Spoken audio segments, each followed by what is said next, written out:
It's the Worldwide Sports Radio Network.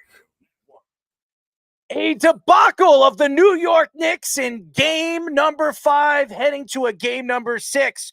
Charles Oakley says Joel Embiid is too big to be a crybaby, and LeBron James will very likely opt out of his Laker contract, and much, much more in a new show and on a new show of the Sports Loudmouth.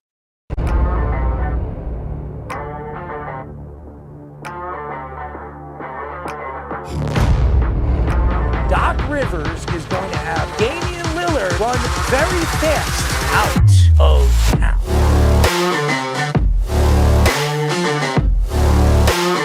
Does he help them win? You're under 500. Aaron Judge helps the Yankees win. You're paying the player $300 million. You better be sure that guy's going to help you get over the hump.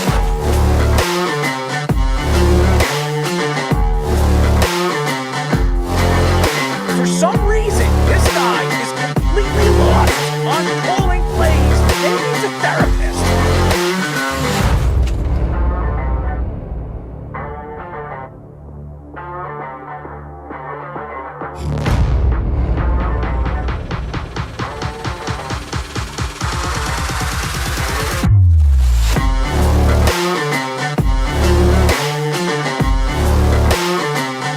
Did you see Lamar Jackson trying to the right.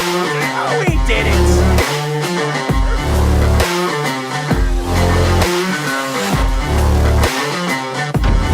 We are back for a new show of the Sports Loudmouth. I'm your host, Errol Marks. My co-host, Speedy Petey, and our executive producer, as everybody knows, our producer, his name is Mr. Fish. Remember, you can go to our website at www.worldwidesportsradio.com.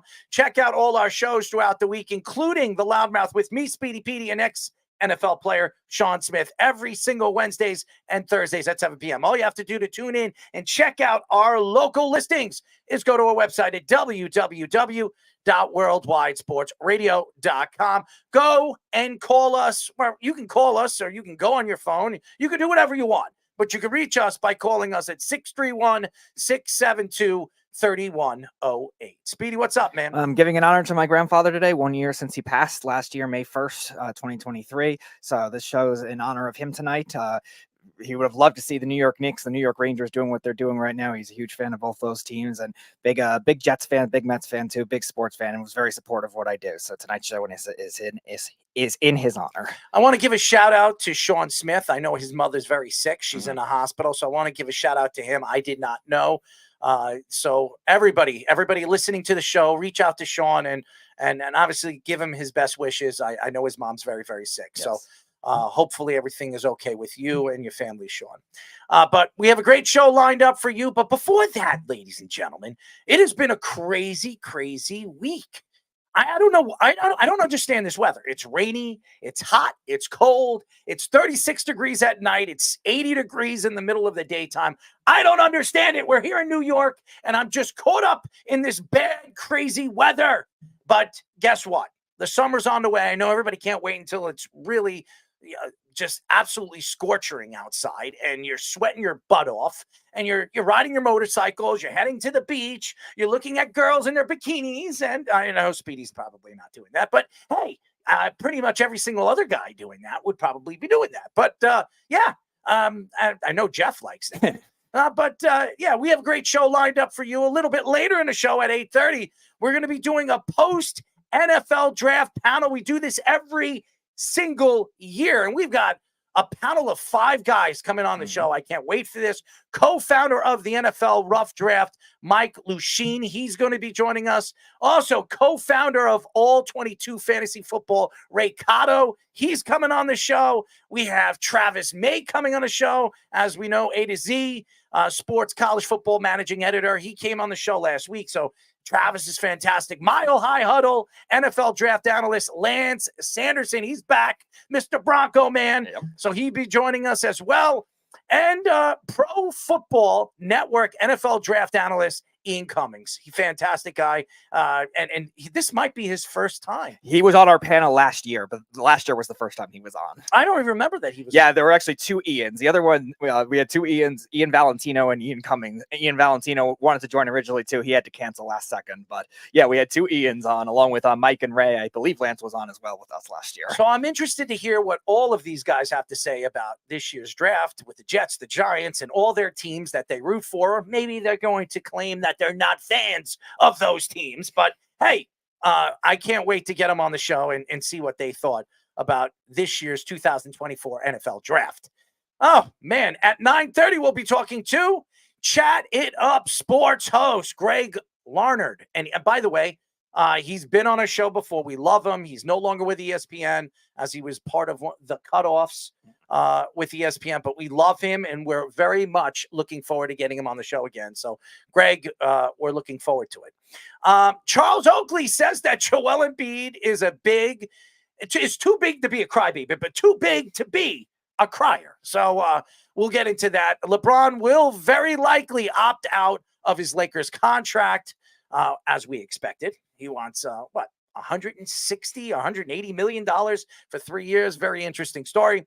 Roger Goodell. Yes, Roger Goodell says he wants to expand the NFL season to 18 games. I've been saying this for a while. He was going to do this. It's all about the mucho dinero. Will the Suns break up their big 3 after being swept? I believe so. I think that will happen. I told everybody. I Told everybody it wasn't going to work with those three guys. Bradley Beal was a terrible addition to the team, and now he has a no-trade clause, so I don't know what they're going to do with him. I think Booker and Kevin Durant will be the two players they're going to be looking to move in the offseason. Definitely Kevin Durant, if he wants to go elsewhere. I wouldn't be surprised the Lakers. I wouldn't be surprised with the Lakers. Yeah, why not? With him and LeBron, they think that they can win another championship together. Bronny's available. Maybe you bring Bronny there and you got the whole family there. But very interesting. And Devin Booker, I still believe the Knicks will be one of those teams. Absolutely, if he becomes available, a team that will definitely go after him. So I'm interested to see what happens with that.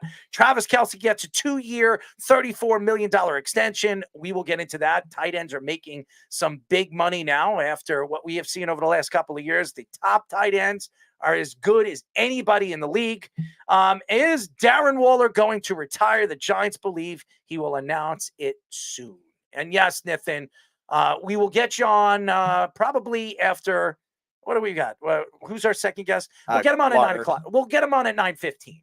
All right. We'll get him on around then. So 9:15. How about this? We'll get him on. Yeah, 9:15. We'll get him on at 9:15. So why don't we get into it? I wanted to get into some basketball, and last night's game just absolutely sickened me. It absolutely sickened me. And if you're a Knicks fan, okay, you cannot make any excuses to this team. Not for this team, to this team, or anything about this team. This team absolutely choked with 1 minute left of the game. They were up by 6 points. They had the game in the bag.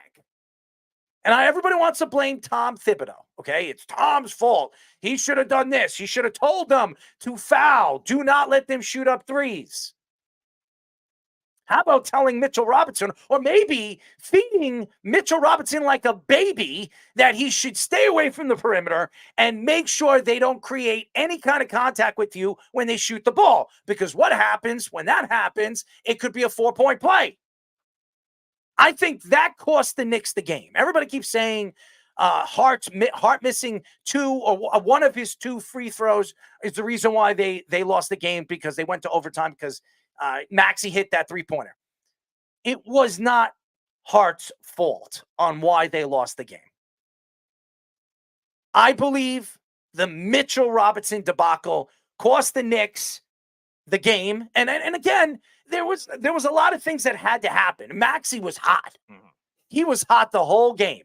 He was shooting threes all over the court. Half court. 24 inches away from the 3-point line. I mean, the guy was shooting. He was unbelievable. He was shooting from a clip. He was unbelievable. He was unstoppable. And everybody keeps saying, why didn't they double team him in the second half? It's not that easy. I know the Knicks were trying to double team Joel Embiid, and Joel Embiid didn't have one of his best games, but he's playing on one leg. We know how talented he is. That flagrant foul that he had against Jalen Brunson was terrible. Yeah. If he gets another technical foul, he could miss game number 7 if it goes to a game number 7. I will say this. The referees have been letting a lot of things go in this series. A lot. Not just from the Philadelphia 76ers, but also the Knicks. Mitchell Robinson was throwing people around early in the game. He didn't get a flagrant foul. He didn't get a technical foul. So the referees were showing people that they were allowing some kind of contact in the game. Joel Embiid always takes it to another level. We know Draymond Green likes to take it to another level.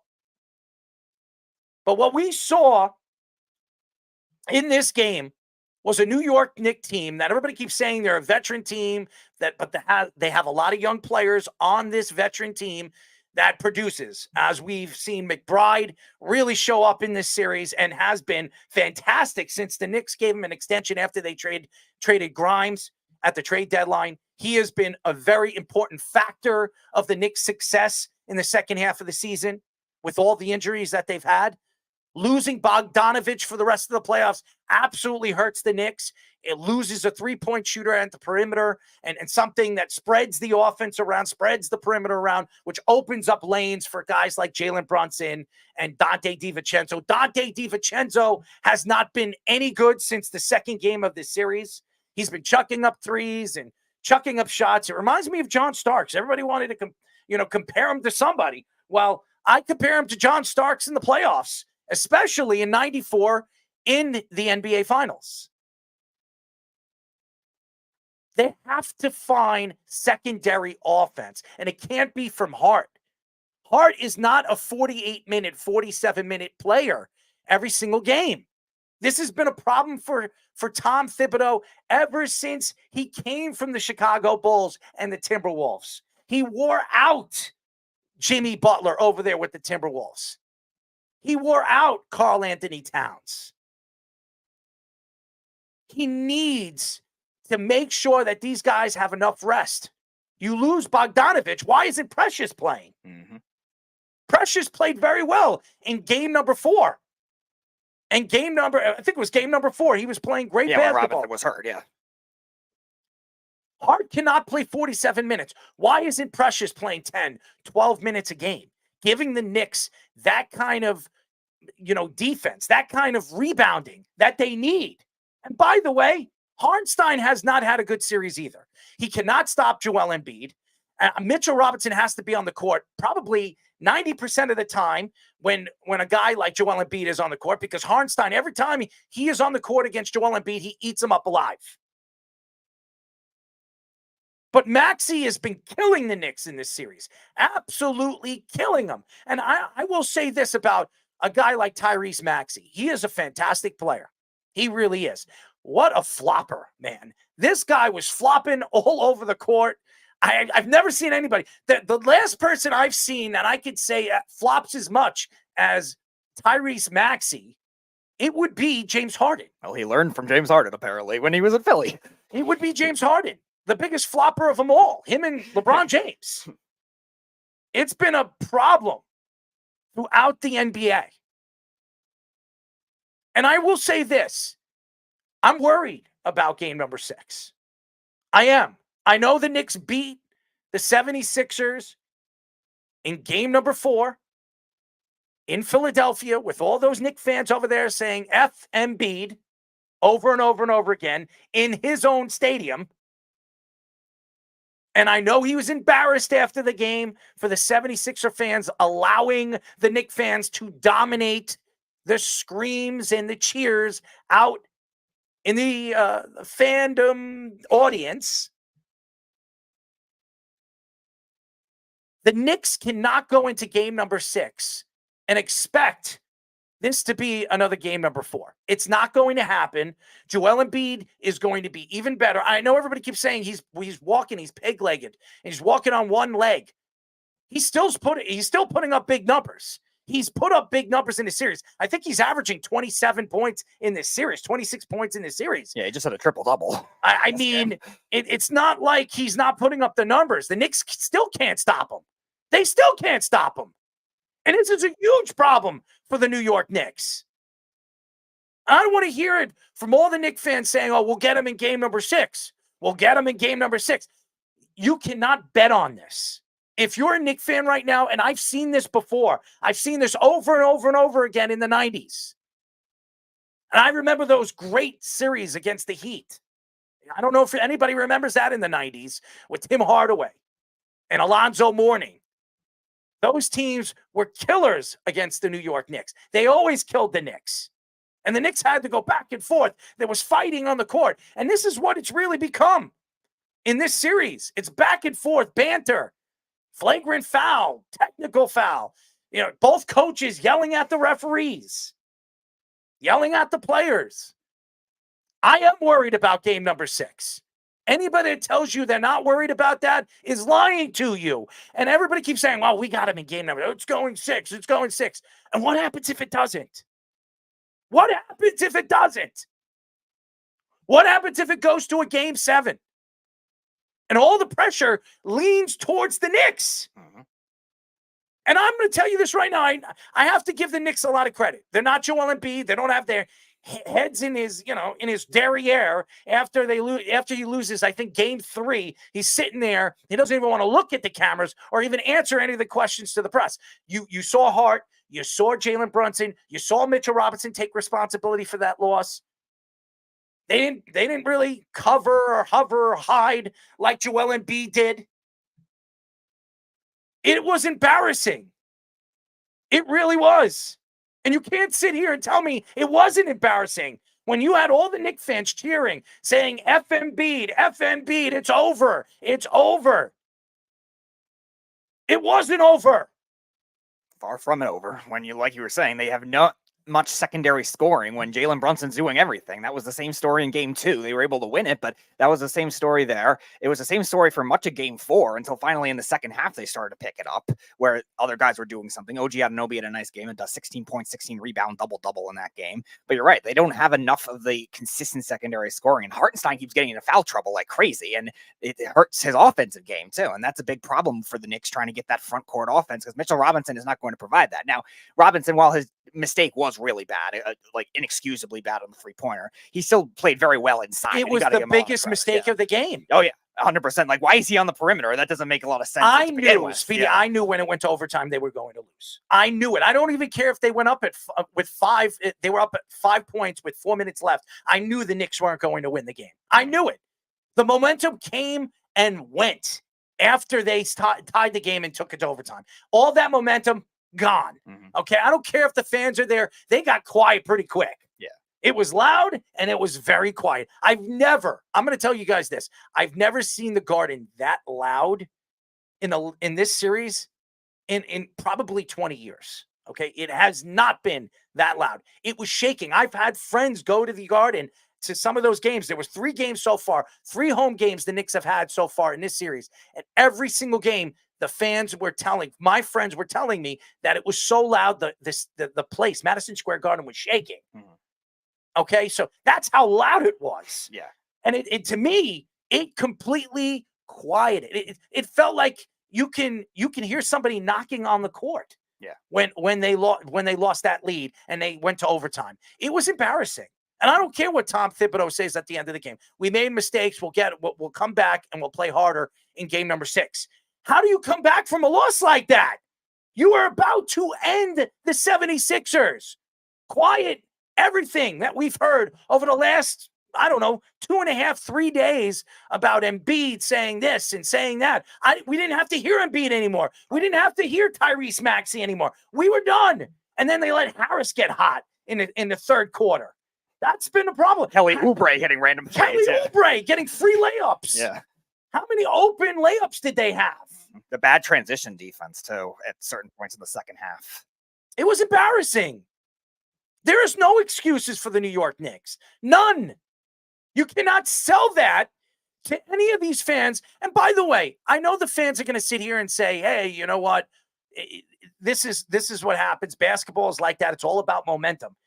The Knicks have not been in this position in a very long time. They had a chance to end the 76ers at home for the first time, I think, since 99. I think it was 99 the last time they won a series at home.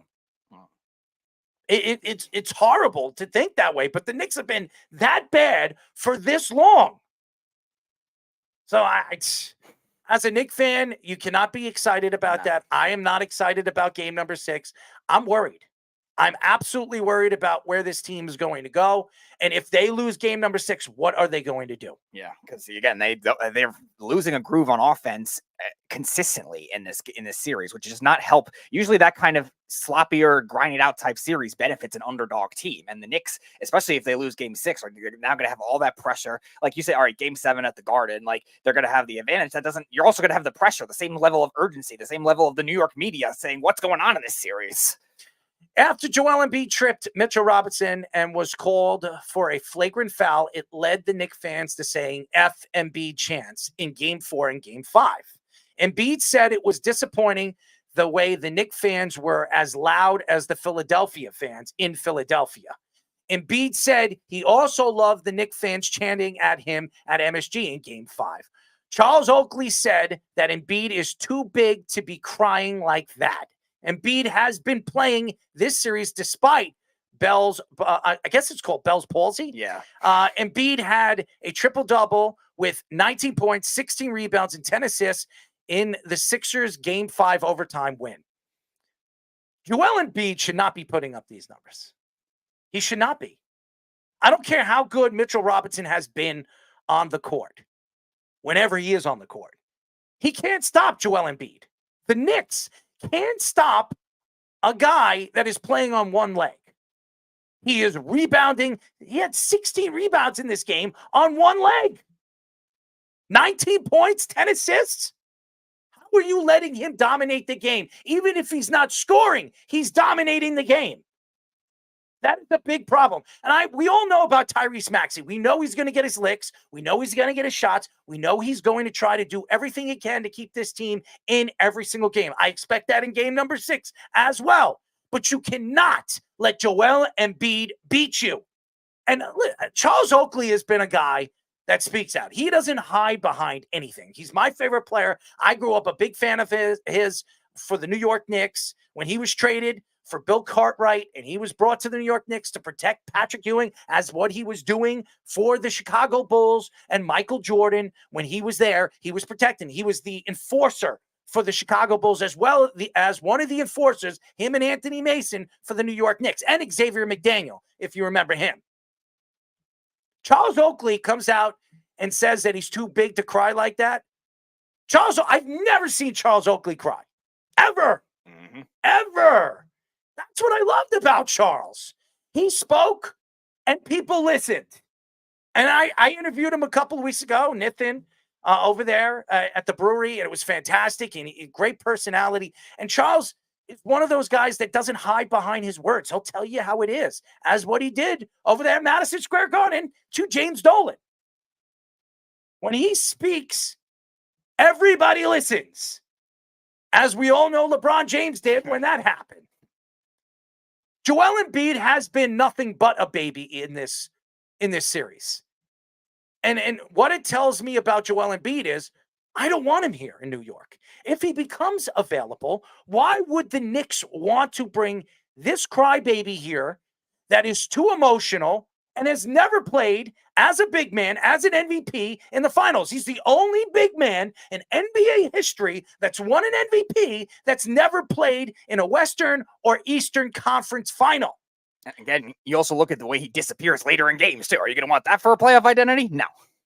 If you're a Knicks fan and you've seen what Joel Embiid has done and Trae Young, I mean, when he's here, both guys you wouldn't want here. But honestly, I think you would have to hate more of Joel Embiid than Trae Young after what Joel Embiid has done in this series. Punching, kicking in places that you wouldn't even believe a superstar NBA player would do. And I don't want to hear about Draymond Green because Draymond Green is known to do that. He is a dirty player. Joel Embiid is a finesse, dominant force. He does everything offensively, defensively that you expect a big man to do. You don't expect a guy to do something of that magnitude, not to 1 or 2 or 3 players, but he did it to 4 players in this series. And he's done it, and he's been really, it's embarrassing. It is embarrassing. And the 76ers, everybody says, well, it's Philadelphia. That Philadelphia has nothing to do with Joel Embiid and the way he was raised and the type of player he is. Mm-hmm. You cannot make excuses for him and say, he's from Philadelphia. He lives in Philadelphia, and he's drawn to what Philadelphia people. Get out of here. So what are you saying about your sports team? Should all encourage them to be dirty? We all know over the years, the Philadelphia Flyers, the Philadelphia 76ers, the Philadelphia Eagles have been known as the fans and everybody there in that city to be dirty. We've seen it. They like to eat horse shit, too. I'm sorry, I'm going to say the truth. And they like to have a jail cell in the stadium. They like to do that. They like to eat horse crap. But, hey, whatever floats your boat. You want to stick something in your mouth and you want to enjoy it? Good. You win a Super Bowl? Enjoy it. I don't care where it comes. It comes from the front. It comes from the back. Just eat it.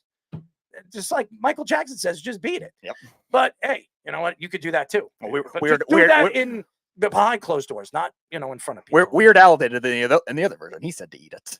Well, yeah, that's true too. I like that song. Yes, but Charles Oakley coming out and saying that about Joel Embiid, I'm not surprised. Joel Embiid is a guy, and I would love to see what Joel Embiid is going to come back and take shots at a guy like Charles Oakley.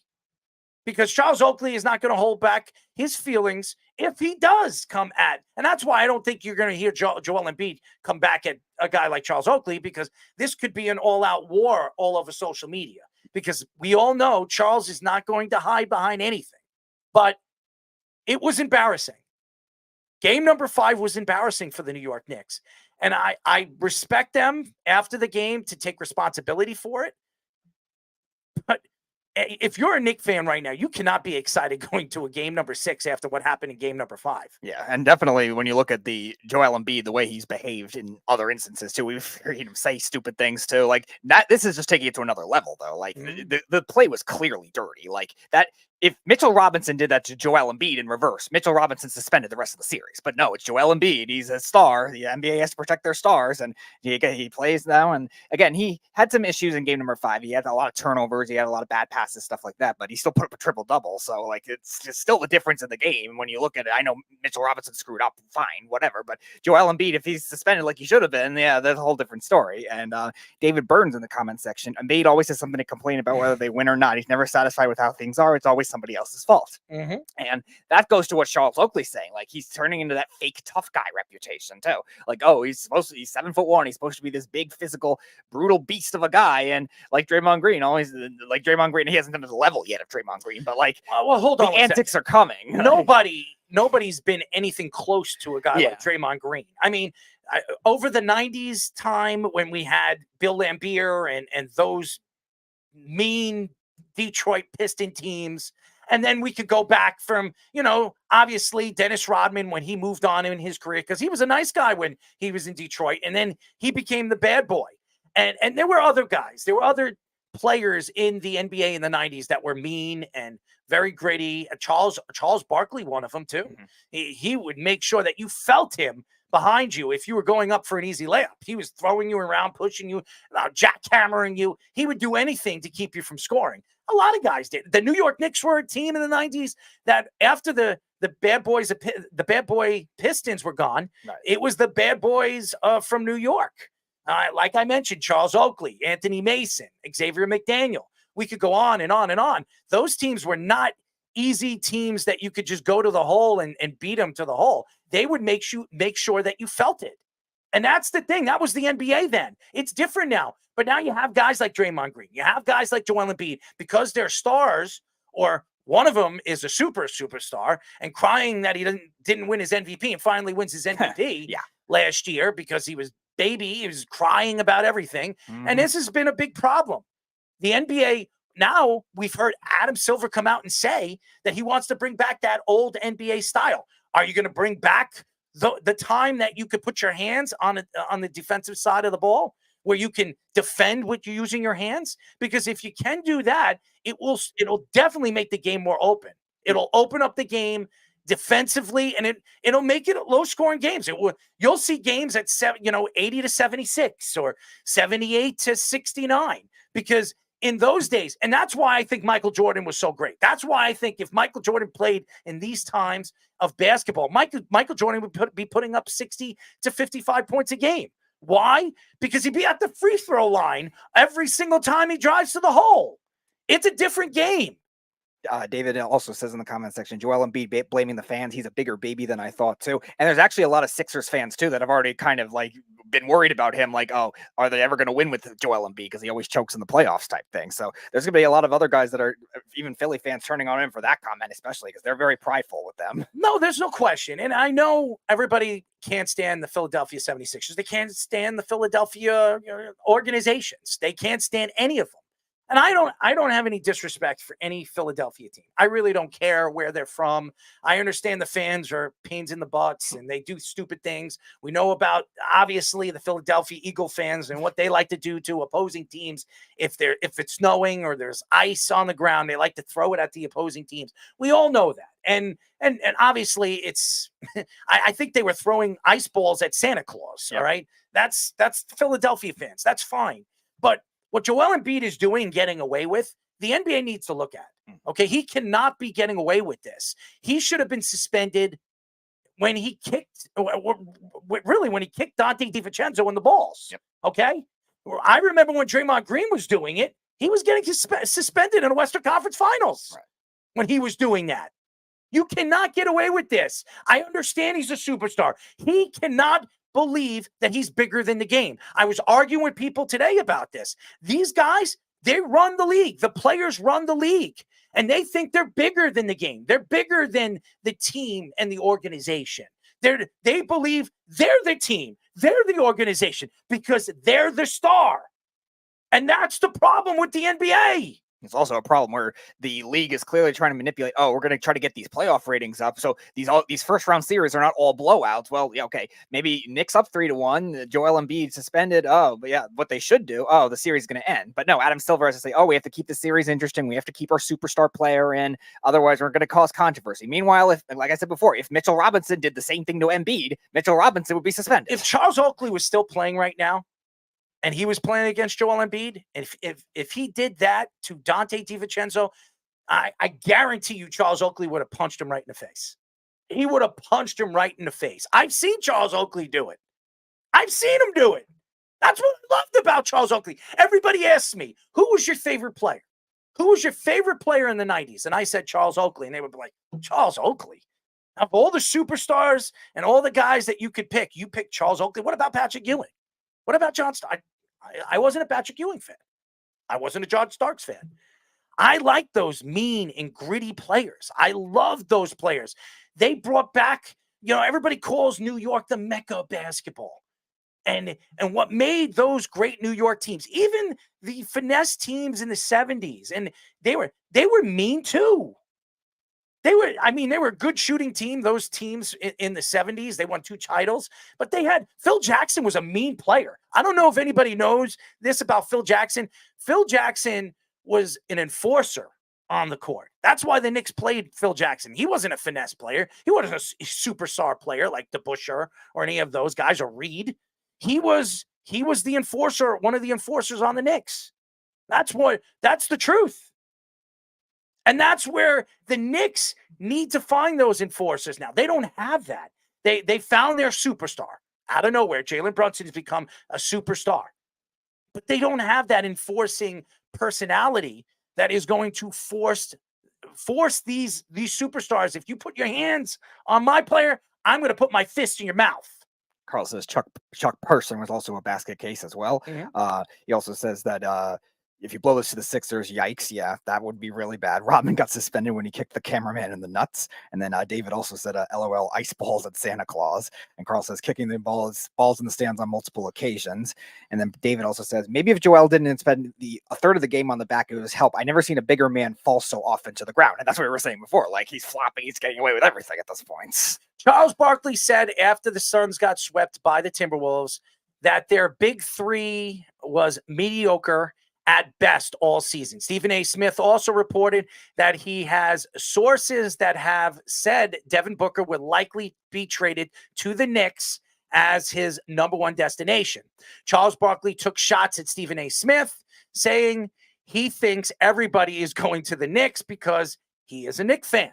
The Athletic reports that Kevin Durant was never comfortable in his role with Devin Booker and Bradley Beal. Reports say that the Suns are committed to keeping the big three, but are likely to fire Frank Vogel. Oh, blame it on the coach.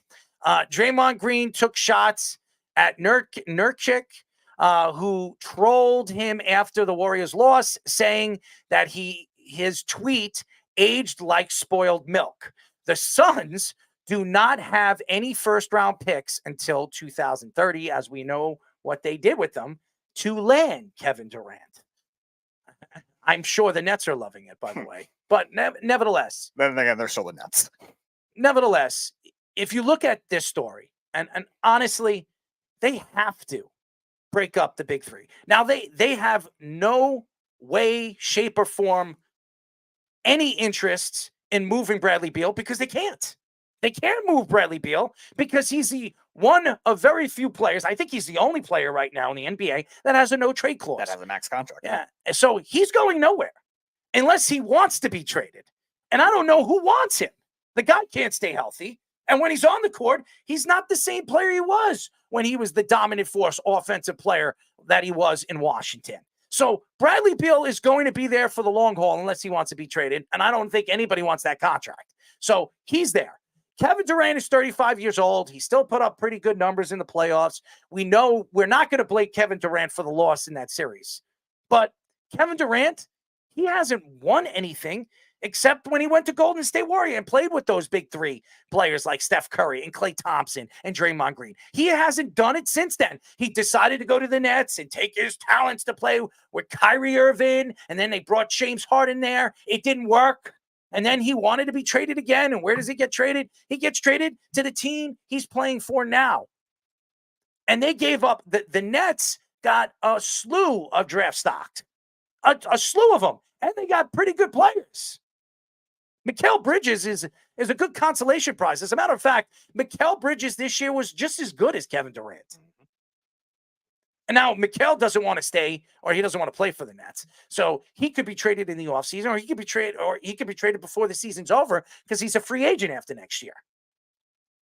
I could only guess where he wants to go if he does become a free agent. As we all know, his buddies are playing in New York. Unless they miraculously get Donovan Mitchell. And I'm not talking about Brooklyn. I'm talking about New York. Donovan Mitchell is not going to be a Knick.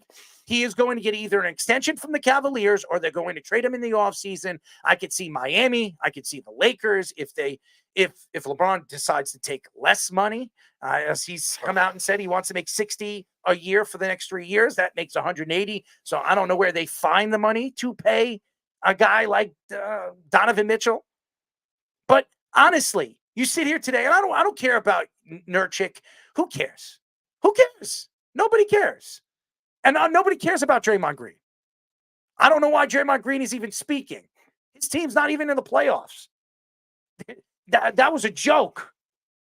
Their run was there and gone just as quick as you drinking spoiled milk. I wouldn't even drink spoiled milk. It didn't even get to that. I didn't even fill my cup with that damn milk. And Draymond Green still leaves a stench. Devin Booker, and I've been saying this over and over and over again, and it has nothing to do with the Knicks, okay? I'm not going to say anything about the Knicks unless you want me to. But I did say that Devin Booker, if he becomes available, the Knicks are going to go heavily after him. And why? Why? Because Leon Rose was his agent. And he, as everybody sees right now, is the Knicks are one of the teams to beat in the Eastern Conference. So why not come from the West, go to the East, and it's an easier way all the way to the finals. That's my only thing I'm going to say about the Knicks. As far as Devin Booker is concerned, he is the only asset they have that they can get a load of stock back for. They need to get back some of those draft picks. Yep. Now, the Knicks have 6 in the next 2 years. Now, they're not going to be top 10 draft picks, but they're picks that they can move up and get a top 10 player. They can rebuild with those picks. Would the Knicks be willing to give away 6 first-round draft picks in the next 2 years and maybe a Mitchell Robinson and a McBride to land a player of Devin Booker's stature? I don't know. I'm not even saying the Knicks. The Lakers will be interested. The Clippers will be interested. They'll be a loaded. Miami will definitely be interested. Mavericks, I would imagine. The Mavericks will be interested with Kyrie Irving there and Luka Doncic, who wants to win a championship. And they have some money to add another max player to that roster. There'll be teams lining up. How about San Antonio? Yep. When Wembanyama over there, and you have a top draft pick this year, you might even win the lottery again this year. It wouldn't surprise me. I want to start or go play with Wemby. I mean, seriously. Within 3 years, that San Antonio Spurs team could be the team that beat in the Western Conference, except maybe OKC, who's very, very talented. I mean, they have a ton of draft stock in the first and second round.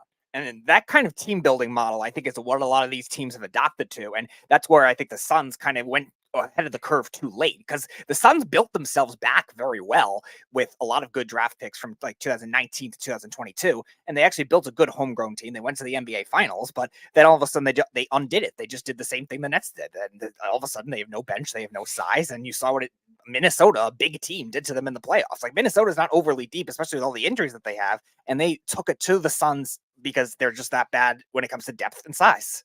Yeah, and again, we don't know where Devin Booker is going to go, if he's even going to be traded. Kevin Durant is the more likely guy out. And the reason why is he's 35 years old. He knows he can't win with the Suns. He might have 2 more years left at the top of his game at best. And he wants to go somewhere where he can take his talents and give them the best chance to win. Now, a lot of people think, hey, you know what? He can go to the Knicks. He'd fit perfectly. But you're going to have to decide what you're going to do with Julius Randle. Do you trade Julius Randle in a trade like that? And you're still going to have to give up draft stock for a guy like Kevin Durant, because Kevin Durant still has the game where the Suns are going to say, well, he's still a top player. He's still a top 10, top 15 player. You're getting a top 15 player for what? Nothing? That's not going to happen. So Kevin Durant is another guy. I mean, I could see Miami, another team that would bring Kevin Durant to play with Jimmy Butler, Jimmy Buckets over there. That team would be built to win right off the bat over there. Pat Riley, and obviously one of the great coaches in all of basketball. I think the best. Mm-hmm. But there's many options that the Suns could go. They're not winning with this team. They're not. For the fact that they think that they're going to bring all 3 of these guys back and run it again, they're not winning. All 3 of them were practically healthy in this series. All of them. Bradley Beal played in the series. Mm-hmm. Wasn't any good. I mean, Devin Booker wasn't really good in this series either. The only guy that was really good in the series was Kevin Durant. And I don't have to say much. This team is not as good as everybody thought they were going to be. I told everybody. I said it before the season started. It's not going to work. You don't have a real point guard. You don't have a real point guard. You have Bradley Beal running the point, and then you have Kevin Durant taking the ball down, and Devin Booker. You don't have a legitimate point guard. Point guards play a big factor in the league now, as you see with the New York Knicks. The Knicks have never had a point guard, ever. Really, I mean, even when you look at Walt Frazier really wasn't a legitimate point guard. He was really a 3 playing the point position. He really was. Wasn't much of a scorer either. Great assist defense guy. He was a great defender. Yeah. He defended multiple positions. He wasn't like an all-around point guard. Right. Jalen Brunson is the first all-around point guard the Knicks have ever had. And you see the difference on how they run the offense through him. And we were talking about it last week, like isolation basketball doesn't really work in today's game. And these are 3 of the guys that are really prevalent on that throughout their careers. Now, it's worked for Kevin Durant in some instances, but Bradley Beal, I mean, the Wizards never did much in the playoffs. They might have won 1 playoff series with him. And Devin Booker's a good playoff player and got the Suns to the NBA Finals, fine. But like that kind of style just doesn't work. And the Suns are behind the curve when it comes to that as well. And they have to realize that the league is not as guard oriented, or it's bigger guard oriented than it is. And like you said, they don't have a point guard to space the floor. These guys are all like isolation guys, not as much create their own shot type guys, especially Kevin Durant with all these injuries now. And again, we don't know what the Suns are going to decide in the offseason. They might say, you know what, we're going to run it back again. And them firing Frank Vogel, it's not Frank Vogel's fault that they were a losing team in the playoffs this year. They played a very good young Timberwolves team that has been very hungry all season long, fighting injury after injury. They didn't have Karl Anthony Towns for about a month and a half, and they still made it to the playoffs as a high seed. Okay, so and Anthony Edwards is turning into a superstar. I mean, he was a star, but now he's become one of the best players in the league. But again, the Timberwolves have a great bench. They're a very good all-around team. And finally, the Rudy Gobert trade is actually working out for them. Mm-hmm. It hasn't, but it's finally working out. Their size has made a difference in this series. They could not out-rebound it. The Timberwolves were out-rebounding them double-digitly. I mean, they were absolutely killing them on the board. Yeah. And that was the difference in this series. It wasn't the shooting. It wasn't any of that. It was just secondary chances. And I think they had multiple secondary chances over the Suns in every single one of these games. And that is the difference. I don't care what anybody says. Everybody keeps saying, well, you need offense, you need defense, you need this, you need rebounding. If you're one of the best rebound, look at the Knicks. Why did the Knicks lose game number 5? The Knicks lost game number 5 because they were out-rebounded by a team that's smaller than them. Yeah, except for that like one random stretch of like 3 offensive rebounds on the one possession. I think they only had 1 before that in the game. They lost that game because they were out-rebounded. If you look at all the games that the Knicks won in this series, they out-rebounded, not by like a small margin, by a huge margin against Philadelphia. That's why they won. Now, when you get out-rebounded offensively, and offensive rebounds are much more important than defensive rebounds. Why? Because if you get an offensive rebound, you get another time, you get more time, you dominate the clock, and you can run your offense again and get tip-ins and get more points. That's the whole point. That's why Mitchell Robinson's so very important to the Knicks, because he's one of the best offensive rebounders in the league. So I'm going back to this whole Stephen A. Smith and Charles Barkley and going back and forth on why Stephen A. Smith believes that a guy like Devin Booker wants to come to New York or plans to come to New York. There's no guarantees to that. As a matter of fact, it's the Suns' decision. He has no trade. He doesn't have a no trade clause. Now, he could tell the Suns, you trade me to the Knicks or I'm not going to play for this team. And then if he tells the team that he's not going to extend a contract, then they're not going to trade any prospects. They're not going to trade any young players so that he could force his hand to the Knicks. We've seen players do that in the NBA. And the Knicks they're going to use the Knicks as leverage if they're smart, because the Knicks have all those draft picks, but that could also still help another team be able to come in, because we've seen the Knicks rumored for a lot of different players and they end up getting traded somewhere else. That's why I agree with you. Miami's definitely the name to watch for both Booker and Durant. Not both of them, but they'll get one or the other, I think. ESPN's Brian Windhorst reports that he is almost certain LeBron James will opt out of his contract with the Lakers. Former ESPN host Carrie Champion also said she got a text from a source before Game 5 versus the Nuggets that said LeBron will be playing his last game as a Laker. Rich Paul told ESPN that LeBron wants to play with his son, but it's not a priority. Reports say that Darvin Ham is likely to be fired too if the Lakers get rid of LeBron. After the Lakers lost Game 5 versus the Nuggets, LeBron refused to comment on his future. Reports from earlier in this season, on the season, mentioned that LeBron thought he had only 1 or 2 more years left in his career. First of all, this is the second year that they got knocked out by the Denver Nuggets. And this is the second year after they got knocked out by the Denver Nuggets, LeBron James refused to comment on his future. And then at the ESPY Awards, he was up there and his wife was saying the greatest basketball player of all time. His kids were up there and he's saying, I don't plan to leave. I believe I have 3-4 good more years left in the NBA. After doing that to Denver, after them finally breaking through and playing in the NBA Finals and winning a championship, but sweeping the Lakers the way they did, you would think that LeBron James would, pat the Denver Nuggets on the back and say, you know what, we lost against a great team. We lost against the best player in the world. And, we'll get him next year. No, instead he said last year, I remember, quote unquote, I don't know where, and I don't see my future much longer here playing in the NBA.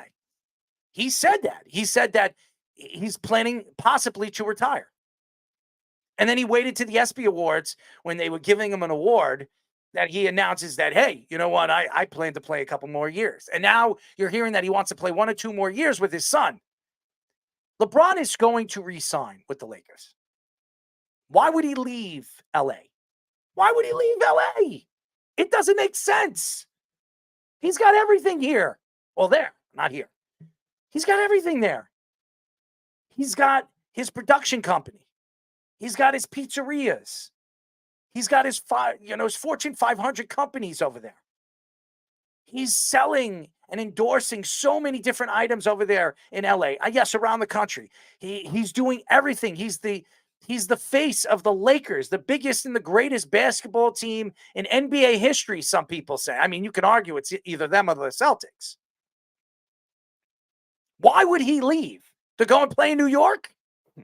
There's no way he's playing in New York.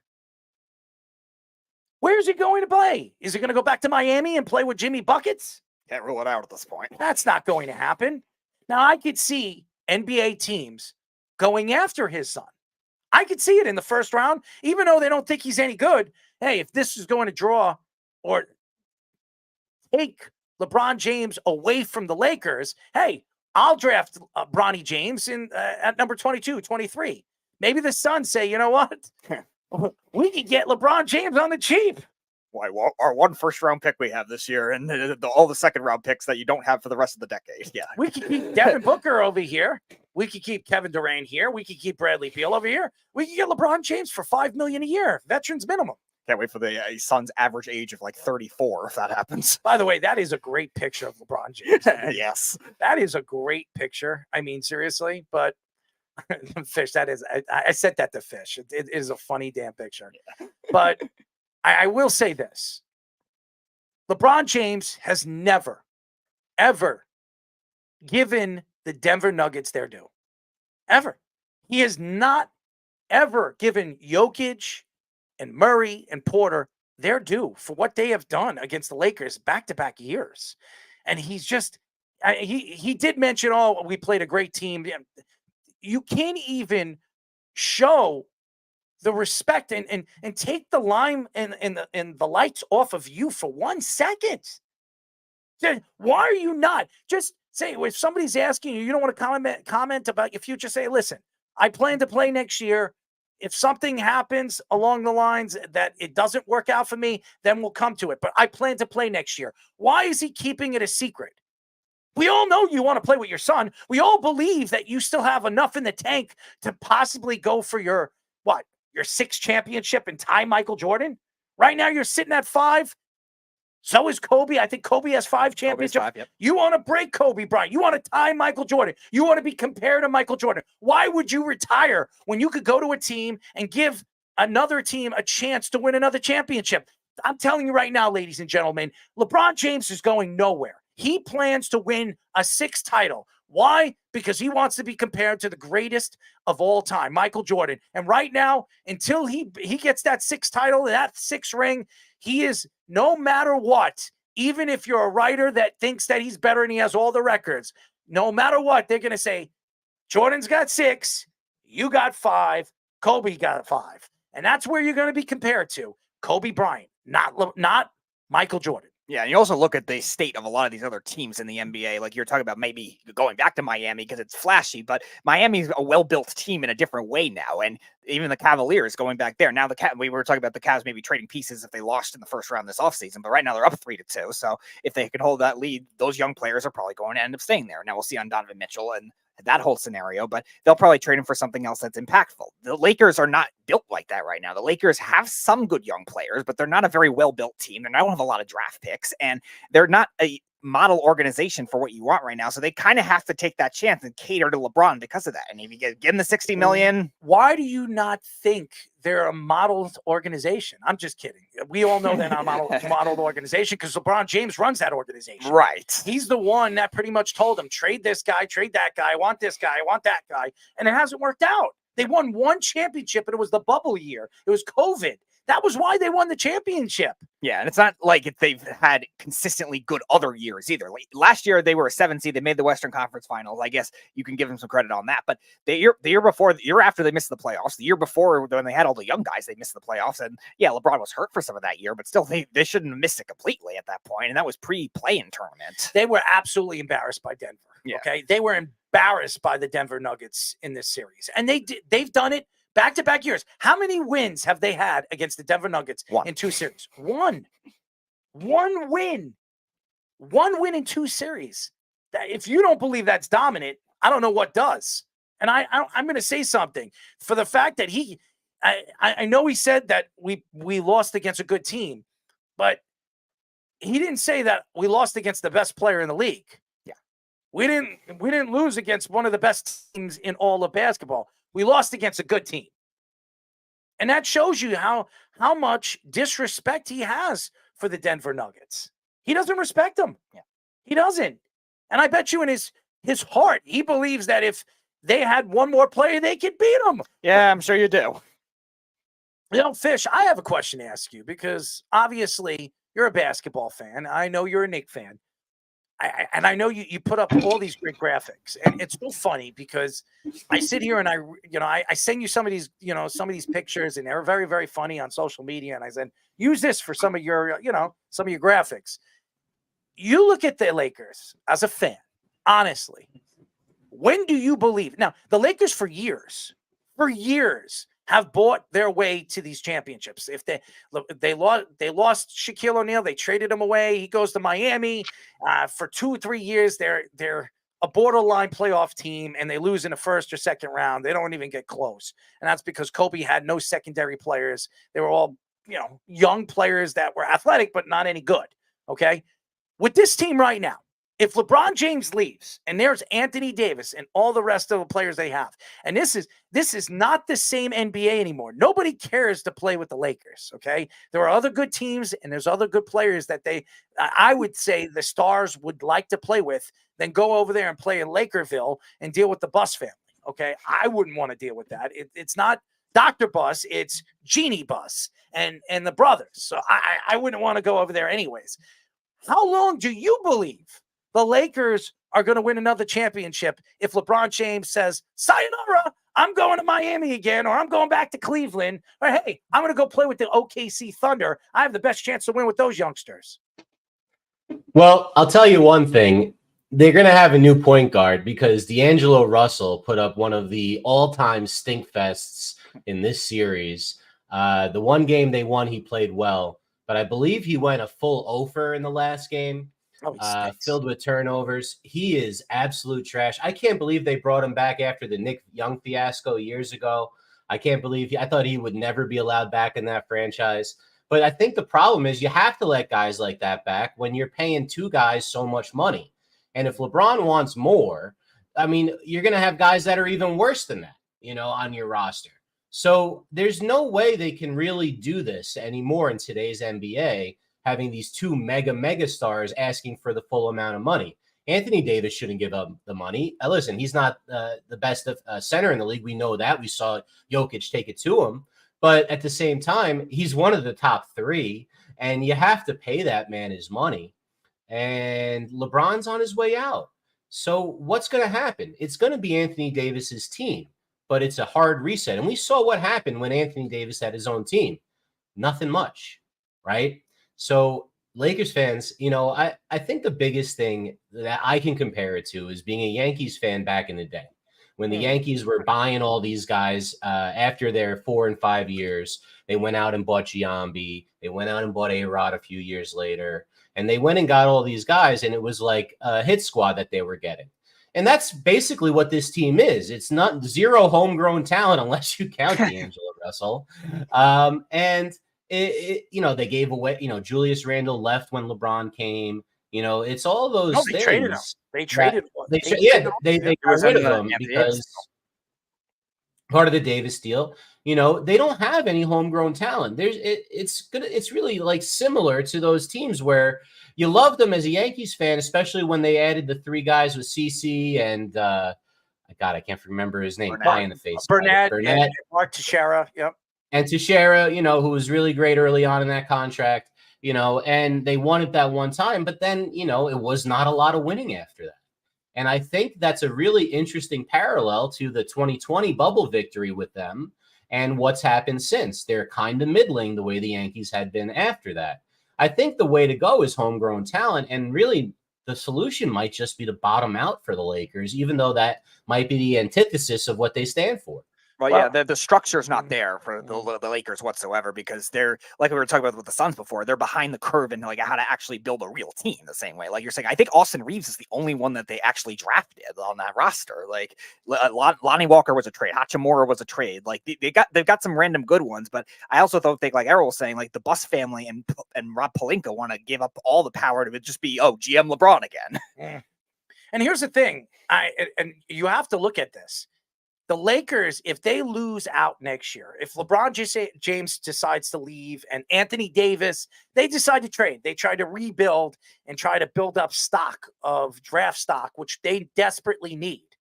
Cooper Slag, which I've been talking about for the last couple of years, this high schooler, he's going to play. He's one and done next year with Duke.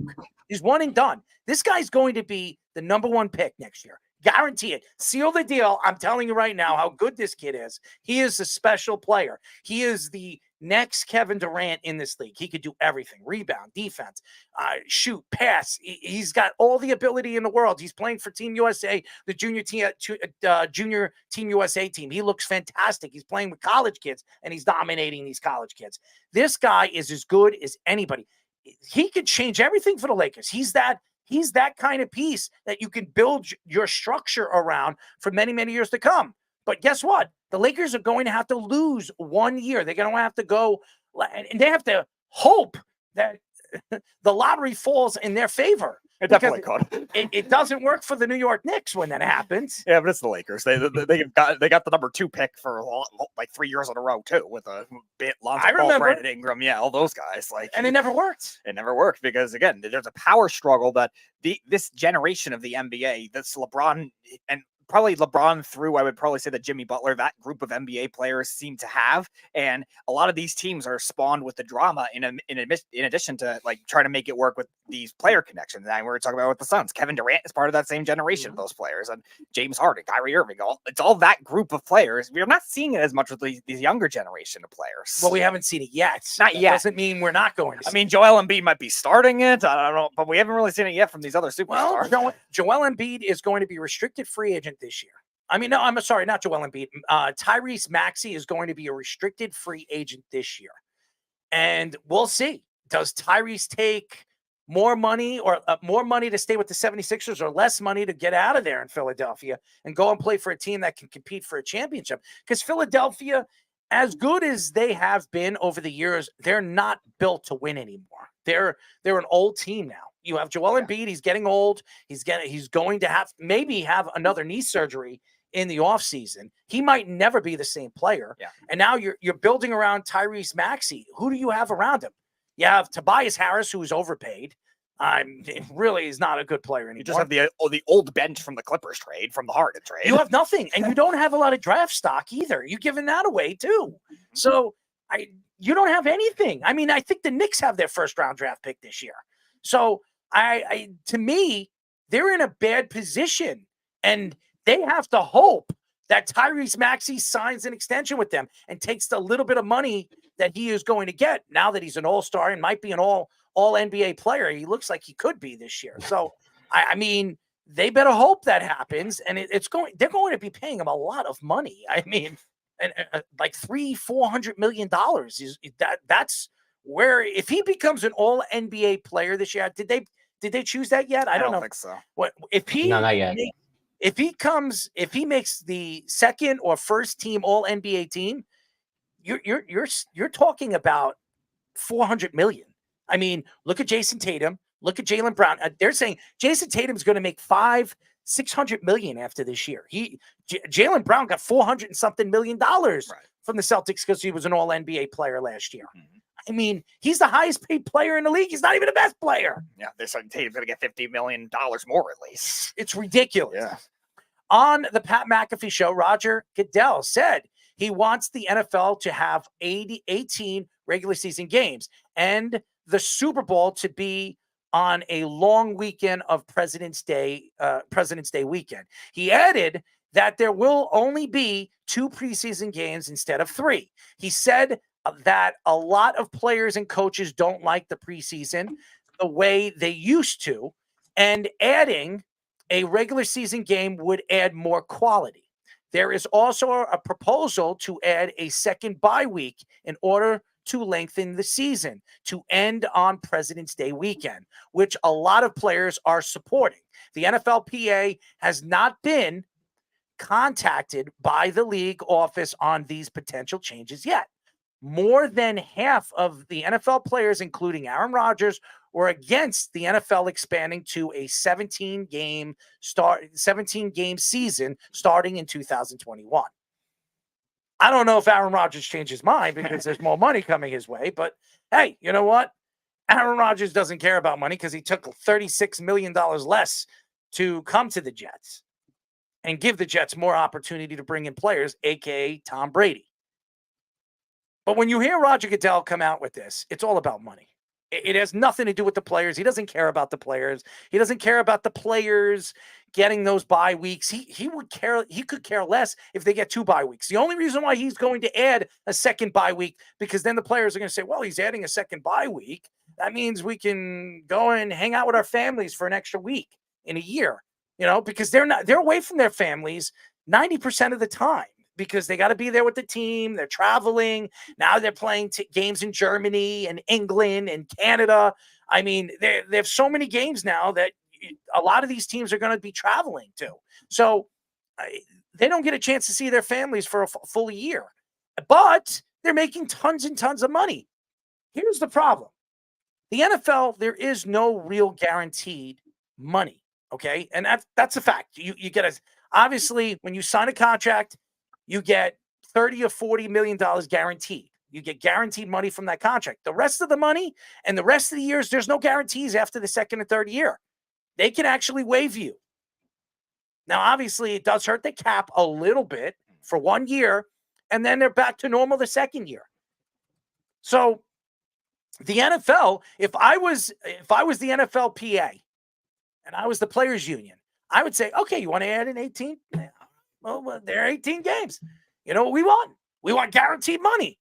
If we're signing a $160 million contract, that's what we're getting. There is no, hey, you know what? After the fourth year, after my legs are done, that I don't get that money. You want to waive me? I still get all that money. It still hurts your cap.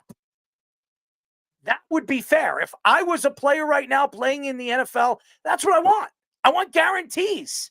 If you want a guaranteed 18-game season where it's going to bring the NFL an extra $1 billion probably, because it will, with the apparel, jersey sales, everything, food sales, then it just opens up so many doors for the NFL to make more money with endorsements and TV deals. You're speaking about an extra week could bring in an extra 500 or maybe $1 billion. I don't know. I don't know the numbers, but they're bringing a lot of money. Yeah, and you also look at the structure of the way that the NFL went last season, where you had a lot of injuries in the second half of the season, a lot of major injuries throughout the season. So adding an extra game, I mean, I'm surprised a lot of these players are on board with it. More than half of them said that they want to do this, maybe because of the second bye week, but still, you definitely have to make it where the field conditions are better, the money conditions, like you were saying, are better, because we've seen GMs manipulate the cap all the time. We've seen, like many of our guests have said, these coaches and these front offices nitpick on how many snaps to get for a wide receiver or a pass rusher to not get a particular sack total. And that kind of thing is still going to happen in the NFL if it's going on an 18-game season. There's going to be new standards. There's going to be new clauses in your contract that are going to do that way. Now, it's still better than having, I think, 2 bye weeks in an 18-game season is still probably better than 1 in a 17-game season, but I don't think it's going to solve the real problem what the NFLPA players want, which is, like you were saying, more injury insurance money and more money, better contracts. Give me more money. Yeah. I want more guaranteed money. That's what I want. If you're going to add you're adding 2 extra games in a regular season. I know players don't want to play preseason games because it doesn't mean anything. We all know that. And players get hurt. How about this? I know what I want. I want more guaranteed money, and I want all the fields to be grass. I want the NFL to open up their pockets and make sure that it's not turf anymore. It's all grass. Because players are getting hurt. They're career-ending injuries. I mean, Achilles injuries, knee injuries, neck injuries, back injuries because of the turf. So there has to be some kind of agreement. The NFL has to bite. I know owners do not want to go out there to build a new set of grass or build a new field of grass. It's going to cost probably between $20 and $30 million.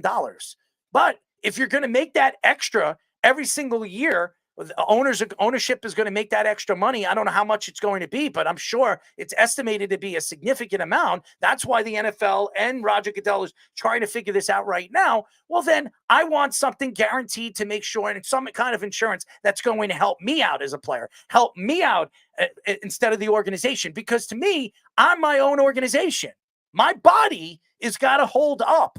Not only for me, but my family and generation after generation, because I don't know if my son's going to be in the NFL. I don't know if my daughter's going to be able to get a job because she could be, a paraplegic. I need to make sure that my family is taken care of. As we hear So many ex-NFL players complain about their brain aneurysms and CTE and all the different things, the knee injuries, the back injuries that they have, and they have nothing. They don't have the NFL supporting them after their careers are done. Yeah, and that's the structure issue that a lot of these owners and these front offices have to figure out to make sure these can keep these players happy. Because you're right, the faster the league has gotten, like there's more non-contact injuries as well. It's not just these big hits. I know we were talking about the hip drop tackle a couple weeks ago, and obviously all this stuff with the concussions, but there's also a lot of non-contact injuries in practices and in games. Like Kirk Cousins' injury was a non-contact injury. Like so many of them. Daniel Jones, I know he got hit hard in that game, but they also had a lot of non-contact injuries based on that. The 49ers literally had Dre Greenlaw tear his Achilles just trying to run on the field in Las Vegas. Like, these are non-contact injuries based on these fields, based on these newer things. Okay, you want to make the game faster. You got to find a balance to that kind of thing if you're going to make that work. And like you're saying, if these players don't get these extra guarantee money, these insurances in their contract, longer than 5 years, because apparently a lot of our guests have said that, like, it cuts off after 5 years. Like, get more benefits for that if you want them playing an 18-game season all the way into the middle or the end of February. Yeah, you know, it's one of those things that you see all the time with the players saying that you're not getting compensated. Some of the guys, you know, they didn't have enough service time to get the insurance covered afterwards, especially if they had, I believe we had someone who had a kid who had special needs and he just wasn't able to get the care for his kids because he didn't play like one game long enough. You know, with these types of things, you know, they're going to negotiate something that's amenable to the players because he already said it. So it's going to happen, right? This is what's going to happen. And, he's trying to appeal to everyone like, oh, you're going to have a 3-day weekend for the Super Bowl like you've always wanted now. With President's Weekend, it's going to be that weekend, trying to like act like he's doing everyone a favor. I mean, I guess it's nice for me. But that's what it is. He's making $55 million a year, Fish. That's what he's making. If he makes this deal and this deal goes through, he's going to be making $80 million a year every single time. And everybody thinks he's smarter than everybody. He's smarter than the average bear. This guy is smarter than us. Me and you could have thought of this. I mean, it doesn't take a rocket scientist to figure this out. I mean, rocket scientists are trying to figure out how we can live on the moon. Roger Goodell's trying to figure out how he can bring another game to the NFL. I mean, it's ridiculous. And these owners are saying, okay, Roger, you're going to bring us another game. We're going to give you an extra $20 million. But these players, they don't want to pay them when their career's over. They don't want to give them anything. They don't want to give them insurance policies. No, he doesn't care about that. He just cares about these owners making their money so he can make his money. I mean, did you see what he was wearing on the stage? I mean, what drugs was this guy on? I mean, seriously, he couldn't even speak. I speak better than him.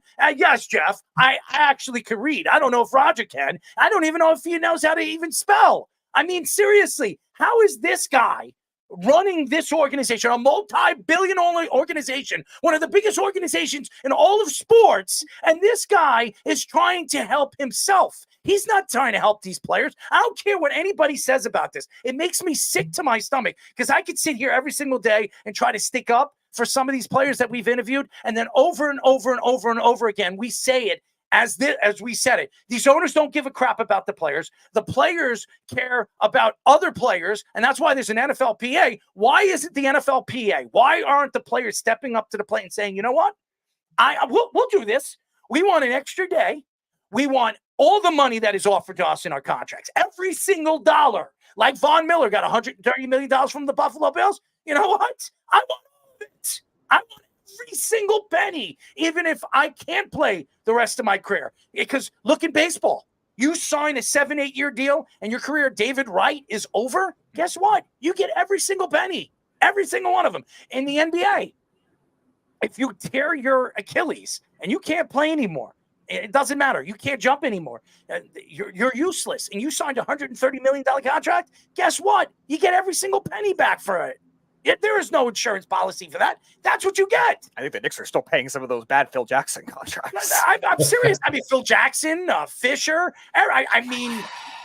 James Dolan finally got it right. I mean, he hired Leon Rose. He finally opened his damn eyes. But Roger Goodell, he don't give a crap about anybody. And everybody keeps saying, oh, this guy's a genius. He's the smartest man in creation known to man. This guy's a genius.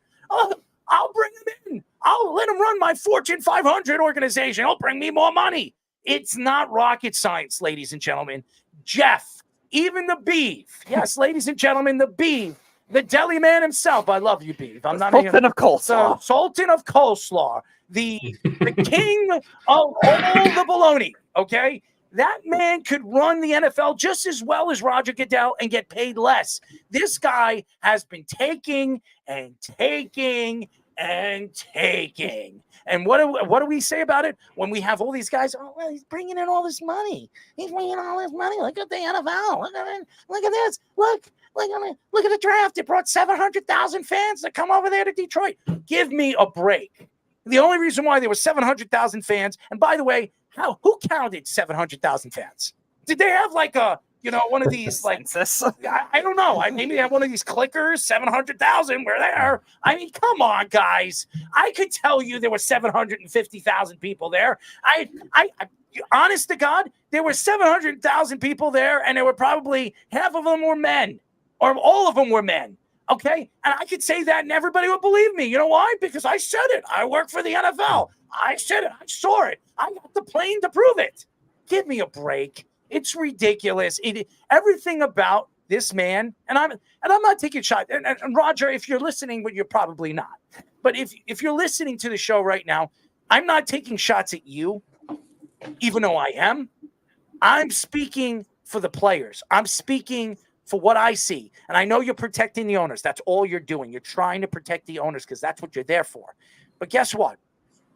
When the players union is trying to protect their players, you don't want to hear anything of it. Look what you did with CTE, brushing it under the rug. You did it for such a long time. You didn't want to step up to the plate. Many ex-NFL players were killing people because their minds weren't there, killing their families. I mean, ex-NFL player went and killed innocent people, a family. For what? And then he killed himself. He blew his own brains out. Yeah. I mean, seriously. And you're going to sit here and tell me there's no such thing as CTE? And now you're trying to fix it up. You're trying to fix up these new rules, the kickoff rule. Don't get it twisted. And we all know this, Roger. That whole kickoff return thing, you didn't do that to protect the players. You did it because it would add more points and it would open up the field a little bit more for you to put more money in your pocket. Shorter field. We all know why you did it. Stop trying to change. Oh, we're trying to help CT. We're trying to help brains. And the NFL and the organization is, get out of here. Who are you trying to sell? We're not idiots. I don't think the players are idiots. And if they are, well, some of them are. I mean, if they are and they're not thinking for the best of their family and their bodies, well, then they're idiots. Because I can tell you right now, this was not for the players. It wasn't for anything but the owners and the commissioner and the league bringing in more money and more points because that's what the NFL wants to see. And we were discussing this a couple of weeks ago when we were talking about Vontae Davis passing away too. Like, there's a lot of these younger players that are passing away earlier too, and like in their 20s and their 30s. Like Vontae Davis only just stepped away from the NFL in that bizarre Buffalo Bills thing. Like, that was 5 years ago. Like, there's a lot of them that are passing away at such young ages now, and the NFL is not doing anything about trying to investigate other types of causes too. It might even go beyond CTE, what these guys are having too. It could be like some of our guests were discussing heart issues too that aren't detected right away, and all these other things, these mental health things that we just don't know about. And yes, some of them are going to be connected to CTE, but again, it's a more expansive thing that just shows you that the NFL does not care about retired players. They don't care about current players in today's NFL, and it really. Yeah, that's what you're saying. Yeah, so they guess they're trying to do something. I don't know how familiar you guys are with the Guardian caps. At the high school level, we use them exclusively in practice in some places. They look horrible. They are supposed to protect the head a little bit. So I've heard rumors that I saw that in the preseason. I see that before they do that at practice, not preseason. They do it during practice. They wear these like weird padded things. I saw it on Hard Knocks. And I see it. Great. It looks great. It looks, you know what it looks like? It looks like in the olden days, when they didn't wear helmets, they wore these stupid things. The other helmet, the old helmets? Yeah, the old helmets, but they put it over the helmets because it's supposed to take away the pressure of the hit. That's what it's supposed to do. But they work all right. They just, they fall off. Just wait for all the timeouts in the game because someone's Guardian cap fell off now. They're going to have to come out the game. Are they wearing the Guardian caps now? They're talking about and putting it into play is a They're not regular going to season do during that. the game. I don't Not know if they're going to. I always call them the helmet condoms, but I don't really like them. I think it's a pain, but if it's going to protect people, I guess it's okay. But I don't know if that's what he's doing. There's no way they're going to accept that. I think there's a lot of players already against it. I don't agree with it. I'm going to tell you this right now. Here's the thing, and I don't want to get too deep into it because we got a couple of other things we got to get into before we get these guys on. I will say this: the NFL is trying in some ways to try to help these players and some of the CTE stories that we've heard of concussion problems. I understand that's what the NFL is trying to do, but in essence of what they're saying with this kickoff rule and everything, this was not to help anybody but the league put up more points and open up the field more offensively. It had nothing to do with the CTE, head trauma, or injuries that these guys are getting off of kickoff returns. Because if it did, they should just completely get rid of special teams. Completely get rid of it. Get rid of it and do something else. Yeah, that's what I would do. If you're going to do this and you're going to, because to me, you're not trying to help anybody. You're just trying to help yourself. You're just trying to make new rules and new insights of what would work and what doesn't work. And then if this works and it opens up the field and there's more points, oh, look what we did. It's more points. Well, we're starting on the 50-yard line instead of the 30-yard line. And every team is happy and we're scoring points all over the place. Look at that. We don't even need kickers anymore. Give me a break. It is so ridiculous. It's the dumbest thing. But you know what? I want to see how this works. Maybe it will work. Maybe it'll open up the game. Maybe as a fan, I'm going to like it. But if as a defensive player, I'm not going to enjoy that. No. If I'm a defensive player right now, I am not happy that the NFL is doing this.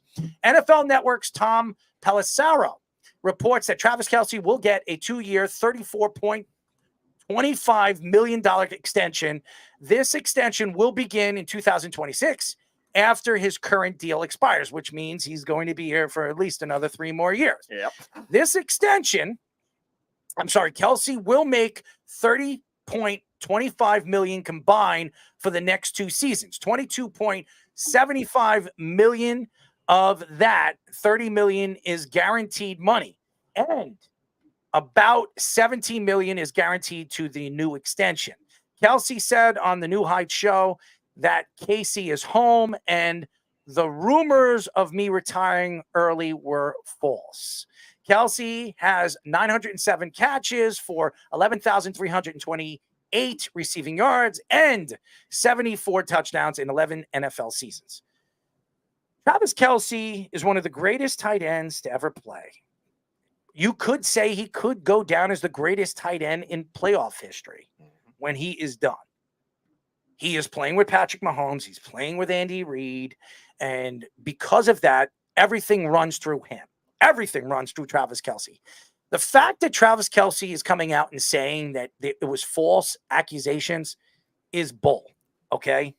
He was trying to draw more money from Kansas City. No question that he was. But at one point, there were stories coming out that New Heights was going to get a huge deal. I don't know from who, where their podcast or their show was going to get like $80 or $90 million a year from a company where he would be making more money as a broadcaster or as a podcaster than he would as a professional football player. But why walk away from arguably one of the greatest coaches, one of the greatest offensive minds in NFL history, and it could be one of the greatest quarterbacks to ever play the game when he is done? Could be. Maybe he's the greatest. Who knows? But the fact is, he knows he has a chance to win every single year because the NFL loves when Travis Kelce and Patrick Mahomes is in the Super Bowl, as we saw with the Taylor Swift. I don't think it's a coincidence that everything, when all the cameras were pointing on, not Travis Kelce, not Patrick Mahomes, but Taylor Swift throughout the playoffs, because Taylor Swift is everything. She is the face of music right now. She's the pop superstar. And because of that, the NFL brought new fans. The NFL brought so many new fans, women. As a matter of fact, I don't know if anybody knows this. The New Heights show, when they started, was drawing 78% of the fans that were checking out their podcast were men. If you look that when he started dating Taylor Swift, it was a 50-50 split. There were just as many women watching New Heights as there were of men. Why? Well, do you think because, Travis Kelce's boyish looks? Or his brother dancing around, jumping into a fireball? I mean, what he was doing? I mean, seriously, it's funny. I love their show. They're great personalities. They really are. By the way, Jason Kelce could work anywhere. I think Fox should hire him. I think NBC should hire him. He is perfect. He has a great personality. I would love to see Jason Kelce on Sunday Night Football. I think he's hilarious. I do. I don't think Travis Kelce is that talented. He everything is run off his brother, and his brother never, before this podcast even started, it was really Travis that wanted to do it. Jason had no interest in doing it.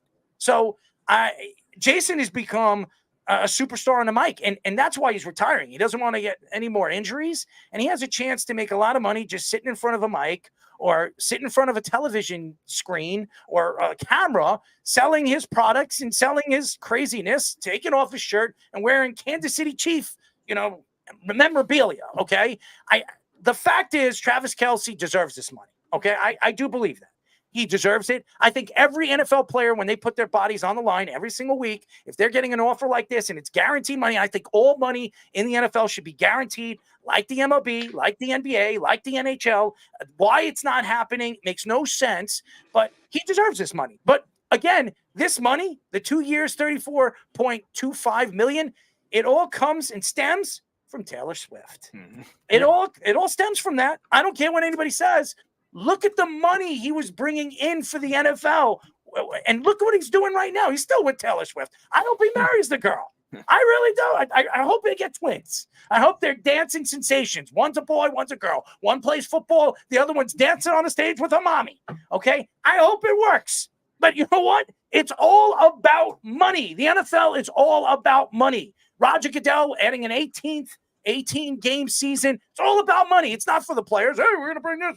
It's all about money. It's about the owners. It's about what could I bring in, how much memorabilia I could sell, how much jersey sales I could have, and how many hot dogs and hamburgers I could sell every single game. Yeah, also to look at, we were talking about it with, quarterbacks taking pay cuts, taking less, manipulating their contracts to do that. Travis Kelce's done that a lot, too, when they're not extending him at certain points. He was, the 5th or 6th highest paid tight end for much of this, and other guys have surpassed it. Darren Waller, who we'll talk about later, the highest one before that. By the way, I got to give Travis Kelce a lot of credit, because the guy, he gets beaten up on the field, and he still plays. It doesn't matter. He has bruised toe, turf toe. He's got a finger up his ass. Who knows? Yeah. He lost one. Somebody, defensive lineman, had a finger caught up his ass. He's going to play. The guy is going to play. There are guys like Mark Andrews, Darren Waller. Every single one of these guys, they go down like a pile of rocks, okay? And they don't come back for 5, 6, 7, 8 weeks, or they don't come back at all. This guy actually stays on the field. Gronkowski, look at his career. Yeah. I mean, the first 5 years, fantastic. He guy stays healthy. After that, the last 4 years of his career, injured. Elbow injury, knee injury, toe injury, finger injury. Hey, I don't know. There's an injury everywhere they get it. So this guy actually stays on the field. So when you have a player of this magnitude that's always out there, he's going to put his body on the line every single week, week by week, and he is the guy. Everybody keeps saying Patrick Mahomes. Patrick Mahomes wouldn't be Patrick Mahomes without Travis Kelce. Right. He wouldn't be. I don't care what anybody says. Kelce had great numbers with Alex Smith. I mean, go look at Patrick Mahomes' numbers when Travis Kelce isn't on the field. Mm-hmm. Go look at them. Yeah. They're not that good, okay? And I don't care. I'm not saying Travis Kelce's better than Patrick Mahomes.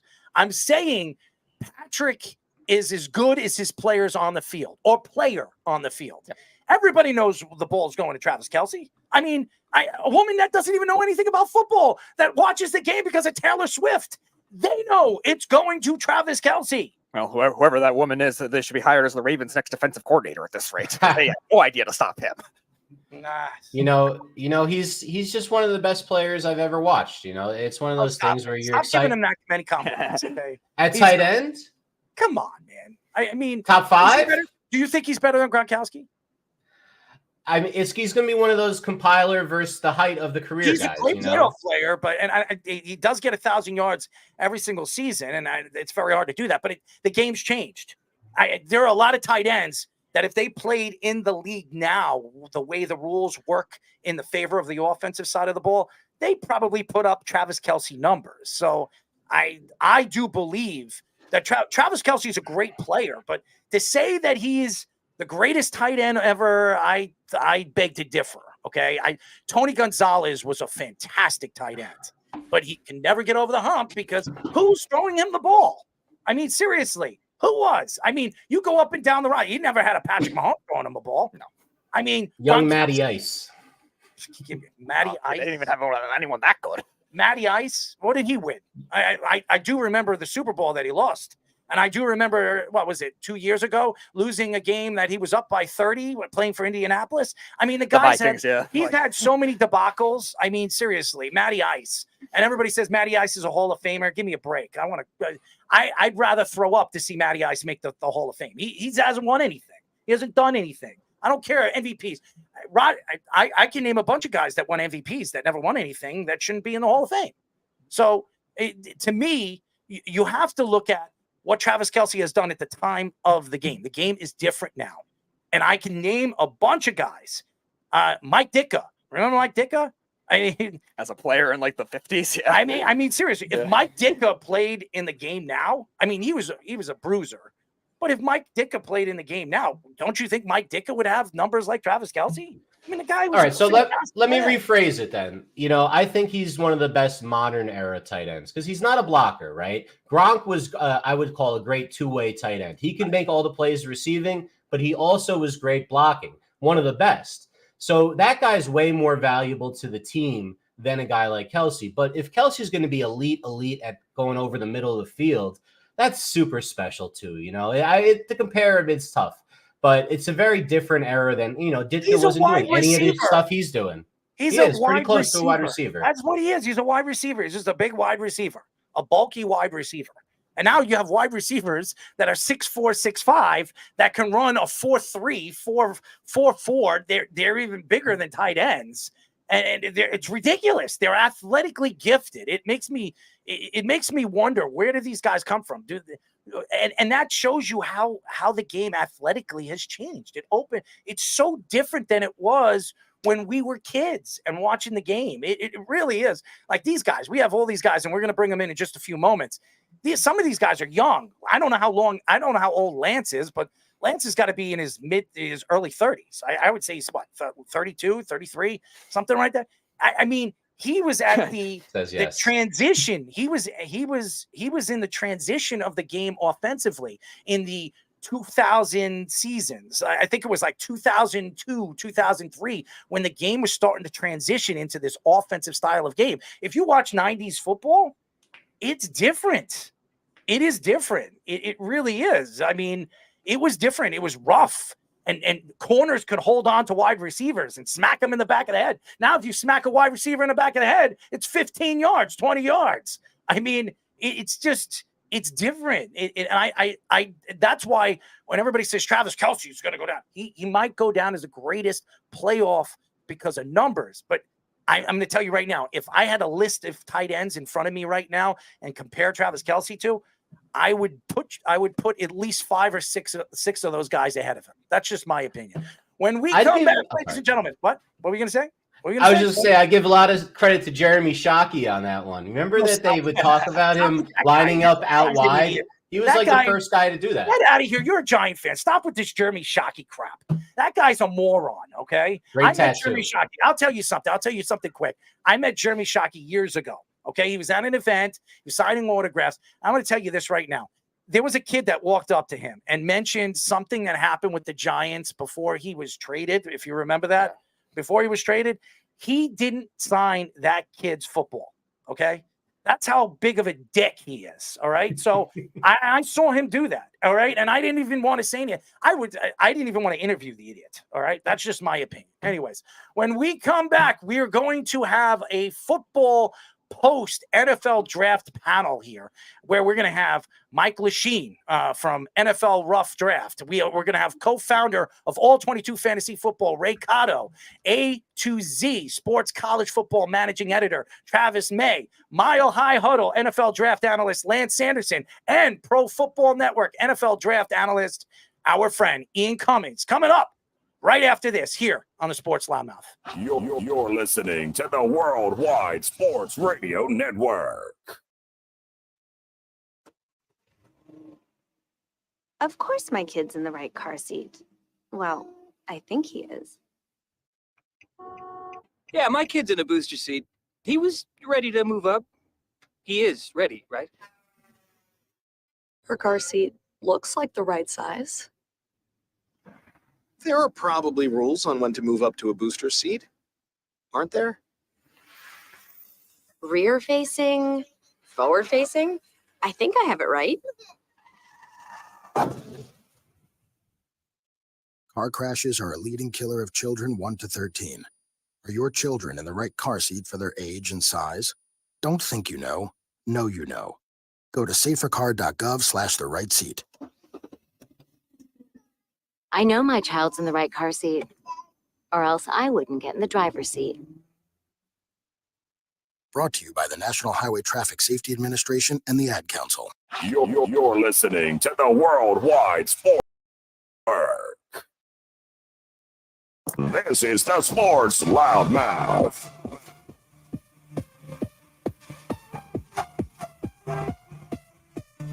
I'm not fist pumping. I'm just, everybody wants to see me do that on the show. I don't know why, but anyways.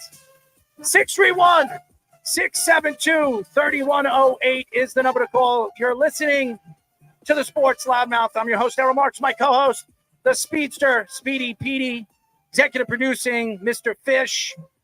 Go to our website at www.worldwidesportsradio.com. Check out all our shows throughout the week, including the Loudmouth with me, Speedy Petey, and ex-NFL player Sean Smith, every single Wednesdays and Thursdays at 7 p.m. All you have to do to tune in and check out our local listings is go to our website at www.worldwidesportsradio.com. By the way, we have a new show on the mornings, Monday through Friday.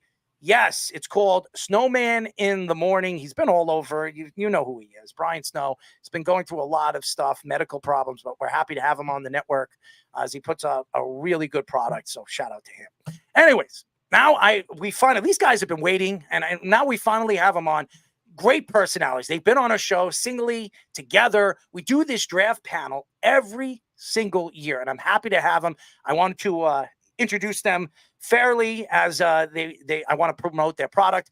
I would like to interview co-founder of NFL Rough Draft, Mike Luchene, co-founder of All 22 Fantasy Football, Ray Cotto, A to Z Sports College Football Managing Editor, Travis Maye, Mile High Huddle NFL Draft Analyst, Lance Sanderson, and Pro Football Network NFL Draft Analyst, Ian Cummings. Boys, what's up, buds? Glad to be here. It's kind of hard to believe that the NFL draft is actually behind us. It's every year it is both forever away and sneaks up on us at the same time. Very sad. It's a very sad day when you look back at the draft instead of forward, but it's still great to be here. Don't worry, at least Jerry Jones didn't show his draft card this year. Yeah, there you go. He just called them the 24th best team in the NFL, and that's why they were picking 24th. So there's that. He's just got everything else backwards now. Mike, how are you, Mike? Panel right now. This is good. Mike, I haven't seen Mike in a while. How are you, Mike? Pretty good. I was listening to you guys before you went to commercial. Real quick. Remember watching a game in 1992 or 1993, back in that era. Mm-hmm. You guys were talking about how the game was different. I remember Eddie Anderson was a safety for the Los Angeles Raiders. Mm-hmm. He clotheslined some receiver who went over the middle. The guy was unfortunate, and thank God they took the stuff out of the game, but the guy's laying on the ground, just out. And there was no penalty until Eddie Anderson gets down on the ground and gives a 1, 2, 3, and that's when the flag came out. I can't even imagine what would happen in today's NFL if that occurred during a game. But I'm doing great. Great to be here. Ian, what's up, bud? What's up? What's up? Doing good, doing good. Finally, it's interesting. You have fun in the lead up to the draft doing so many mock drafts because you can explore so many different possibilities. But now that it's over, it's kind of, you don't know what to do with yourself, right? It's kind of that hangover where she's like, all right, what now? So a lot of results to review, a lot of stuff to go over, but at the same time, that transition to 2025, there's a little bit of a lull. So excited to be here, excited to talk football, and a lot to go over for sure. I could send all of you a handkerchief if you really need one. I mean, seriously. Lance, what's up, buddy? Mr. Bronco man. How we doing, fellas? First things first, like I was just saying, I'm just excited to be on this panel. I mean, Mike does great work. Ray, Travis, Ian, big fan of all of you guys. Like, I feel out of place. Like, I shouldn't actually be on this show with everybody. But for real, though, no, doing great, man. The draft, we did 17 live hours worth of content for milehighhuddle.com on our YouTube page. It was awesome. Just uncut, reacting to every single pick. It was a lot of fun. So glad to be here to go over everything else with everybody else. And I'm The sure real you question reacted a lot is- about Zach Wilson. Oh man, the real question You know, is how many of you guys here have actually already written a 2025 NFL mock draft? Oof. Yeah. Guilty. Yeah. Of course you are. Of course you are, Ian. Yeah. Did you do the full 7-rounder or no? No, just 2 rounds this time. Just 2 Okay. rounds. So I Nice. contained myself a little bit. I had Yeah, to. I actually went 3. My 3 oh, round. okay. I see you. It dropped on Monday, so it was fun though putting it all together. Once you get that deep though, it's pretty wild. Like I mean, Yeah, it's a for lot sure. of projection for sure. for next year. Just don't downgrade any of Deion Sanders' prospects, or he might come at you on Twitter at this rate. That's true. That's I true. did not have Shador in the first round. For what it's worth. Massive red flags all the way around. By the way, I didn't have Shador in the first round, and I don't have him next year in the first round. So I'm just letting everybody know that. But anyways, so what we're going to do is we're going to ask a question, and we're going to let you all answer it. And obviously, we know where you guys go and fans. Obviously, I'm pretty sure I know what type of fans you guys are. So first, we're here in New York. So there was some conversations that the Jets were trying to move up at number 6 with the Giants. They were trying to get Odunze. It didn't work out, so they went after the offensive lineman, and I think it was a good move. First, I'll go with you, Lance, and then we'll trickle it down to Mike, and then obviously Ray, and then Ian, and then Travis. Did you like the Jets' first-round draft pick, and why? I actually really liked it because they got their guy while also being able to kind of fleece the Minnesota Vikings. And I mean, if you listen to what Sean Payton had to say, yeah, he was kind of talking about going up to get JJ McCarthy, whatever that may be. You get Olu Fashanu, an absolute dancing bear, needs to work a little bit with his power profile, but he's a quality pass protector, plays with great length. Like a little bit raw still. I think that there's still some growth potential with him, but this is a huge get for them. He's going to be a blindside protector for maybe Aaron Rodgers. We don't know if he's going to play this year, but you go out, you shore up the depth, you ensure that you got a young player that can develop. He's going to work behind Tyron Smith and what's the other one? Morgan Moses, which those guys are always injured. So you bring in a quality pass protecting option like that and just let him go to work behind those guys and grow behind those veterans. I love the pick. Mike, your thoughts? Yeah, Lance says he doesn't belong on this panel. That was a fantastic job. I mean, what a great job of summing it up. So I guess I'll take a look at it from sort of a different perspective because I completely agree with everything Lance already said. But, I think that this regime is looking at this draft as they need immediate impact because they're not going to be around after this upcoming season if they don't get that immediate impact. So, like Lance touched on, Tyron Smith, there isn't a lot of depth behind him. Max Mitchell's there as sort of a swing tackle. But if something were to go wrong at left tackle before this pick, they were potentially in a lot of trouble. And I think Fashanu was a great pick. I think too much was made of him having small hands. He's got long arms. And really, if you look at all of those top guys, obviously Alt was gone. He's probably the one that's the safest projection as an immediate left tackle. Latham played right tackle. Fuaga, projects more as sort of a right tackle. And in Mims, he's got potential to be the best offensive lineman in the draft, but he's very raw. He only played 8 games. So yeah, I liked what they did in the first round, and they're gonna get immediate impact and try to win a Super Bowl and save their jobs. Ray, what are your thoughts? Yeah, I mean, Olu coming out of Penn State, he's obviously a fantastic human being because of that. But everything these guys said as well. And you mentioned the immediate impact, Mike, right? And so when talking about Tyron Smith, drafting his backup replacement, whatever you want to call it, is an immediate impact. I mean, we saw what happened when he went out and Chaz Green had to take over at left tackle for the Cowboys, and he gave up like 5 or 6 sacks to Adrian Claiborne in a game against the Falcons or something ridiculous like that. So it is an immediate impact pick, despite maybe not being first on the depth chart on paper in May. Also, I really, really love, and I feel like not enough people are talking enough about it.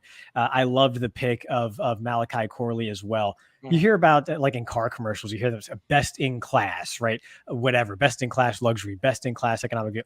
He is the best in class outside of maybe Malik Neighbors at yards after catch in a very good wide receiver draft room. So I just absolutely loved that pick as well. So you want to talk about immediate impact, even beyond the first round and at a position that was deep in this draft class. I really love the Malachi Corley pick. Despite obviously he doesn't have a full route tree and all the other things, he can make an immediate impact just with the ball in his hands from day one. So yeah, I was a big fan of those 2 picks in particular as well for the Jets.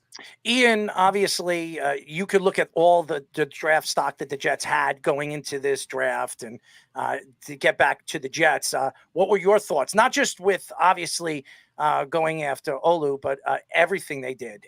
Obviously, Braylon Allen, every single thing that they did in the draft. What were your thoughts of the Jets? Where would you rate the Jets in another draft for a guy like Joe Douglas, who everybody thinks is a draft king over the last 2 or 3 years? Yeah, I thought the early round picks definitely have a chance to make an impact. And I think doubling up at running back was I didn't know how I felt about that because, again, you have Breece Hall, you have Israel Bonaconda as well. But Isaiah Davis was one of my favorite sleepers from South Dakota State. So I think if he has to play, he can make an immediate impact. I love his vision, his creative freedom for his size. He's got that volume back power profile. But at the same time, his footwork, his instincts, both very strong parts of his game. So I liked that pick a lot. Quantez Stiggers from Toronto, tons of athletic upside at corner as well. So I really like that dart throw late. But going back to round 1, round 3, Olu Fashanu, you're not going to hear any arguments for value from me. He was my 9th overall player. They got him at 11th in a slight trade back, so getting capital for that as well. That's a solid move. And I think Ray made a good point. Tyron Smith, right now, yes, he's a high-level starter when he's available, but him being available is not a certainty at this point in his career. And even Morgan Moses, right? He was an Ironman for a long time, but had some injury troubles last year too. So I think you have a guy in Olu who's 6'6", 320. I love how synergetic he is with his technique, right? Very good footwork, but he's also very good at compounding that positioning and that footwork with really, really good active hand usage and placement as well. The one thing that I wanted to keep improving at, right, is absorbing against power a little bit. There are times where his torso could be a little too wide. He'll let guys get inside, and that's where he can get on his skates a little bit. So you want to keep improving that power absorption, but the athleticism, the technique, all those things are there for him. The one thing, and I'll play devil's advocate here, they could have maybe gotten Brock Bowers there as well, and then swap out a guy offensive tackle in round 3, because Brock Bowers, to me, I know the tight end positional designation, people get a little apprehensive there, but to me, he's more of a weapon than a tight end. And I think that offensive system with Mike Williams is that vertical threat. Garrett Wilson is that movement Z who can separate and make rack throws as well. Brock Bowers can be a really great fit as that big slot weapon, right? Who you can just scheme touches to, just let him eat with the ball in his hands. That would have been a fun pick, and that would have been a great value too. But especially for the Jets, who need to protect Aaron Rodgers, they really need to make most of this window. I think having that security on the offensive line, you're never going to hear complaints from me, because that's the most important unit on the field. Travis, your thoughts to the Jets throughout this year 2024 draft? Yeah, I was actually going to point out, that the offensive tackle depth in this class was just incredible. I mean, the quality of player that was going not only at, the end of round 1, but into round 2, even beyond that, there were some quality players going that late. But it is hard to project that any of those players would have been as good as Olu Fashanu. And it's been over a year now. I remember even like early mock drafts last year, even in my own, like after the draft last year, I was like, okay, just Sharpie, Olu Fashanu, like top 10 kind of draft pick. Like it was just, everyone was on the same page. Like he had all the tools. I mean, and the hands thing, you mentioned that, Mike. I thought that was so funny because I was at the combine, and I feel like everybody I talked to, and he would come up, that would get dropped, and I was like, guys, it doesn't matter. He's got massive arms. He's 6'6". He throws people around. Like, okay, it is a little weird that my hands are bigger than his, but that we're overthinking it with that particular kind of granularity in the analysis. But for me, I definitely thought if you're going with the best player available, he's certainly in the conversation. I think Brock Bowers would have definitely been a great pick, like Ian said, and they need other playmakers. But I think just saying, hey, look, we have to keep Aaron Rodgers upright in this year, and we have to prove it. We have to win now, and getting the best player that's going to protect him in that spot was probably the right move. So definitely like that, getting him another weapon that actually can catch and add some yak, like Bray said too. That was a huge win. Getting some depth in case they do have any issues at running back. I didn't necessarily foresee them going, doubling up with Braylon Allen and Isaiah Davis, but Braylon Allen for a long time throughout much of this draft process, even like over a year ago, there was early round buzz with him. I know he was a round 4 pick, but there was certainly a chance he could have gone much earlier, and many people thought he was worthy of a day 2 selection, given his ridiculous size and just strength. And talked to him multiple times this spring about just his prep and what he's been doing with his footwork and receiving game, and getting a lot of dietary and workout, stuff from Derrick Henry, actually just kind of prepping to just become an immaculate pro. And so I really like that selection too. Great value there. They didn't have to take him, but the fact that they got him around 4, that was pretty incredible. So one of the shockers was Michael Penix obviously going as early as he did. Then J.J. McCarthy and Bo Nix went particularly later. Just in general, do you think the teams were afraid of, like we were discussing before, the 2025 draft class not being the same way? Atlanta going up strangely for Penix, and for the Broncos taking Bo Nix, where a lot of people thought he was a 3rd-round pick. And you guys don't have to go in order. You guys could speak and go back and forth, but I thought it would be easier. But you all can go at it. Whoever wants to go first, hit it however way you want to hit it. The thing with the Falcons and getting Michael Penix Jr. Is the 2025 QB class. I don't, in an ideal scenario, that doesn't really apply for them because they signed Kirk Cousins to a massive deal, right? If he returns to 100% off that torn Achilles, then they get a solid starter for 2 to 3 years. So a lot of those QB scenarios, right? Bo Nix to the Broncos, that was a reach on my board too, but I could see it because they had a dire need for QB. They didn't have a ton of capital to move up if they wanted to in a later year. And then Bo Nix, I think, is a solid scheme fit for Sean Payton. I think a lot of things that Russell Wilson was pretty bad at, right? Keeping the offense on schedule in the short range. Bo Nix is a little bit better at that, right? I think he's accurate in the short range. He's a good distributor, ball handler, but he's got some arm elasticity and off-platform ability too. So there's some creation upside there.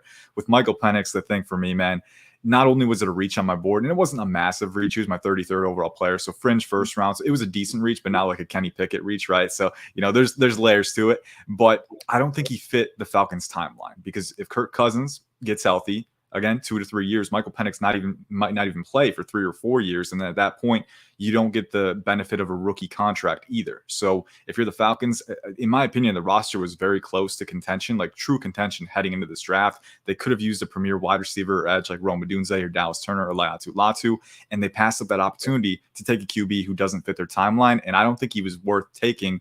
You look at Penix, like the argument you need to ask yourself, right? Is this a guy that we don't want to pass up because we're not sure we'll be able to get a prospect like this in the next 2 years? I don't think Penix was quite at that level as a prospect. So those are all the dichotomies working against the Falcons, in my opinion. It's a tough situation, but for me, that was the biggest head scratcher. I think the biggest thing with go ahead, Lance. Go ahead, no, go for it, Lance. You got it.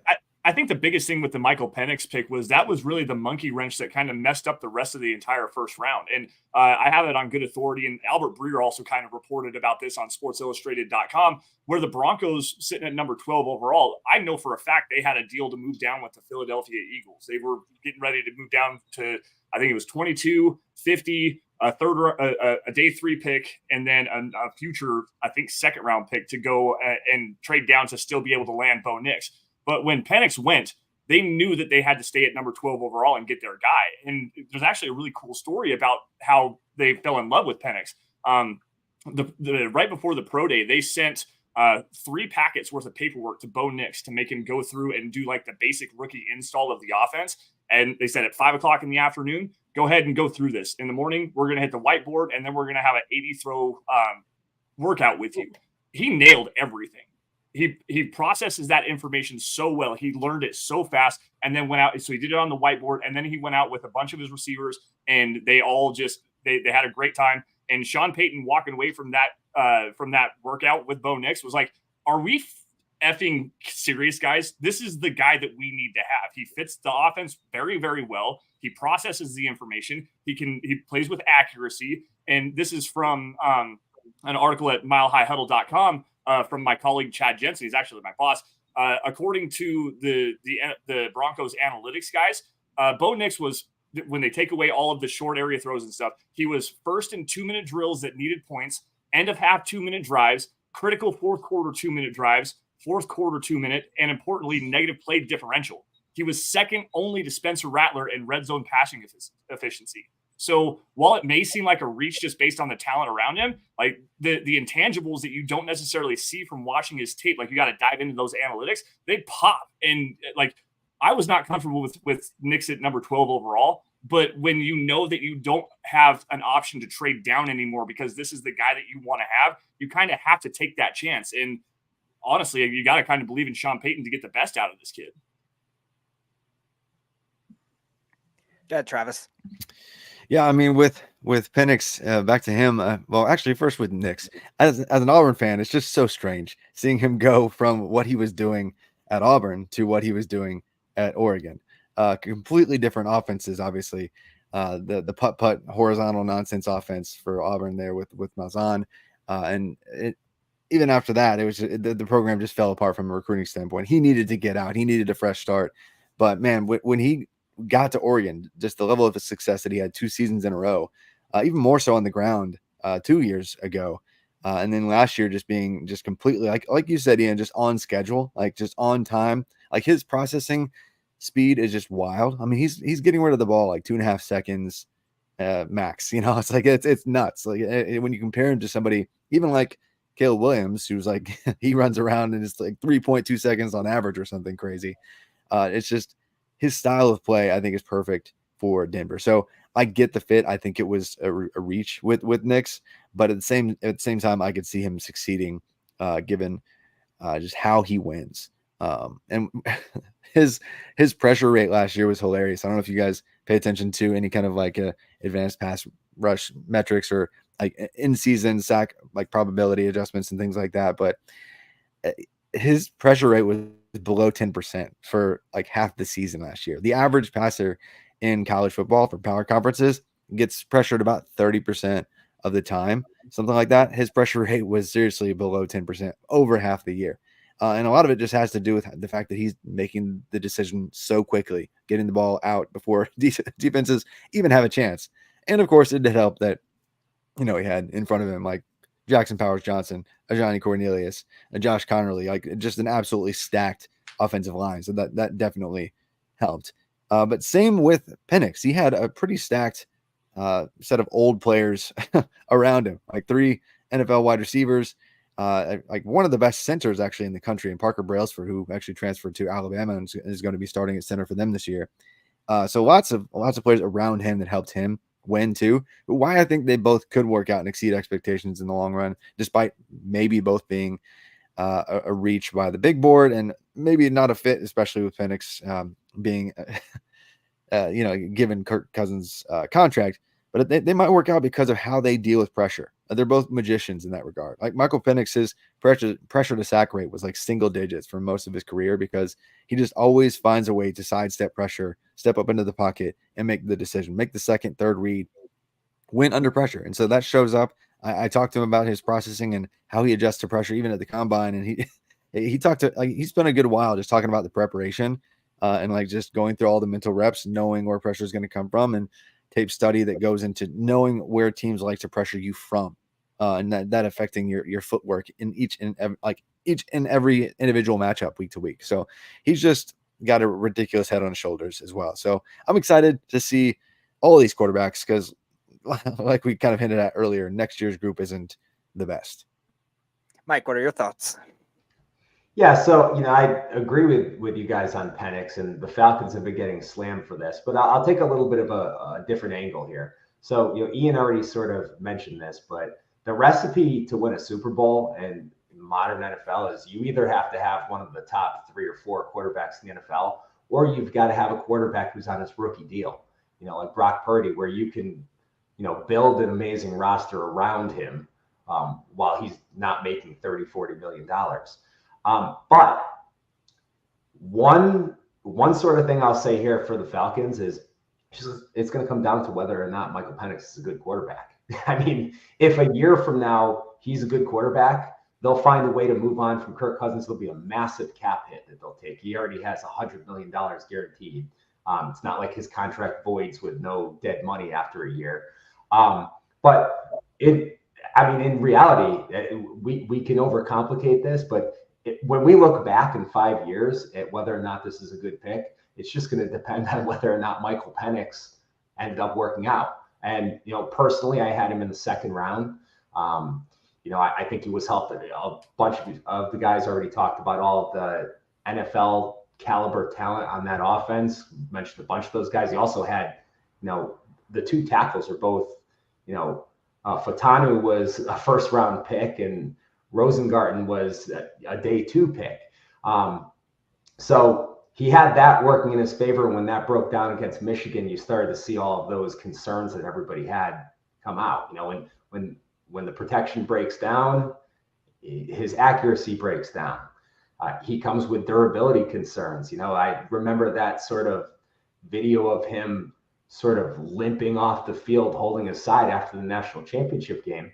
And then, separate from durability is just the fact that he has major pre-existing medical conditions. I'm certainly not a doctor, and so I'm sure the Falcons doctors gave him a clean bill there, but you're spending a top 10 overall pick on a quarterback who's coming into the league with 2 torn ACLs and 2 major shoulder injuries. So it's very risky. Doesn't appear to make a lot of sense, but the one, I'm going to give the Falcons just a little bit of a glimmer of hope here and say that really, when we look back in 5 years from now, Michael Penix, develops and he's a good quarterback, it'll look like a great pick, and we'll all be wrong. Ray, what are your thoughts? I'm still so scared of that meta. I mean, we're talking about someone who's basically one hit away from being like Jason White, Oklahoma status, where like he can't bend down and actually take a snap from under center because of his knees. That's where we are with a going to be 24-year-old quarterback that is at least sitting for a year behind someone who's getting paid big money. I agree with the intangibles. I mean, when you just watch Michael Penix, coaches are going to fall in love with him. He's the right type of guy for the NFL. It's just, is the body going to hold up? Even if everything else, if it's scheme fit and everything just physical ability wise is there, he's one hit away. And regardless of how much you protect quarterbacks in today's day and age, he's still one hit away from basically being done. And I think, I forget if I think it was Ian who mentioned, might've been Lance, one of you two on the right side of my screen, who mentioned the benefit of that rookie contract for a quarterback, not necessarily being there because of Cousins' deal right now. I think that's a big part of it. And so, yeah, unless Penix is so much better than someone you can get in even 2 years, even if you have to trade some draft assets to get your future quarterback after Kirk Cousins, that equation doesn't add up to me. But Penix himself, I like, and I could see why coaches would like him too. I'm just not sure the timing fits, and the injury history is just terrifying. So yeah, and then Bo Nix, I don't have to repeat what everyone else said. He fits Sean Payton to a T. Sean Payton loves getting rid of the ball quickly. He likes quick releases. That is Sean Payton's MO, and he has not had that yet in Denver at all. So he was going to get his guy, whether it was with a trade back or just standing pat and having to take him in the top dozen picks of the first round. He was going to get his guy. Well, just want everybody to know that we're doing a draft panel. We do this every single year after the draft. We get 5 top end draft analysts to come on the show and give them everybody their thoughts, because everybody thinks, everybody out there thinks they could be obviously a GM out there or a coach that can obviously, I'm going to get this guy. I'm going to get this guy. I could build a team and become obviously a great GM in this league and be successful, but it's not as easy as it looks. And these guys study it year in and year out, week in and week out. This is what they do for a living. As everybody knows, we are talking to co-founder of NFL Rough Draft, Mike Luchene, co-founder of All 22 Fantasy Football, Ray Cotto, A to Z Sports College Football Managing Editor, Travis Maye, Mile High Huddle, NFL Draft Analyst, Lance Sanderson, and Pro Football Network, NFL Draft Analyst, Ian Cummings. They're on the show right now. These guys are great. Go check them out. They're all over social media. They post up everything day in, day out. They give you their thoughts. And now that the draft is over, now you can reach out to them and ask them what they think. If you are a fan of the Baltimore Ravens or the Arizona Cardinals or the New York Giants, these guys have the answers. And one question I have for all of you guys is, I believe that the Lions, this is their year. I really do. The one thing I thought they needed to go after is corner help. That DB help, they didn't have that in the playoffs. You saw, especially against San Francisco in the second half of the game, they fell apart, defensively, and that was really their secondary. And what did they do in the draft? Well, their first 2 picks, they had corner help, and obviously Arnold, I believe, one of the best corners in this draft class, Alabama Crimson Tide, and then Rakestraw, who I think was a sleeper in this draft. I thought he was going to be a top corner in this draft. Obviously, it wasn't a defensive draft. This guy falls in the second round. Some people thought he could have, in another draft, could have been a first-round draft pick. What were your thoughts of the Lions draft? Yeah, I'll go first. I think, I generally liked what they did. Terrion Arnold, getting him at 24th overall was just an incredible value. He was actually a top 10 player on my board. I know the vertical speed isn't elite, but you think about what you need to succeed at the corner position, right? Especially in that man coverage scheme. They like to run a lot of man, having the micro movements, the fluidity, right? For his size, the hinge fluidity that he shows over top comebacks and hitches is just insane. And then he's extremely explosive out of breaks. And I got a chance to, ask him a question at the combine as well, asking him, because in 2022, he was good. Like, you could see the raw talent, but he took it to a whole new level in 2023. And so I asked him, like, hey, what was the catalyst for that change? And he's like, you know what? Late in 2022, I got benched. I never want that to happen again. So this dude is driven. He's got all the character that they want in Detroit. And then he's got the talent as well. He can play the boundary or the slot if Brian Branch gets injured. So a lot of versatility there as well. Rakestraw, to me, I like the player. I like the fit as well. And I do think the long-term outlook is good. I wasn't sure if I would have maybe gone with an edge rusher because they signed Marcus Davenport, but I don't know if they have enough opposite Aiden Hutchinson.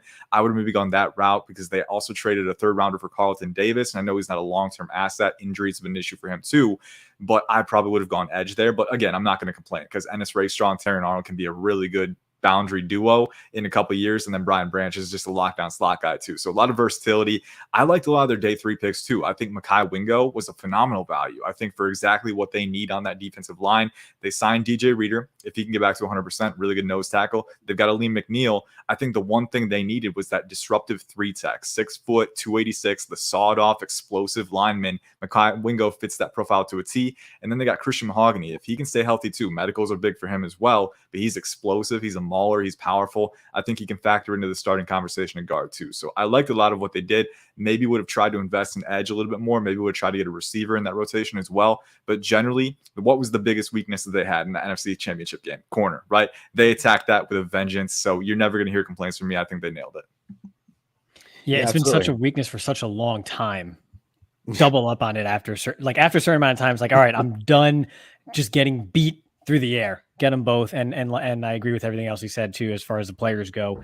Good tandem. I think they complement each other really well. So yeah, you couldn't plug every hole, but at least the one that's been kind of bleeding out the most, you took care of as best you could. So yeah, I can't complain about that at all. And absolutely loved. And the Mahogany was only there because of medicals. He would have went a day earlier if not for that, honestly. So that's a great pick as well. Even if it's whatever the situation is, if it only lasts 5 or 6 years medicalized, that's still a great pick at that point in the draft. Agreed. And I like the value of where they got a lot of the players. And Sione Vaki, whether they're going to play him at running back or safety, probably defensive back. But it's just funny just seeing how he was used in college, and it was really a running back at times, which was just shows his versatility. One of my favorite players in the draft. But yeah, I loved it up and down. Both corner picks were phenomenal. I thought, like Ian said, I thought Arnold was going to go way before pick 24. just probably the most balanced overall skill set at the corner position overall. Like there's nothing he can't do. And so just really was a huge fan there. I could have seen them actually getting kind of a bigger bodied wide receiver at some point, given that they basically just have Amon-Ra St. Brown, Jameson Williams, who I guess we think is good at this point, maybe, he was supposed to be. And then Khalif Raymond, who shout out to the Tennessee Titans. He was like a camp body for them for a long time. So the depth there is not phenomenal at wide receiver either. So I could have seen them go that direction, or like Ian said, with kind of like a mix, somewhere in between 3 and 5 tech would be okay, but off the edge just to bring some help. I actually kind of thought that they were going to be in the mix for Darius Robinson specifically if they didn't go corner in the first round. But overall, definitely like the draft, and they're in a great spot to, I don't know, win now. Feels weird to say about the Lions, but here we are. Yeah, I like the corners as well. No need to rehash that. The guys did a great job of talking about that. I want to talk about those last 2 day 3 picks a little bit more though, because I agree those both Makai Wingo and Mahogany could have been 3rd round picks. Wingo, his only deal is he's a little bit short. He's got short arms. I still thought that maybe he'd find a home in like the 80s or 90s overall. So I thought 4th, 5th round at worst. They got him in the 6th round. And Mahogany was actually in my final top 100. I thought he'd be a 3rd round pick. And, like Ray said, the medicals pushed him down. Without that, he's certainly a day 2 pick. And now going back to the medicals and just draft strategy, I talked about how it's a risk with Penix at 8 overall. Well, that's different based on position and based on round. Okay, like you saw Tyjae Spears last year with the Titans, and he doesn't have the ACL, and people say, well, he might only be a 1 contract player. Great. You know what? With your 3rd round pick, you're drafting a running back. If you get 1 contract out of him, that's fine. That's all you need. And certainly on day 3, the same is true. You get Mahogany for 3-4 years. Rookie deal's 4 years after the 1st round. You're happy with that. I'll go back to the Kansas City Chiefs. They took Trey Smith. He had the previous issues with the blood clots in his lungs. He was a 2nd round pick all day. They got him in the 6th round. And it paid off for them tremendously. You remember that Super Bowl against Tampa, they had all kinds of issues protecting the quarterback. And they went and they were able to, part of what they did was to bring in Trey Smith, and for the investment of a 6th round pick, really helped shore up the offensive line. So I think Mahogany could have a similar impact with the Lions. I'm going to push back a little bit on the Rakestraw and the Makai Wingo picks, because I don't know that they necessarily fit the mold of Dan Campbell style players. Like you want to go out there and like with Dan Campbell, it's physicality, brute force. We're going to meet you with strength. Again, when we fall down, we're going to come back up. We're going to bite a kneecap. And when you push us down again, we're going to come up and we're going to bite the other kneecap. Rakestraw Jr. was not that kind of player, in my opinion. I like the scheme fit, but the physicality with him was just so inconsistent.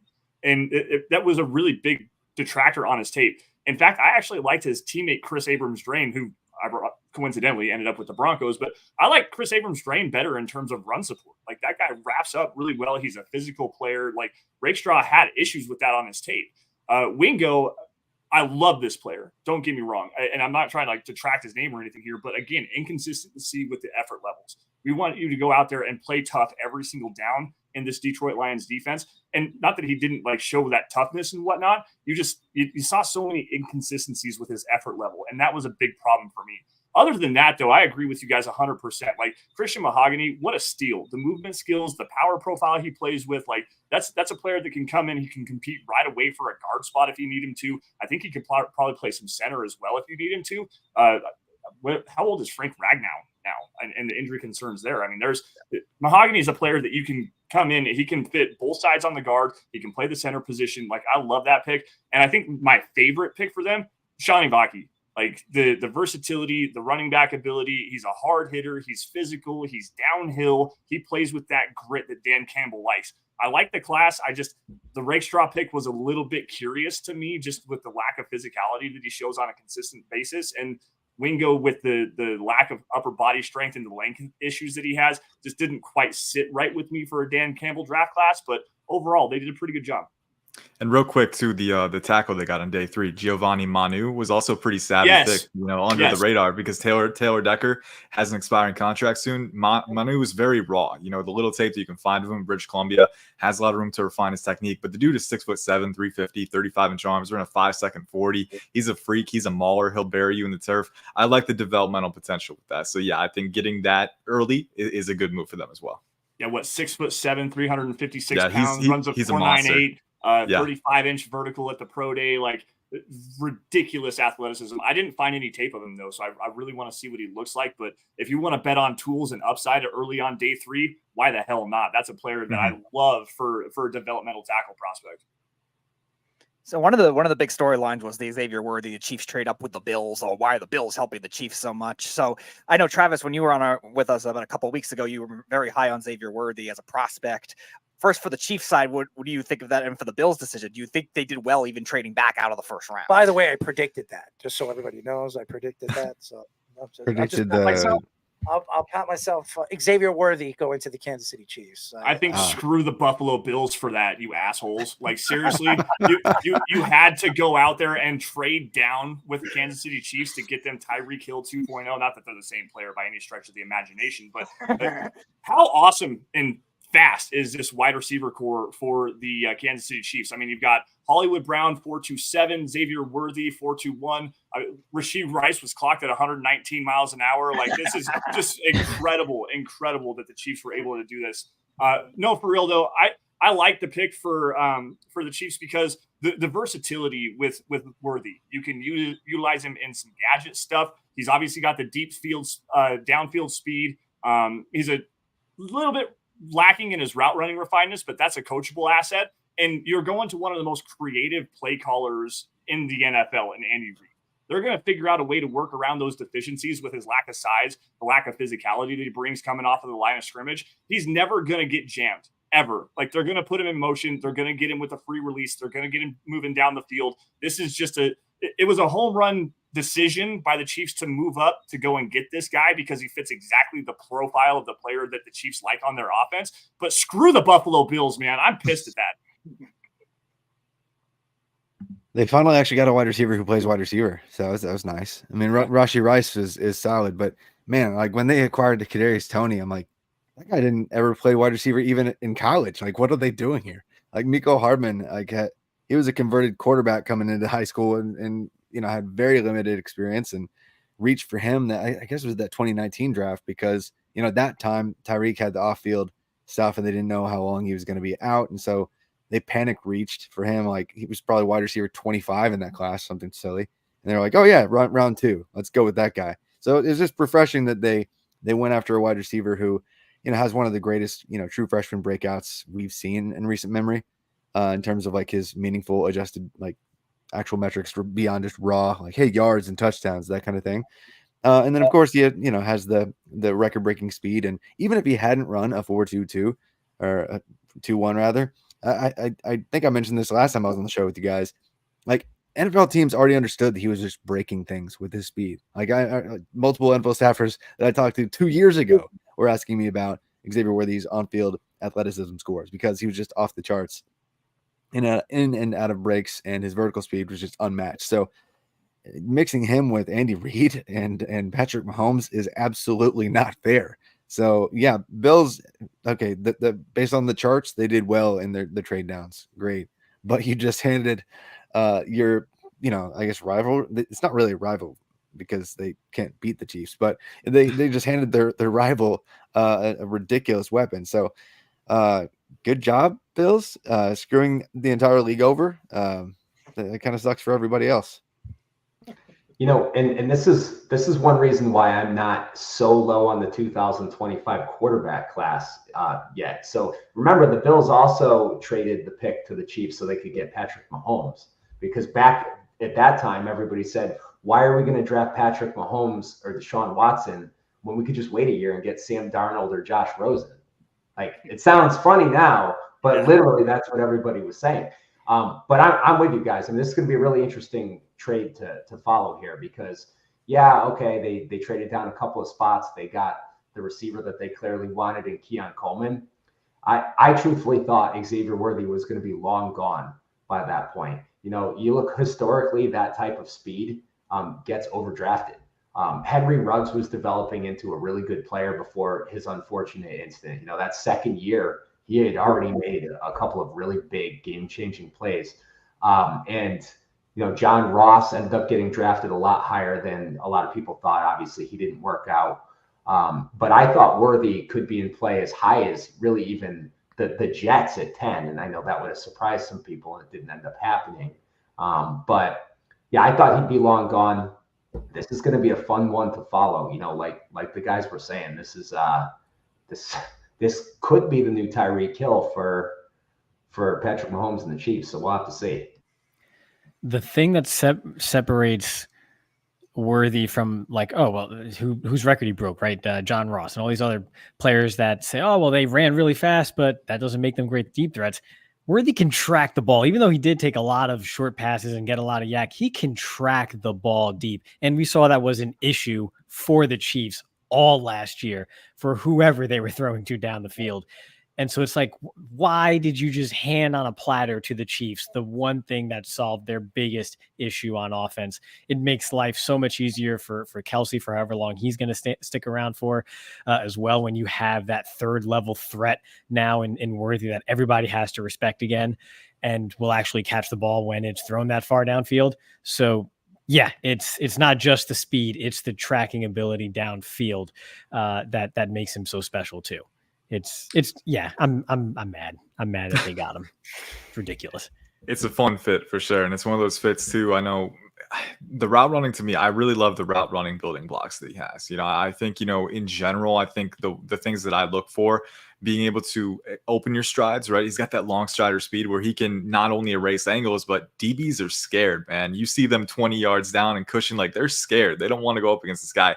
And then he knows how to retract his strides and bend on breaks too. He's really flexible as a route runner. So I think he can use that speed and weaponize it to just thrash DBs all over the place, right? So, you know, you look at Andy Reid and some of the failures at receiver, like Kadarius Toney, right? Like, you know, you can't do everything for a receiver. Andy Reid is a mad genius as an offensive schemer. So you like the landing spot for anyone, but Xavier Worthy is fun because he can play movement Z. You can get him the ball in motions as that rack threat with that speed. He can break angles, and then he has a really full route tree where I think he has the flexibility, the cutting ability, right, the stride frequencies and the throttle freedom to really run any type of route that you need him to. And then he tracks the ball well in the deep third too. So, you know, the one knock that I would maybe have is that he is a little redundant from a personnel standpoint with Hollywood Brown, right? You don't have a ton of size in that receiving core, but I don't think it's going to be too big of an issue because you can control space with that kind of combination, that kind of speed. Your stretching defense is very thin, and the moment they go a little too far deep to cover that deep third, now all of a sudden space is open for Rashee Rice and Travis Kelce to work up the middle. So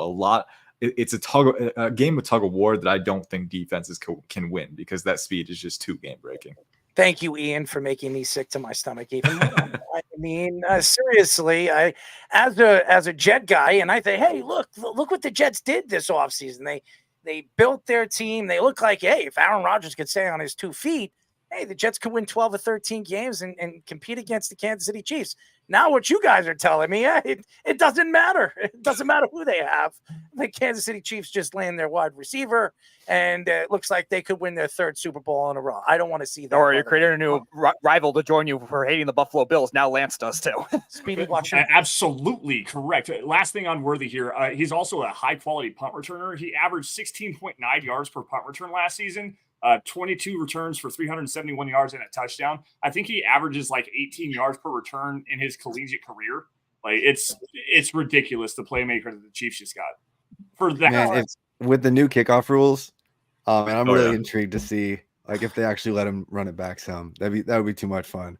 It's going to open up so many different ends for all these punt returners. I mean, it's honestly not fair because now you're giving all these offensive teams an option. Hey, you know what?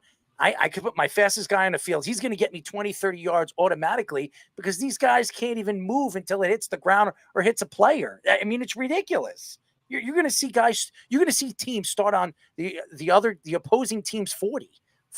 45, where Patrick Mahomes is licking his lips. He's like, I just got to throw it another 45 yards and it's going to be a touchdown. I'm going to put up 50, 60 points every single game because these new rules. I don't like it, by the way. But Dan Campbell won't employ a kicker because they'll just go for it all the time if they had that good field position. Again, Speedy with his smart-ass remarks. Anyways, before we let you guys go, because there's so much. We could speak to you guys for 3 hours, and I'm sure you guys are going to have your own thoughts on so many different teams. What I would really like to know from all of you guys, your winners and losers and why. So I'm giving the mic to you guys. All right, well, I'll start with a winner here. For me, the Pittsburgh Steelers have won this entire offseason, and they just capped that with the draft. You get Russell Wilson for $1 million. That's almost like we were talking about, the value of having quarterbacks on their rookie deals. Well, that's unless you get, former Pro Bowl quarterbacks to sign for $1 million. The Broncos the Steelers are paying Russell Wilson less this year than the Raiders will be paying Brian Hoyer, who is retired. He's like my age. But going into the draft too, I think Fatanu, if you could probably circle one player before the draft started as the dream scenario to be there without having to trade up, he would be it. As the second round, Zach Frazier ended up falling there. And, Roman Wilson, who they took with their first third-round pick, would have been a fine pick in the second round as well. So they get both of them. They get Frazier in the second. They get Roman Wilson in the third. And then they got Peyton Wilson at the end of the third round. Peyton Wilson the guy's probably a late first-round pick if he didn't have the medical concerns and he had a couple other off-the-field things that happened. But again, late in the third round, you're getting a great player for, almost nothing. And if he only plays 3 years, well, you might have won a Super Bowl by then. So you'll take that. And then even going into day 3, Mason McCormick, I know a lot of people had him late in day 2. I thought that he probably should be a solid 4th round pick. I don't know if he has as much position versatility as everybody else thinks he does, but I thought that was a really solid pick. They really solidified that offensive line with this draft. And then, Ryan Watts probably be a good special teams player for them for a long time. He's really athletic.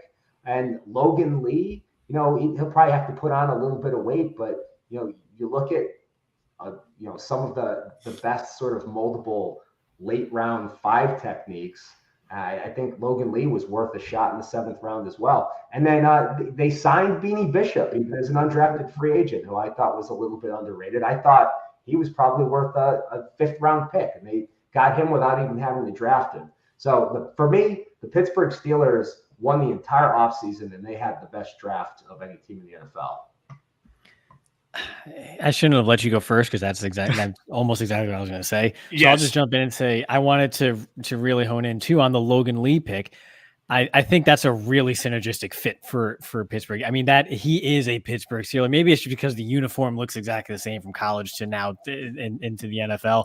But that's exactly the type of big 5 tech guy that kind of moves around the line that Pittsburgh loves, and they've hit on guys in recent draft classes too. I loved Keanu Benton coming out. He looks like he's going to be a long-term contributor there too. We don't know how long Hayward's going to be there, so they're already kind of restacking the cupboard, if you will, on the defensive line.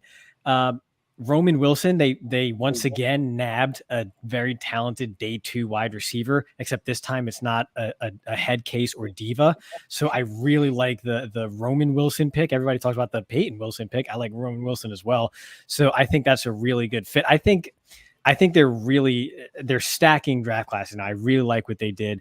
We'll see kind of what direction they have to go in 2 or 3 years, because I think this is always the case with Pittsburgh. They haven't picked in the top 5 in like a half century, but they're going to have to figure out franchise quarterback long-term at some point here over the next couple of years, maybe not necessarily 2025, but that day is coming. And if they keep drafting this way, they're going to be able to, use draft capital if they have to get the right quarterback because the pieces are going to be in place. I really like what they did, just overall up and down, literally every single pick.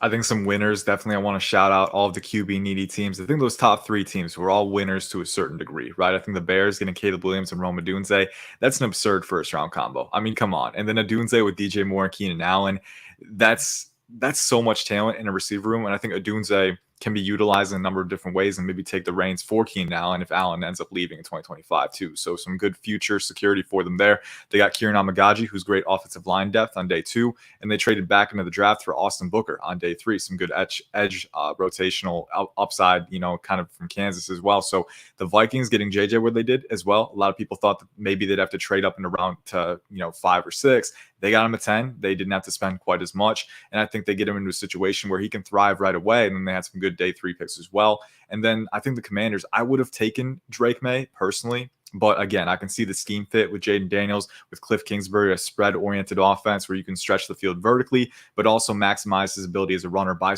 spreading the defense thin too. And then on day 2, getting Johnny Newton, Mike Sanderson. I mean, come on. Johnny Newton and Dan Quinn's scheme with that alignment versatility. If medicals didn't factor in, he would have been a top 15 player for me. So I love that fit. Explosive, flexible, really good hands, really good speed to power as well. He can rush from 5 tech as well. And he's got the ankle flexion to win outside the arc at 5 tech. So pretty insane talent to work with. Mike Sanders still very intelligent, physical nickel defender who's got some versatility as well. And they got Ben Sinnott, who's my tight end too, top 50 player too. So loved that fit. And then I think the Patriots getting Drake Maye, who was up there in that tier with Caleb Williams for me. I was a big fan of him as a prospect. I think the athleticism, the arm talent for his size is really uncanny. And the flashes of anticipation, DB manipulation over the middle of the field are very, very promising. He has a situation where he's not pressured to start right away with Jacoby Brissett. And then they got 2 receivers who I think really fit his play style. Jalen Polk has a lot of elements to his game where he's very QB friendly, right? He's a lineman versatile, can play movement Z, can win from anywhere. He can box out DBs at the catch point and very, very comfortable in tight situations. And then Javon Baker, kind of the same, where he can attack the ball in close quarters. He's got good twitch as a route runner. So I like what those teams did. My loser, I don't want to harp on the Falcons too much, but I do want to reiterate, right? Especially in the modern NFL with so many of these teams on the come up. You look at the NFC, the Packers are a team that's coming up. You got some teams in the NFC East that are working there. The 49ers, the Rams are back in contention. So the margin for error to become a Super Bowl team is very, very slim. And sometimes using the 8th overall pick on an impact player could be the difference down the line, right? So they had an opportunity to get one of those guys. Instead, they kicked the can and they might have disrupted their timeline. So, you never want to be too critical because we don't know what's going to happen. But I do think they lost some momentum with that pick.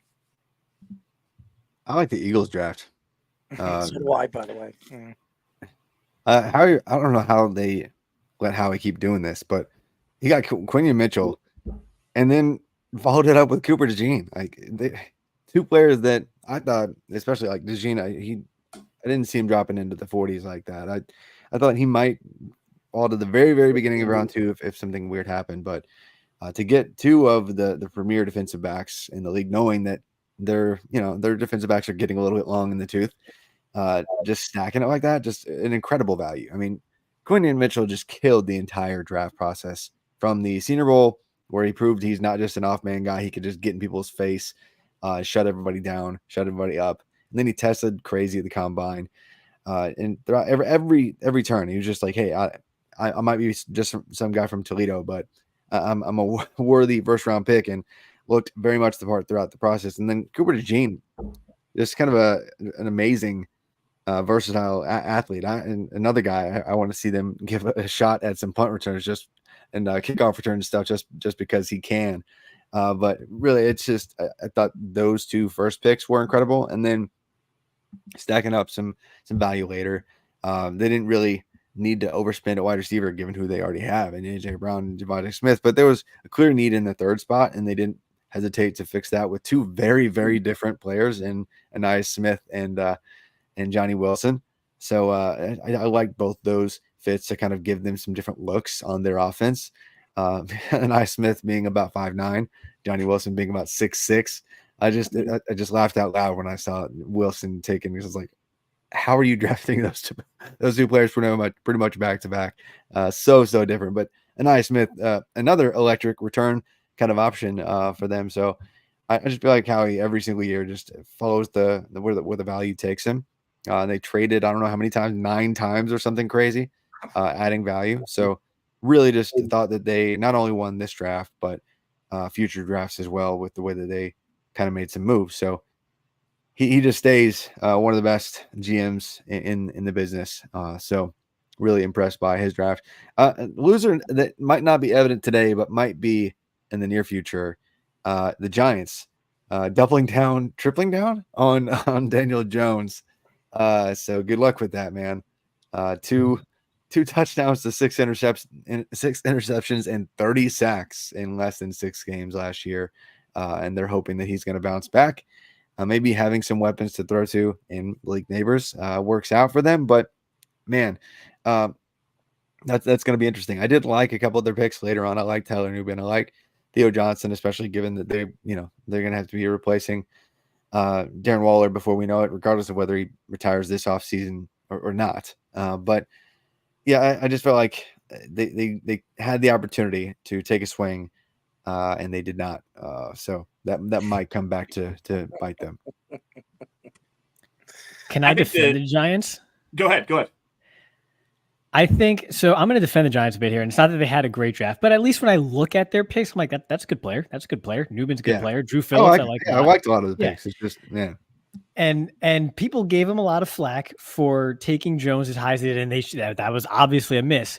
But the other side of that was you should have taken the late Dwayne Haskins. And well, they were right about not taking Haskins as high as he was projected to go in that draft. So at least they're sticking to their guns, even though it has not worked out for them. And so if you looked at this class as a 2 quarterback class and you couldn't get obviously Caleb or Maye, then just take good players and take a swing at some point next year. And I don't know, maybe people don't like next year's class, so we'll see how that ends up, but plenty of time for that to actually take shape. So at least they didn't panic. So I can't call them a loser because they didn't do many panic picks. So my loser, I think the Giants are just kind of middle of the pack based on how that all turned out, because they didn't panic pick as a result of not getting their quarterback. My loser, since I kind of echoed my winner with the Steelers there, I did not like the Dolphins draft. I mean, Chop Robinson, I think, is a fine pick in the first round. That's around where he was projected to go, as far as I'm concerned. The just twitched up, juicy edge rusher. So fine. I should, that's phrasing. Anyway, I really don't like Patrick Paul. I just don't. There's raw, and then there's just, you look like you have tools, but it really just never comes together. I think that was a reach. Jalen Wright is a great player, but how many 5'10" fast running backs are you going to have when you have so many other needs on your team? I mean, at the end of the season, their pass rush for the short and long term basically evaporated with the injuries that are going to impact long term Phillips and then Chubb. They lose Wilkins. I think that defense takes a huge hit over the next couple of years, and you get Chop, which is great. But then after that, I mean, on day 2, you're taking Patrick Paul, and then round 4, you're taking Jalen Wright. I just think the defense is going downhill quickly, and they really only addressed it with 1 pick and then a couple questionable picks thereafter on the offensive side of the ball. Kamara, I like the motor, fine player, but ideally that's a rotation guy in the NFL, I think. Malik Washington, of course, fits right in with everything else they do on the outside, so you get that. But I just feel like they were left almost hemorrhaging on defense, on the defensive front after the way that last season ended for them. And they only took Chop and basically nothing else. And then I didn't really love the players they took on the offensive side of the ball thereafter either. So to me, that's a loser. All right, Lance. I've got so many things to take away here. First off, the Steelers did have the best draft. I love the way they've rebuilt that offensive line. You get Faltano, you get Zach Frazier, 4-time state wrestling champion, by the way. So this dude plays with leverage and just a brute force level of balance. It's amazing. But you go and get Mason McCormick in the 4th round. Love that a lot. But you got to, let's see. Let's do Philly next, because I agree with, was it Travis that was talking about Philly? I think so. I loved what Howie Roseman did, but you have to go to Eric DeCosta and the Baltimore Ravens, because how does that guy just continue to let the board fall to him and take the best player available that's always at a position of need and they just continued to build this roster. I wasn't a huge fan of the Wiggins pick because I think he's just not physical enough for that Baltimore Ravens defense, but you need a right tackle, and you go get the right tackle that started for a left-handed quarterback in Roger Rosengarten, Denver guy, by the way. You get him in the second round. You get Adisa Isaac, how he fell as far as he did to get to the 30th pick of the third round. That's huge. You get Devontae Walker, a deep threat to add to that offense. TJ Tampa, most had as a top 50 pick. Rasheen Ali, versatile running back out of Marshall. I loved what they did. And then Nick Stamack, the center out of Michigan State, who, if it weren't for injury concerns, he's probably a day 2 pick in my opinion. Another one that I like both teams out of Los Angeles. The Rams, you get Jared Hurst in the first round. You pair him up with his running mate Braden Fisk out of Florida State in the second round. You get Brennan Jackson, another high-level 5 technique or 7 technique edge defender out of Washington State. You add Tyler Davis. I mean, you needed to add pass rush versatility to this team. And the Rams just sat there and let the board come to them again, and they took great value all the way through. And then the Chargers, man, you get Joe Alt at number 5 overall. They needed another tackle. They're probably not going to move Rashawn Slater from the left side. They'll just start Joe Alt on the right side. Then you get Ladd McConkey to build that wide receiver room. Junior Colson, the linebacker out of Michigan, Jim Harbaugh's dude. You get Cam Hart in the 5th round, a physical player that works in that defense really well. And then you get Brendan Rice and Cornelius Johnson as your replacements for Mike Williams and Keenan Allen that project as similar players on the outside for that. Like the Chargers had a great draft. The Rams had a great draft. I love what the Chiefs did outside of the Worthy pick. And then I got to get into my Broncos really fast. That's what I do. Denver Broncos. Outside of the Bo Nix pick at 12, I wanted the trade down there. I'm okay with it. The more that I think about it, the more comfortable I get with it. Did not like Jonah Ellis in the 3rd round, not over Adisa Isaac. I thought you needed some more pass rush versatility, and Ellis is Nick Bonino 2.0 in terms of speedy, has a nice spin move, but just terrible on the edge in terms of setting the run defense. But on day 3, man, George Payton and Sean Payton, those guys went to work. They trade up to go get Troy Franklin in the 4th round, 2nd pick of the 4th round, adding more speed and versatility to that wide receiver room. You go and then you get Chris Abrams-Drain, who I like to start for this Broncos defense, a versatile defensive back with athleticism, range, physicality. He's a great player in my opinion. You add Audric Estime to take over for Javonte Williams, who's in the last year of his rookie contract. Samaje Perine could potentially be a salary cap casualty in this thing. And then after that happens, you send a 2026 6th round pick, Errol, to your New York Jets in exchange for Jonathan Franklin Myers, who is one of the best interior pass rushers that doesn't stop. As he, the guy, as he deserves, the guy made more mistakes than any defensive lineman on the Jets team last year. He was horrible. He was horrible. He was miscast. They played him as a 7 technique. He used to play as a 3 technique, and I'll be fine with it. I like what the Broncos did. Biggest loser, the Falcons. Taking Michael Penix where they did, number 8 overall. It didn't make sense to me, especially given we've already kind of hashed through it. But the Kirk Cousins deal and the fact that he turns 24 on May 8th, so he's going to be by the time his rookie deal comes to pass, he's going to be at least 27, 28 years old by the time that Kirk Cousins' contract is finally completely off of the books. Like, I was not impressed. I like what they did outside of that, but Penix at 8 was a big fail to me. Just so you know, and we're going to let you guys go in just a few seconds. I just want to let you know about that whole John Franklin Myers. Everybody was writing to me and sending me all this crazy crap on Twitter or X, whatever the hell they call that crap. I will say this. John Franklin Myers, they overpaid when they did, and you can have him because that's why they brought in Hassan Reddick. They weren't keeping him no matter what. They wanted to get something for him. They got a 6th round draft pick. That's what Joe Douglas did. He had 3 4th round draft picks. He only used 1. Okay. So, and he rebuilt this team through the draft. And I will say this, you don't know what these guys are going to turn out to be. We can grade it over and over and over again. It doesn't matter what we grade it because we've seen it. I've seen the Jets draft quarterback after quarterback after quarterback after quarterback, and they all effing fail. So I don't trust anything until I see it on the field.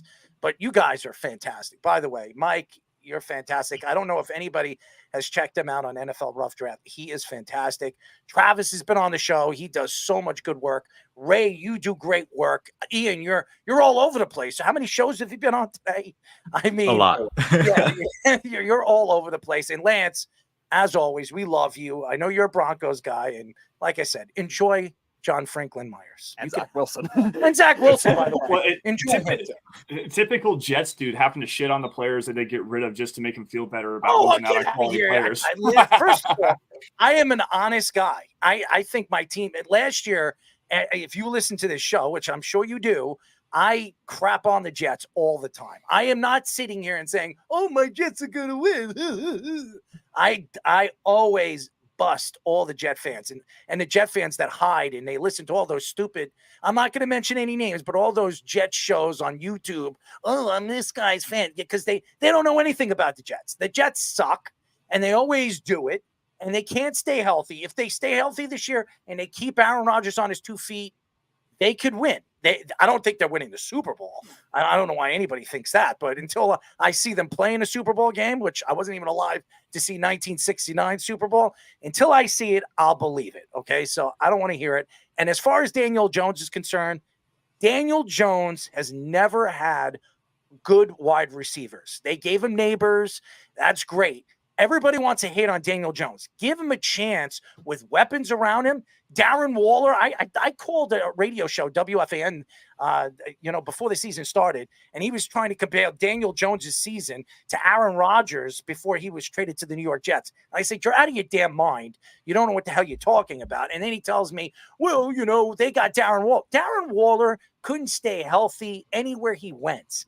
Okay, he was found by John Gruden. John Gruden takes him. He goes to Vegas and he puts on, what do you have, 2 good seasons? The guy he's not worth anything. All right. So I don't want to sit here and keep you guys on, but I just want to give you guys so much credit. You guys we've had so many good panels on the show. This is one of the best. You guys are fantastic. You really are. And again, all the fans, go check him out. Co-founder of NFL Rough Draft, Mike Luchene, co-founder of All 22 Fantasy Football, Ray Cotto, A to Z, Sports College Football Managing Editor, Travis Maye, Mile High Huddle, NFL Draft Analyst, Lance Sanderson, and Pro Football Network, NFL Draft Analyst, Ian Cummings. Guys, I really appreciate the time. I know you guys are busy. And don't worry, the draft is around the corner before you know it. I mean, it goes fast, man. I just turned 42 on Monday.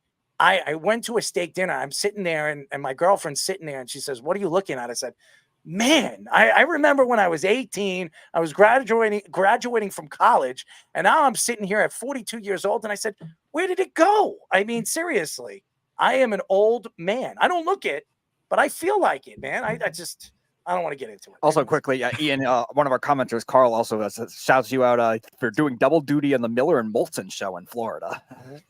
Yeah, it's been a busy offseason for sure. I have a hard time saying no, but I enjoy every show that I go on, and especially this one, being the panel with you guys, getting to hear different angles about everything. It's fun. I'm definitely going to take a vacation at some point, but that'll be in the near future. But in the meantime, we still got a little more review. Listen, I can't wait till can't wait to talk about the 2026 NFL draft with you guys. Yeah.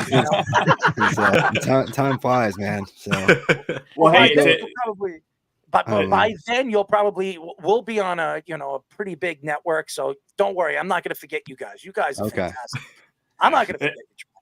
To everybody on this panel right now, I host my show on Friday nights for milehighhuddle.com called Dove Valley Deep Divers. You all are more than welcome to come on anytime you want to. Just hit me up on Twitter at LanceS_MHH. My DMs are open. If you guys want to come on and talk some football, let's do it. Dive in We'll to do. the Broncos. I love you. I love him, man. I love messing with Lance, man. He is a Bronco. It's through and through. He's a Bronco. You know what? Everybody. So like I said, we did 17 and a half hours straight live coverage. 4.5 Friday, 5.5. 4.5 Thursday, 5.5 Friday, 7.5 on Saturday. Live coverage straight through nonstop. And I took the most shit out of everybody on there because everyone likes to make fun of me for some reason, and I don't know why. Like, I'm a lovable dude. Like, just leave me alone and let's talk football. Damn it. I got to ask your wife that. I have to ask your wife that. Lovable dude.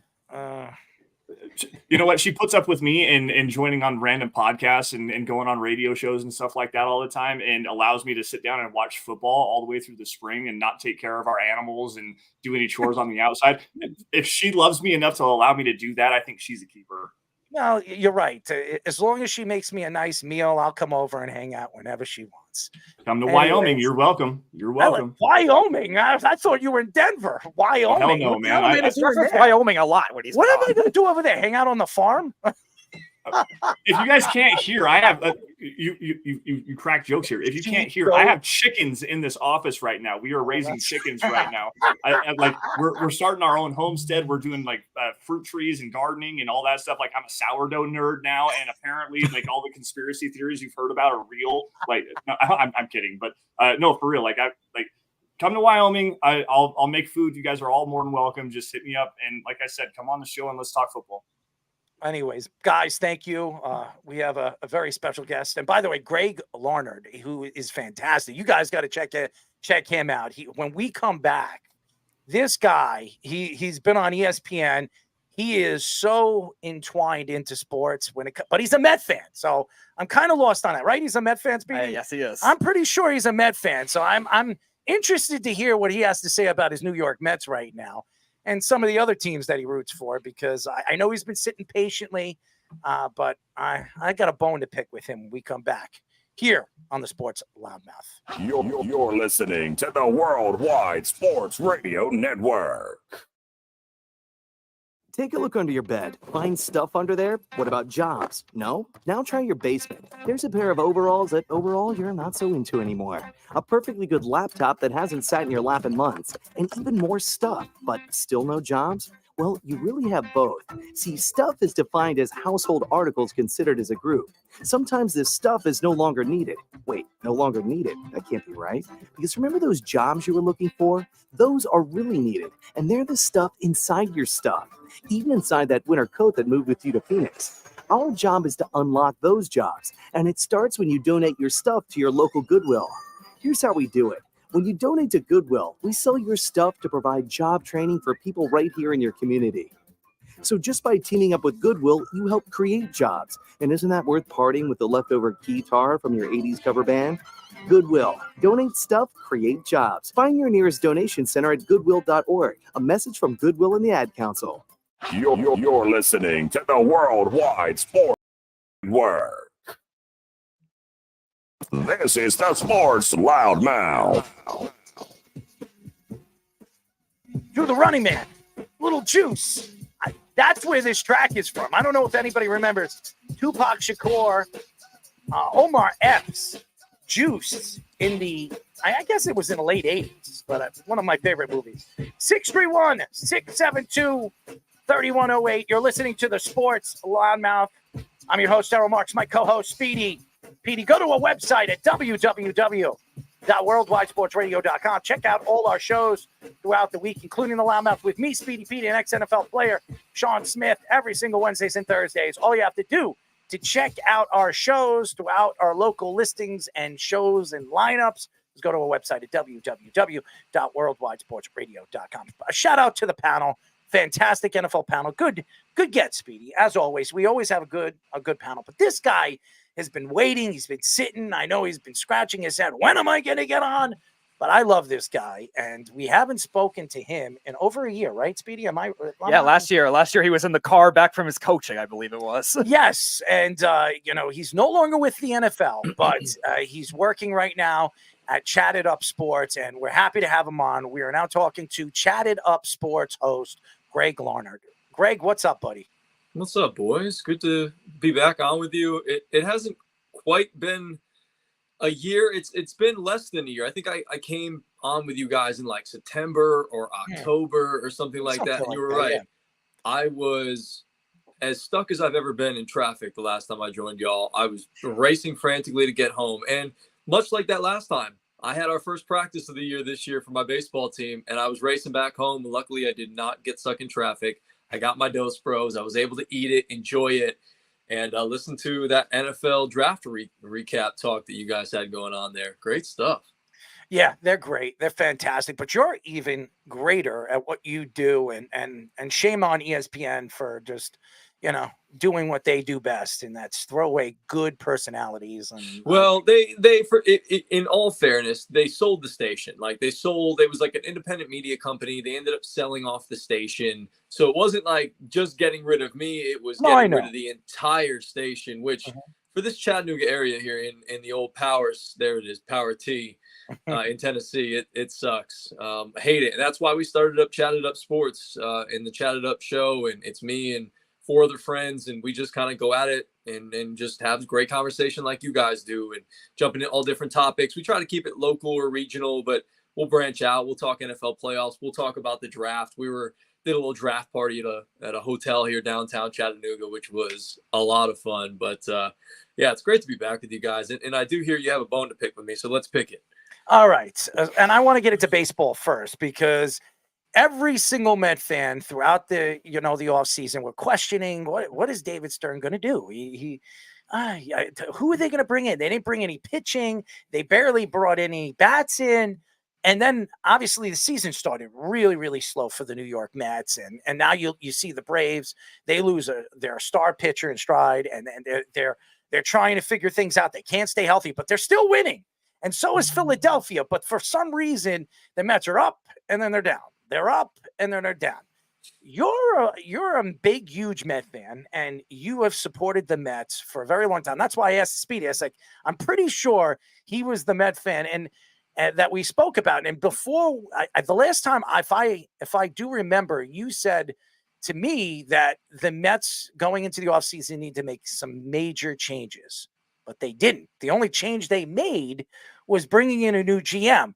What are your thoughts to this offseason? Do you really think Steve Cohen is going to open his pockets in the offseason and add 3-4 players that's going to change this rotation, change this lineup, which, it's up and down? I don't know what's going on. I don't know what to expect with this Mets team. I know it's very frustrating. I don't know if he'll actually do it, but I know he needs to do something along those lines. But I do like the sort of patient approach David Stearns and Steve Cohen are kind of going after right now of, hey, look, like we might not be great this year. And they can come out and say like, yeah, we're going to try to compete and we're going to do everything that we can to win. We're not in the business of losing games. And obviously that's all smoke and mirrors for the fan base and everything like that, just to try to keep them engaged. But there's a lot of big decisions coming up. They gave Francisco Lindor a lot of money, and he's hitting south of 200 at this point. It's not good. They have to make a decision on Pete Alonso. Are they going to resign him? I know they want to resign him, but should they resign him at this point? Like, I know he's the best hitter in terms of power in this lineup, but I'm almost to the point where it's like, why do you keep giving these big contracts out? Like, you look at what the Indians are able to do. They traded for Andres Gimenez. They gave up Francisco Lindor. And they built around Ramirez, and they're doing better than the Mets are right now. They've lost some of their top-end pitching. Like, it's just ever so frustrating to sit here, especially in Braves country, while I have to sit here and listen to all these G-darn Braves fans give it to me left, right, and center about being a Mets fan. And they won a World Series while I was here, and it's frustrating, guys. I'll tell you what, it's not easy being a Mets fan. That's why it's a character builder, honestly, being a Mets fan. It's easy to be a Yankee fan. That's what I always said growing up in Connecticut and in the tri-state area. It's easy to be a Yankee fan. I am glad that my dad made me a Mets fan, only because it builds character. It's big time character building. And when you talk about the pitching this year, like, I couldn't be excited about it because like they just brought in guys that are 3s and 4s. And yeah, maybe on a good day they can be a 2, or on a bad day they'd be a 5 or a 6, but it's just kind of like middle of the road. Like Jose Quintana is not scaring anybody. Luis Severino, I believe, has a really high ceiling, but can he put it all together for a full season? It's been a nice start. Same thing with Sean Manaea. But these guys, they will return to what they normally do, that they'll return to sort of their averages. And so like, that's what scares me. And like, they're pitching so well, yet we're only 15-15 after losing tonight on a bullshit call at home plate by the MLB Replay Center in Secaucus, New Jersey, absolute horseshit, absolute garbage. I literally just read the rule. I don't know if you guys saw it because you're on the show. You probably didn't. Yes. But it was 1-0. McNeil hits a sack fly. Alonso's with the piano on his back. He's trying to get home, and he slides in, and look, the catcher was standing right on the plate. And I looked it up, and I typed in the Google machine. I said, hey, can a catcher stand on home plate without the ball in Major League Baseball? And it says you cannot stand on home plate. And that's exactly what he did without the ball. So I don't know what the replay center was looking at, but all I know is the Mets are going to win about 84, 85 games this year, and they'll probably be in contention for a second wild card spot. Who knows if they'll get it, but I'm not super excited about them. I'm more excited about my Knicks than I am the Mets. I haven't really fully invested in the Mets until the Knicks are done. So yeah, one of the big offseason storylines obviously was the Shohei Ohtani contract, the deferred money, how the Dodgers did that. And I was saying that the Mets should definitely try to do that if they're going to go spend big in this offseason. So what are your thoughts to the concept of the deferred money, and what would be the price tag, the max price you would pay for somebody like a Juan Soto? And he already said no deferred money, so that's not going to work. Yeah, I don't know about the whole numbers and cents and how much I'm willing to do, but I have a shirt in my closet right next to me that says Bobby Bonilla gets paid a little over $1 million every July 1st by the New York Mets, and it still haunts me to this day. I don't know what kind of cruel joke my sister was trying to play on me by giving me one of those shirts, as she works at a Steel City sports shop down in Pittsburgh. But yeah, that was my Christmas gift this year. My sister, I promise she loves me. Don't worry, at least they have the Orioles now to take over that because Chris Davis is now doing that. True, but like you don't hear about Chris Davis that much. Like no, you not yet. still hear about Bobby Bonilla. Like the Mets are just such a joke. Because the Mets are just going to be consistently the punchline until they actually do. The Islanders are still paying Rick DiPietro, so That's true. That's true. But again, you don't hear about that. You have shirts being made up about Bobby freaking Bonilla. No, I don't have to hear about Rick because me and Rick don't like each other. So that's a whole nother story. Oh, boy. We are talking to Chat It Up Sports host Greg Larnerd, a friend of the show. I'm a fan of his. I love what he does, and he's been as good as anybody we've had on the show as far as broadcasters and sports personalities. And, you know, you mentioned the Knicks because last night I wanted to hurl, okay? I was watching this. I was actually making a grilled cheese sandwich. I was enjoying it. Was hanging out. You know, what kind of cheeses were we using on it? I was using what was that? I was using deli cheese, American cheese. Like American. That's it. Yeah, American. I like American. Man, come on. I'm plain. I don't like that tomato. I didn't think you were a basic bitch. Come on, man. I'm a basic bitch. I'm a basic. I had whole grain, bread. I was trying to eat healthy here. Whole grain bread. I like it. Had some, had a different grainy taste. I mean, white bread is not my thing, and it's too small. I want I actually made 2 of them. I'm not going to lie to you. So there you go. I was actually. I had to eat. Man, come on. I'm a big guy, 230 pounds. I'm a big guy. Hey, you got to be too something to do something, as they say. You're damn right. Yeah. But I was sitting there and I was watching that game, and there was a minute left of the game. The Knicks are up by 6 points, and I was looking at the calculations. The chances of anybody coming back was like 89%. Okay, so the Knicks would have to really choke and make a stupid mistake for them to lose this game. And what does Mitch Robinson do? I have no idea what they were thinking. They actually had a foul to give, and Mitch stands over there. He knows Tyrese Maxey is going to hoist up and try to get contact. And that's what he did. He just threw that 3 up, and as hot as he was, he tossed it up and it went in like there, as you see right there with Fish. And he draws a foul and gets the 4-point play, and absolutely. And everybody wants to blame Hart. Oh, because he couldn't hit his free throws. He made 1. It had nothing to do with Hart. If Mitch didn't make that stupid and have that stupid foul, the Knicks win the game no matter what, Hart hitting that shot or not. Even if Maxey hits that 3-pointer, they win the game. I thought, I don't care what anybody says, that was the game right there. What were your thoughts? And I'm going to tell you this right now. I think the Knicks lose game 6. It's going to go to game 7. The only thing that could cross my mind, and I'm probably going to screw this up on my phone on my way, but the only thing I could think about is LJ with the 4-point play. That's right. I was like, oh man, like what a shot by Tyrese Maxey. That dude was incredibly hot. You could tell Joel Embiid had absolutely nothing. It was Tyrese Maxey versus Jalen Brunson basically, and the Knicks offense was Jalen Brunson just going out there trying to make something happen every single possession. And while I like having a guy that you can just give the ball to and he can make a play or make something happen, I would have loved to seen them move the ball a little bit, because as you see, like, he's missing layups. He got blocked at the end. He tries to go for that three and gets on the wrong page with Hartenstein, and that's just not the type of offense. So as good as Jalen Brunson played, I'm not going to blame this loss on him, but he had some mistakes within this game, and Tyrese Maxey outplayed him. And I've always been of the mindset that when you're up 3 and the other team has however many seconds to go, you go out there and you foul them. You put them at the line, you make them make the 2 free throws, or you get a rebound and you get fouled, you make your free throws, whatever it may be. Like, I don't like giving a guy, especially as hot as Tyrese Maxey was, even a 34-footer.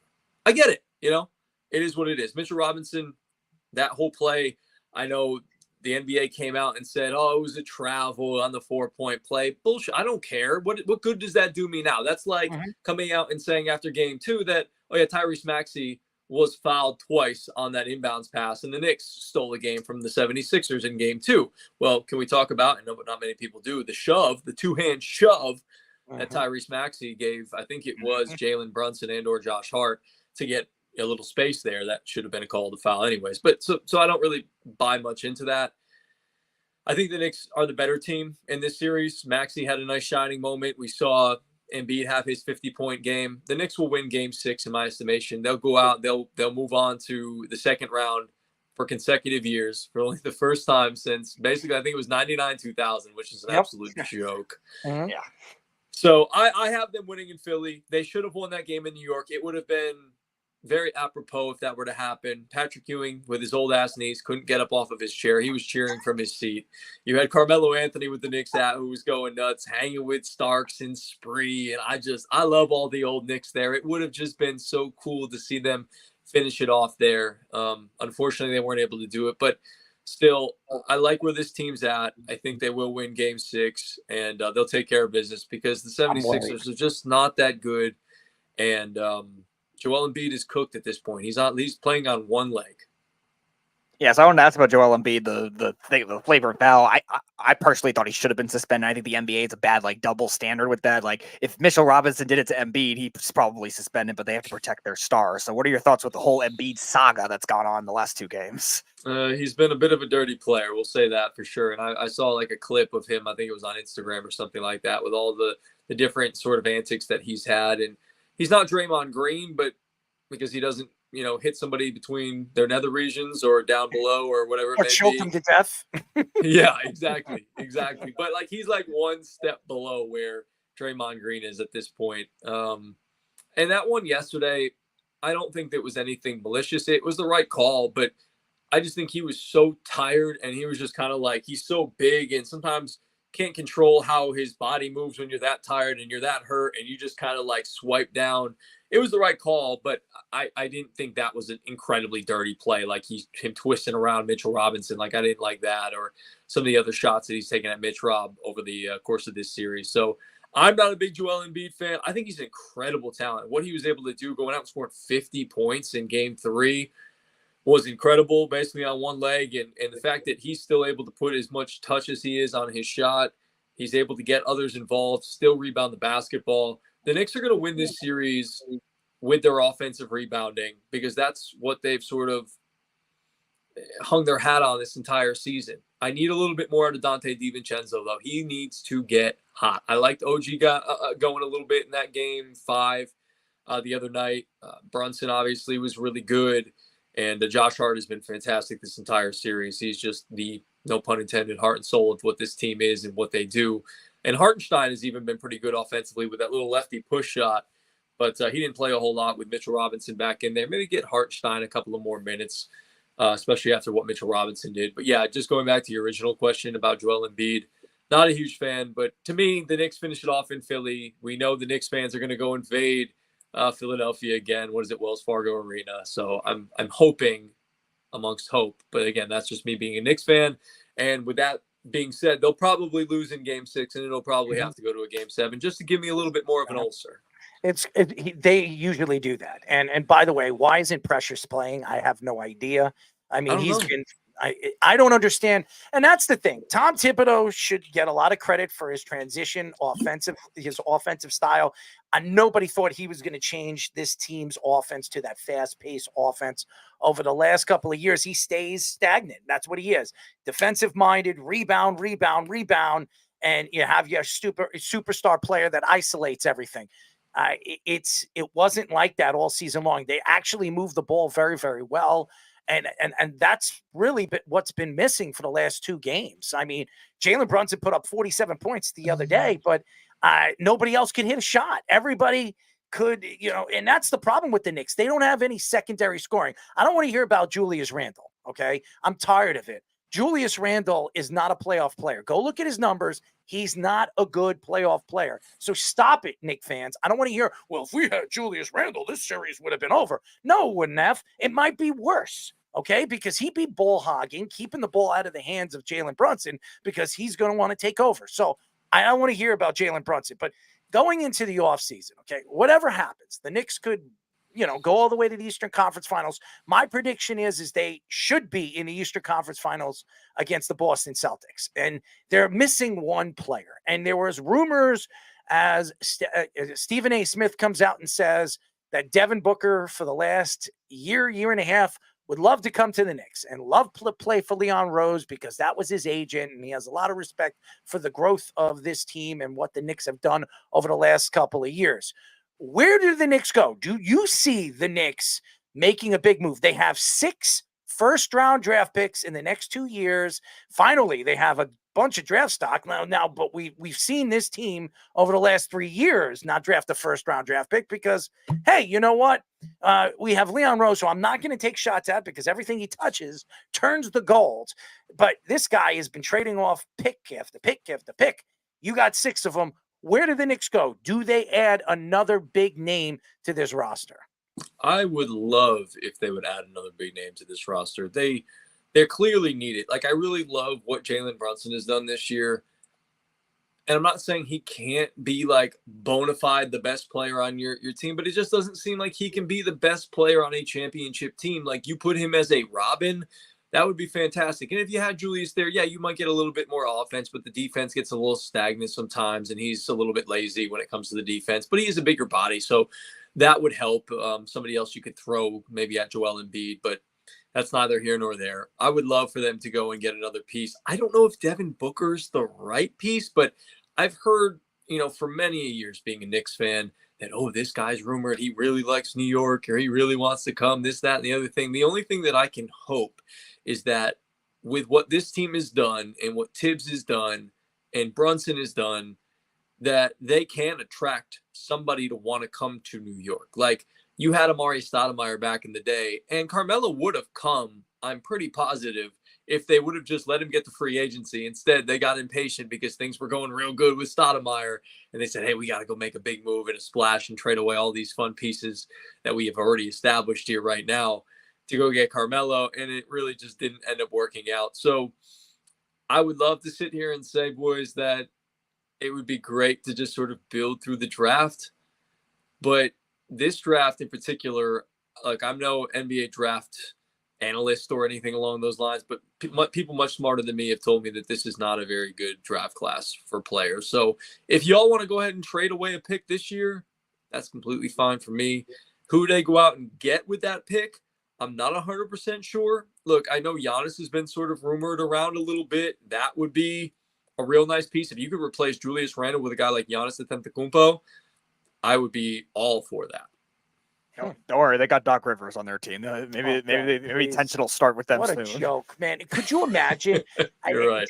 This is as bad as anything we've ever seen. I mean, they bring in Damian Lillard. He tears what? He tears his knee up. He sprained his Achilles. Luckily, he didn't tear it. Oh, okay. So he doesn't tear anything, but it's just as bad as a tear because he's out for this playoff series, and Indiana looks like they're going to pull away and win this series.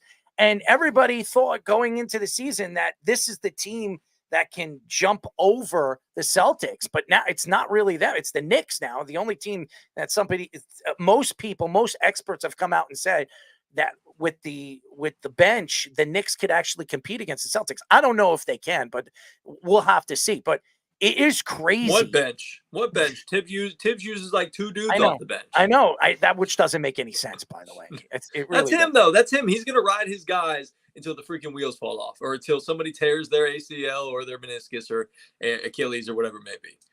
Like he did with Damian Derrick Lillard- Rose and Jimmy Butler and all those guys. Damian Lillard's going to be a Miami Heat. I think he's going to be Heat next year. I think it's inevitable what's going to happen, and it's going to scare Giannis away. He signs that extension, and Giannis is looking at the team right now. Chris Middleton is done. They have no bench. They have nothing, and you trade away his favorite player in Drew Holiday, who's playing for the Celtics, who just signed an extension, by the way. So there's nothing that's keeping Giannis there. I agree with you. Giannis is the guy to look at, but there's another guy who is very close with Leon Rose, and that's Karl Anthony Towns, which has been rumored over the last past year and a half that he wants to be moved from the Timberwolves. And now that you see Anthony Edwards really taking over and becoming the face of that organization, maybe Karl Anthony Towns is another name that the Knicks could look at. So I would say the Yankees. You know what? Because we all the Yanks. You're a Yank too, buddy, because you're from the tri-state. So, but he's a Mets fan. I'm a Yankee down here. I'm a Yankee down here in the South. That's what they call me New a Yorkers. Yankee. They call them Yanks. Well, yeah, I know where the name came from. Yeah, Speedy, stop with the Yankees. I mean, I said Yank because I look at the Knicks. They have the same emblem as the New York Yankees. I mean, look at their NY. It looks like the Yankees, emblem. So, come on, it does. You're going to lie. Don't worry, Greg. They have the same color scheme as the Mets. That's all that matters. That's all that matters. Exactly. I can keep my orange and blue. I'm happy across the board. That's it. But no, Karl Anthony Towns is interesting. I really like him. And I don't know if you guys heard this. I just came across it on Instagram the other day where Anthony Edwards, we know is taking the league by storm, especially in this postseason, what he's been able to do. And he's an incredible talent. People were like, oh, MVP next year, this, that, and the other thing. Like he's insane. His athleticism, his skill set, everything like that. But I saw a press conference for the two of them sometime this week, and they were talking about, it was Anthony Edwards talking about how important Karl Anthony Towns is to their team. He's like, dude, just you MF-er, just stop fouling. Like he's like, I went up and told him, like, just stop fouling. If you stay in the game, you're an absolute difference maker. You're a big man. You can score down low. You can stretch the floor. You can do all these different things to a defense. So look, I don't know if he does want out of there still, but the man who is the man, I know Cat kind of wants to be the man. Mm-hmm. And I don't know if like they have maybe a newfound respect for each other, or if like he's starting to buy into what they're doing there, especially if they make a deep playoff run this year. I don't know if I see Karl Anthony Towns going from Minnesota. I think they're really building something special there. And then like I wouldn't be surprised if it was the Timberwolves and the Thunder in the Western Conference Finals. Now I know they have to get past Denver, but I just don't think Denver's as good as they were last year. And to me, those two teams are so young and so exciting. I would love to see that matchup in the Western Conference Finals. Wow, wouldn't that be something? That would be something. Ratings wouldn't be great, but I would be excited for it. The casuals wouldn't like it, but us hardcore NBA fans, I'm all for it because I think the both casuals those would two rather teams are see young and exciting. the casuals would rather see LeBron James there. Who LeBron, wants to see yeah. the Lakers there? Oh, what a disgusting looking team, man. Oh. And Steph Curry. Oh yeah, that's another thing. Oh, two of my favorite player. Two of my favorite players, by the way. Two players I can't stand. I mean, really, I cannot sit and watch both those guys play because honestly, all they do is dance around, prance around, and cry. That's all they do. But yeah. I respect both of their games. I'm not going to take shots at their games. They changed the game, and I don't think for the better, but they changed the game. And Steph Curry, I actually like Steph more than I like LeBron because what LeBron James does off the court. Did you see what he did again to Denver after they eliminated him yesterday? Did you see what he did? No, I didn't see what he did. Well, the press asks him, well, "What's going on? What's your future like?" And he then comes out again and says, "Well, I don't want to speak about my future. I don't know what it entails." What do you mean it doesn't? You don't know what it entails? You did exactly what you did last year, saying that you're thinking of retirement. You take away the spotlight off this young team with one of the great young players in the league in Jokic, after they swept you, and everybody wasn't even talking about Denver sweeping you. All they wanted to know was LeBron James. Is he retiring? Is he coming back? He did it again. He did it again to the Denver Nuggets. If I was Denver, I would not be happy. I would not be happy with LeBron James in the way he stands. He is such a sore loser. It makes me laugh. And he's not going anywhere because he wants to tie Jordan. That's what he wants to do. He wants to get that 6th ring. He wants to beat Kobe. That's his whole plan. And I don't care what anybody says. That was his plan when he went to the Lakers. Right or wrong? Right. No, you're right. This makes me sick to my stomach. That guy. I don't know. Disgusting person. You can't deny his talent, but yeah. No, nobody. Come on. I know you're not. He's the second greatest player of all time. I don't care what anybody says. He's second to Michael Jordan. But for him to do the things that he does and what he says, it infuriates me. It bothers me when I watch this guy open his mouth and say the things that he says. And then after the season, he has that barbershop thing that he sits around with everybody. I mean, how many pedophiles do you have to sit around to prove a point? I mean, seriously, he's sitting around a bunch of pedophiles, every one of them. And I want to sit there, and this guy's wearing a dress. He's wearing a muumuu. I mean, come on, man. I don't want to see any more LeBron James. Dude, if you're going to retire, retire. Stop it. You want to play with your son, play with your son. I don't mean play with your son the other way, but hey, if you like to do that, good luck, good, have fun. But I mean, seriously, I think everybody was saying it the way he said it. But I just think it's ridiculous. And the fact that he's comparing his skill and his background to Michael Jordan, it's ridiculous. Stop it. You're breaking records because your longevity. Michael Jordan retired for 2 years when his father died. He came back and he could have played another 2-3 years and won back-to-back championships those years too. He was at the prime of his career. Go watch The Last Dance. He said it. So it makes me laugh when you have players like this trying to compare themselves to different times. You can't compare it. Am I right or wrong? No, you can't. You can't compare the two different times. They're completely different eras. As much as we want to sit here and how much, these debate shows and these talk shows want to do it and they want to yell at each other, this, that, and the other thing about comparing different players and eras and stuff. You can't. Like, it's fun to do, I guess, but there's no true comparison that you can make. The only thing I'll say about that is I would have loved to see Michael Jordan in the social media era and what would have happened with him in the social media era and how he would have acted and what he would have said, the dumb shit he probably would have said. Like, LeBron, I know, says a lot of dumb shit, like you had mentioned, but can we talk about what Michael Jordan has done in his career with the gambling and things like that? Can you imagine if social media was around when he was in his prime? And even in that time that there was no social media, Michael Jordan never spoke. Everybody was trying to get him into politics and everything. He would never talk about politics or anything when it came. Different time, different era. Yeah, I can't see Michael right now on social media. I don't know if anybody checks out his social media. He doesn't even run his social media because it's not really Michael. He's not Donald Trump that's posting up stupid crap after stupid crap. And by the way, I'm not bringing up politics because that's what but I respect a lot of these guys and what they do on and off, whatever they do in politics and career in their career in professional sports. But you sit here, everybody says, well, I would like to see Michael Jordan in the social media. Well, it's social media now. Do you see Michael Jordan posting any stupid things? But you go and look at LeBron James, or how about Kevin Durant and his 7 fake, what do they call it? Twitter accounts. His Twitter accounts.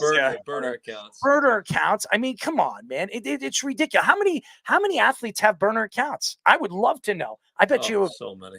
About 75% of them are wanting to find out who and what people are speaking about them on and off the court. So I think it's ridiculous, and that's why I can't stand social media. And I'm not going to mention any names, but I'm getting attacked by people, off air, telling me, "Do you look at my social media? Do you see what's going on in my life?" No, I don't. I'm never on it.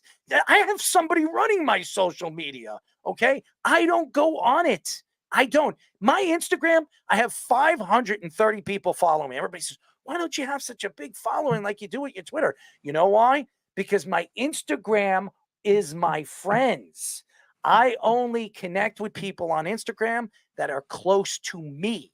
I don't give a crap about the outside. Looking at my pictures, me flexing or me blowing kisses to a mirror. You know, that's can see you not doing me. that. I don't do it. I don't do it, man. There is no way In in hell private. No, not like while the camera's rolling, but maybe in private. I don't take pictures of myself, man. I hate pictures. My girlfriend yells at me because we go out, when we go out and stuff like that for special holidays, birthdays, she says, you never take a picture with me. You're the only person, you're the only male I know that will not go out of their way to take a picture with their girlfriend. And I said, I say, why am I going to do that? I mean, if I don't like taking pictures, why would I want to see myself next? And listen, you're a beautiful girl. I'll take the pictures for you. You can stand next to that Joe Schmo over there. And I think you'll remember it was my birthday. You can hold my 42 up. Okay. My balloon. All right. You'll remember it's me. So I'm just not a picture guy. So, and she says, well, you take pictures with your friends. No, my friends get me caught up in the picture thing because I'm standing. I turn around and say, hey, Errol, smile, bing. And then they post it up on social media. Okay. So I'm tired of people saying that I'm lying about taking pictures. I don't. Speedy, do you see me ever going out of my way to try to take pictures? I never do. I have friends that do it. They love themselves. You want to speak about narcissists. I mean, I have a lot of friends that are narcissists. You don't look like a narcissist, my friend. I don't appreciate it. No. I may have been involved with one once or twice, but I mean, I'll be honest. I like the picture game. I'm more of an Instagram guy than I am a Twitter guy. Really? Yeah. No, Yeah, you don't big look time. like an Instagram guy. You look like more of a Twitter guy. You're a sports guy. You like to interact with people. I'm surprised you're an Instagram. You know what it is? Go ahead. I was gonna say you haven't checked me out on Instagram then. You know what? We got to Instagram is where follow I each other. post. You're my pal. I'll let you. We'll follow each other. All right. Yeah, let's do it. I'm like on there right now. What's your last name again? E.Marks 34. E.Marks 34. There you go. You're gonna find 34. me. That was my number. That's my number. That's my number. Hell It's my yeah. number. There you go. Number twins. There we go. Now we're really. Twinnies. Now we're really connected. Oh yeah, here he is. 530 followers now. I'm sorry. There you go. Look at that. He lost 4 followers in the last 2 minutes. I'm climbing the ladder, ladies and gentlemen. We're back. But yeah, I'm back. Yeah, I'm definitely back. But we really appreciate you as always, man. You're fantastic, and I don't care what you say. Shame on ESPN. And you know what? We got to get you on more often because your personality. Well, that's not for lack of speed. I mean, he tries. I've just been incredibly busy. I'm gonna be honest with you guys. He's tried multiple times, so that one's on me. Once the softball season ends, because I'm now also a volunteer assistant coach on the UTC, that's the University of Tennessee at Chattanooga softball team, and we got our final weekend of the regular season coming up this weekend. We have the conference tournament next week, and then hopefully, fingers crossed, regionals after that if we win the conference tournament. So, yeah, there you go. The old Power C. That's when I had my long hair back in the day. I heard you were a pretty good baseball player. So. I was a good defensive player. I was like Doug Minkiewicz. Josh told me a little bit about you. Yes. All right. Well, he probably embellished a little bit, but yeah. Well, what am I gonna say? I mean, he has his own rumorville. I mean, that's right. Look at this. Oh, thank you, Fish. Thank you for posting up. I'm kissing myself now in the mirror. Yeah, I can see that for sure. There's no doubt about it. I will not kiss myself. That's for damn sure. But we appreciate your time, man. I know you were waiting patiently, and keep up the good work. Speedy will reach out to you. Now we're going to be Instagram buddies. I'm going to friend you, and now we can contact each other and interact with one another. Man, I cannot wait. You guys are the best. Thank you so much for having me. As always, I love coming on the show with you guys and just chopping it up, having fun. We can talk some sports, but we also talk about kissing ourselves in the mirror and Instagram and Twitter and whatever else comes up. This is why I love coming on with you guys. So again, I appreciate y'all having me. It's an honor, and we got to return the favor and have you guys on our show now. Absolutely. And here's the thing. I'm going to send you. We have a QR. We want people to follow our new subscription on our YouTube, but we had We just broke 112,000 downloads in 6 months on Apple Podcasts, 65,000 on Spotify. And now we have a YouTube channel. What was it, 2.5 months, 3 months, Fish? I think it was.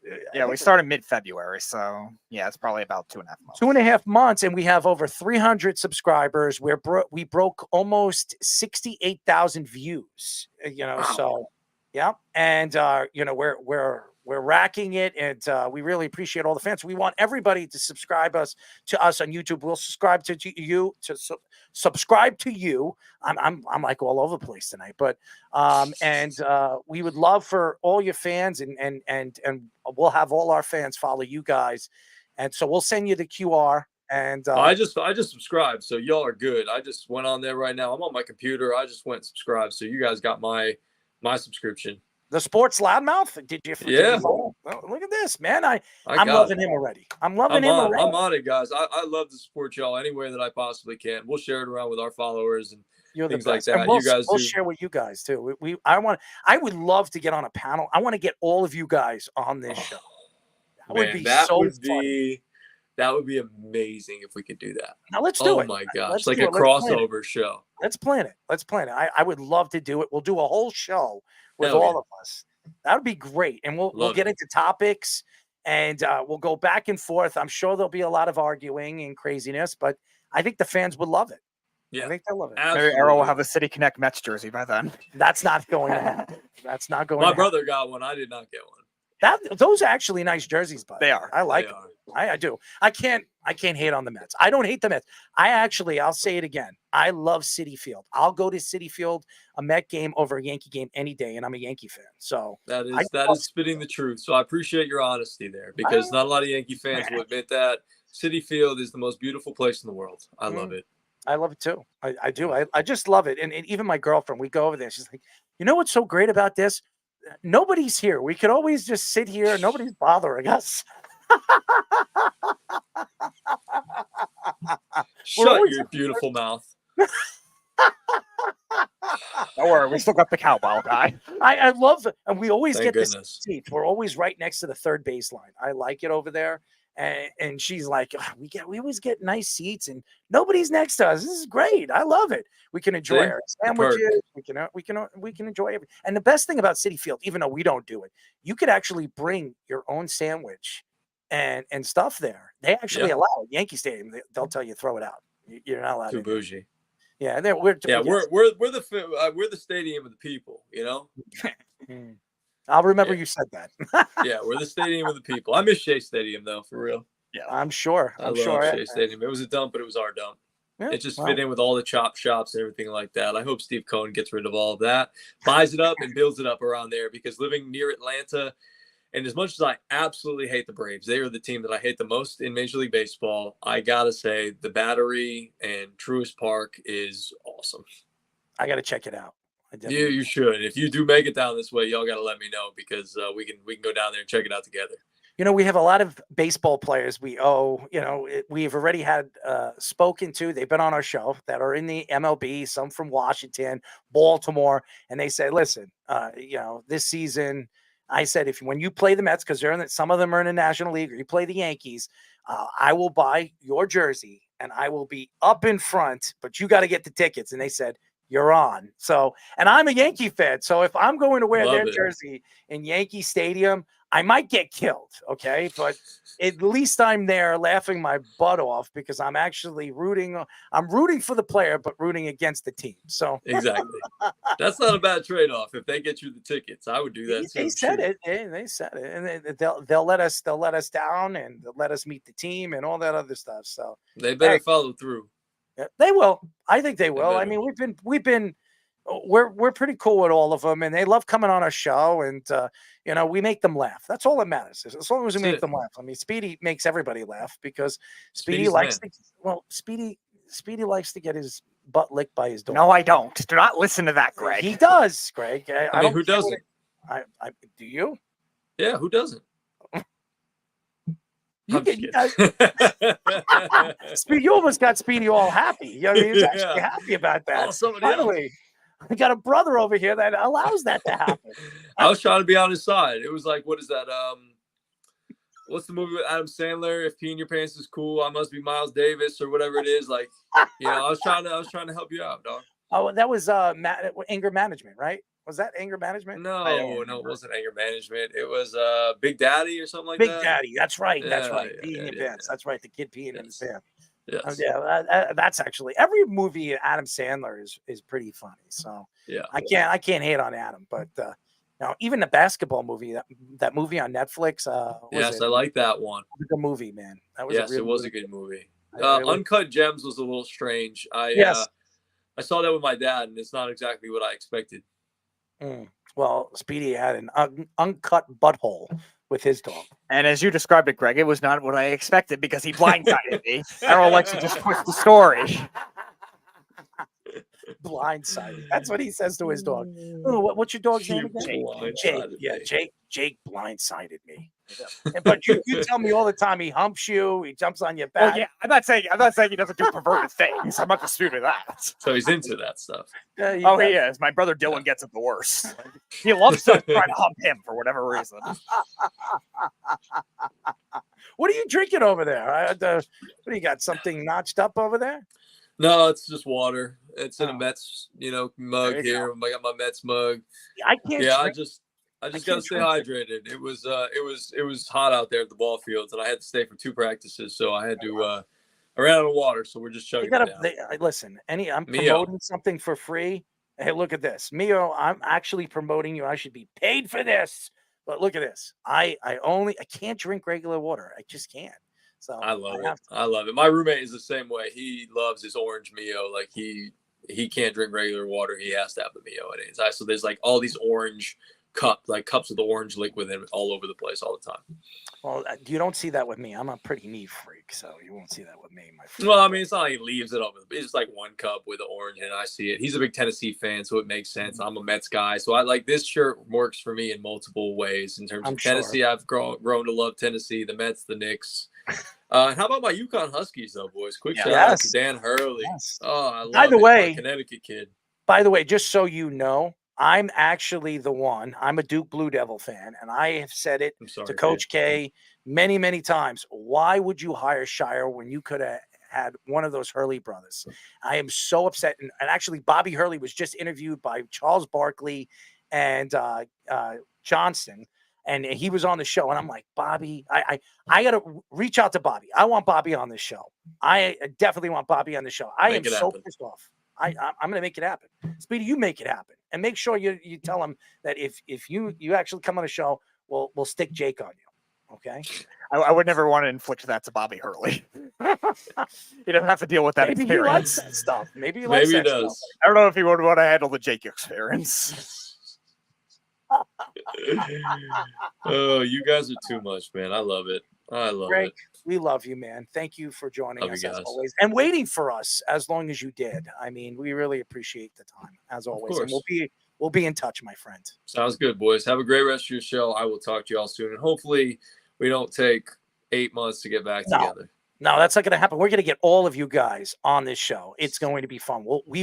Speedy will be in touch with you probably in the next month, and we'll figure this out, and we'll definitely make that happen. Definitely. Yeah. Once the softball season ends, I will have more time, and we can definitely do something like that. That would be great. Sounds good to me. Awesome. All right, fellas. Thank you so much. Thank you. Chat It Up Later. Sports host Greg Larnerd, a fantastic personality. Great work as always. Fish, you could come in. Let's get Fish in there. That's the first time you actually got a chance to get to meet Greg. He's fantastic. He always is. Yeah, he was fantastic. So we've had such great guests tonight, man. It's been a lot of fun. I've been trying to keep up as best I can over here with all the video files and old things we've done in the past about some of these topics. And if you guys are just listening on Apple Podcasts, please, also take a look on YouTube, subscribe. You guys are going to see a lot of cool things that we're doing here, and you're going to really love it. Yeah, absolutely. All the things that we do and all the things that we put out. I want to give a shout out to all the fans because a lot of these fans, they ask me, well, how long do you do a show? And as we did the draft show, 5.5 hours. I mean, I was listening to Mr. Sanderson over there telling me, oh, we did 17 hours. I'm like, dude, 17 hours. That's probably the only thing you're doing. I mean, We did that draft week. I think we did 11 hours of sports talk radio on 2 days, back-to-back days, while I was doing all the other crap that I was doing. And by the way, that weekend I DJ'd like 3 times. It takes a lot out of you. I don't care what anybody says. This is not easy to do it. And I know everybody's like, oh, I could do it. I could sit on a mic. Anytime you want to do it and entertain people and not be boring, good luck. Try it. But there is a subject I wanted to get into, and we didn't get a chance to do it. And let's do 18 minutes of it, and then we're done. I mean, I know your wife is probably wanting to punch me in the face, but I'm sorry, ma'am. I'm sorry. But hopefully you guys, come out here soon and get to meet us in person, because you're a big part of the show now, and we're so happy to have you. And you've been a real great addition to our show. So I want to give you a shout out for that. Everything and all the work that you put into it. So. I appreciate it, man. And it's really been a blast. I mean, it's these few months have really flown by, and just like anything you do, you get better and more comfortable you feel. And I feel like we've really, done some really great things together. And I think the show just keeps getting better every day. So definitely want to head out there with you guys, because I know, the more we hang out, the better this show is going to be. So 100%. Let's just keep it rolling, and I hope you guys are enjoying back home. And let's talk about this last story, because it's near and dear to all of our hearts here, especially Giants fans. I don't know about near and dear. I don't know how near and dear it was for one maybe season. Run like a deer out of this town. Like, get this guy out of here already.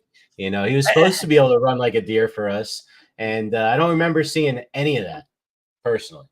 Well, you can reach out to WFAN and Sean Maresh, who thought this was going to be one of the greatest deals in Giants history. NFL Network's Ian Rappaport says that Darren Waller could possibly retire this offseason.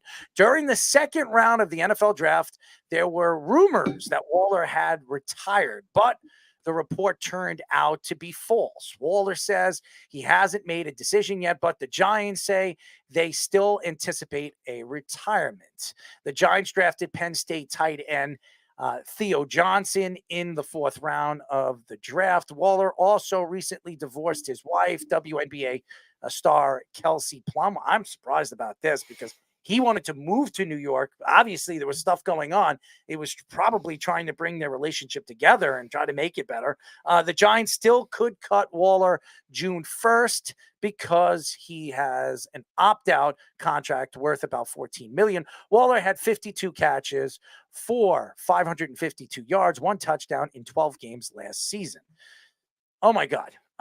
There is nothing that sells to me, if I'm a Giant fan, which I'm not, that I want Darren Waller back. I think he's a great person. I think he's gone through so many obstacles in his career, and he's come out on top. So I love that about him. I love that he's trying to help people with their drug addictions and all that other stuff, and what he was doing over there in Vegas and in Oakland. I mean, the guy is a great person, great at heart. I could only wish that everybody could be like a guy like Darren Waller, who's trying to help the world. The problem with Darren Waller is he really hasn't had a good season in about 2 years. And everybody says, well, it wasn't that bad. 52 catches, 552 yards, and 1 touchdown. For a guy that's making $14-15 million, a tight end, I mean, go look at Travis Kelce. Just got a new contract. He's making what? $16.5 million a year. Travis Kelce is light years better than Darren Waller. It's not even close, okay? And he actually stays on the field and plays hurt. Darren Waller, a toenail could pop off his foot, and he's out for 3 weeks. I mean, it doesn't make any sense. Now, Darren Waller is an option if the Giants want to bring him back. The Giants every single year draft a tight end. Every single year. Go look at their draft in the last 4 years. 3 out of the 4 years they've drafted a tight end. 3 out of 4 years they've drafted a tight end. Now, none of these guys have worked. Now, I like the kid that they had that's been playing well. Who's Bellinger. Bellinger. I actually like Bellinger. But Bellinger got hurt the year before, a bad injury, and that's why they brought Darren Waller in, because they weren't sure when Bellinger was going to come back. And now he's back, and he might not be the same player, because I think it was a knee injury. So they go after Theo Johnson, and I don't know how good Theo Johnson is. Some people like him. Some people thought he fell in the draft. You never know with tight ends, and it takes 3 to 4 years for these guys to develop. And that was the whole Brock Bowers thing. I did not want the Jets to bring in Brock Bowers. I don't care what anybody says. And I know Cummings said, oh, Brock Bowers would have been that would have been a slam dunk.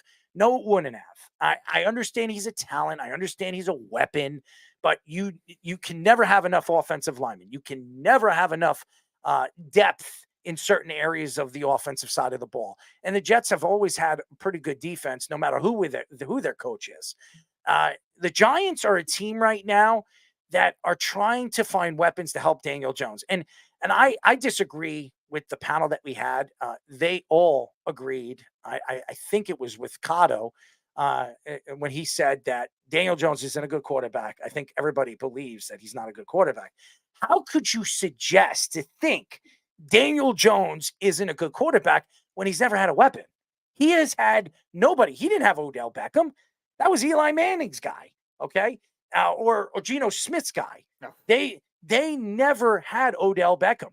They now bring in a guy like Malik Neighbors. I like Malik Neighbors. I think he's going to be a star in this league, but he's one weapon. Teams are going to figure that out. You bring in a guy, Theo Johnson. You have to see what you have with the quarterback, and that's maybe why the Giants decided not to draft a quarterback in any of the rounds, because in the long run, they have to see what Daniel Jones is in his final year.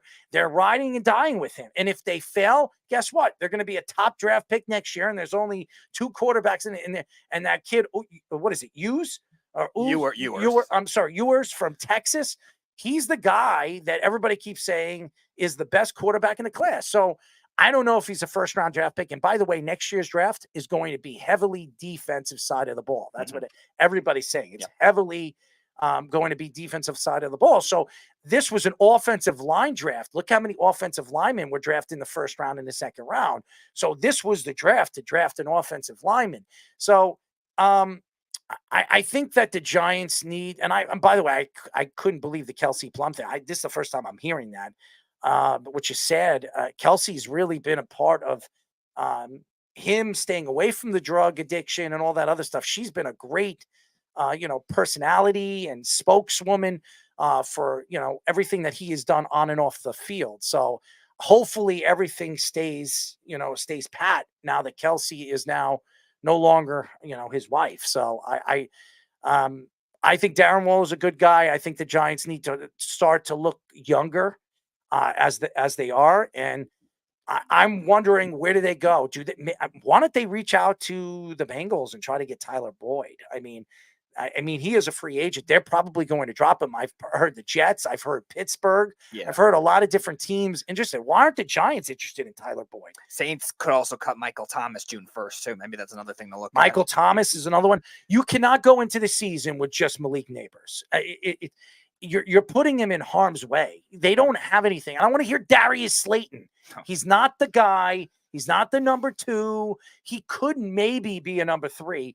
Sure. I think the Giants are making a big mistake going into the season with one guy, and you're not helping the development of Malik Neighbors, because now teams are going to say, well, if Malik has a good game or 2 good games, they're going to say, you know what, we'll double team the rookie and we'll make everybody else beat me, and so it doesn't make any sense. I mean, Fish, you're a Giant fan. Speedy, you're a Giant fan. This whole Darren Waller thing, what do you see with this? Well, yeah, with the Darren Waller money situation, I think first with trying to take on $14 million, you wonder if you can maybe get 2 veteran guys that are $6 million, $7 million a year for that same combined value. And that's what makes this interesting. Even if Darren Waller doesn't officially retire himself, if the Giants decide to opt out of that contract and go a different direction, because they could bolster up some veteran receiver depth. There's always going to be veteran guys that are going to be cut even in training camp as well. There's also a lot of good veteran defensive backs still left in free agency as well, if they want to go get another safety, get another corner, a veteran corner to help out. I know they drafted a corner this draft, so they're bolster up the depth a little bit, but they could definitely help to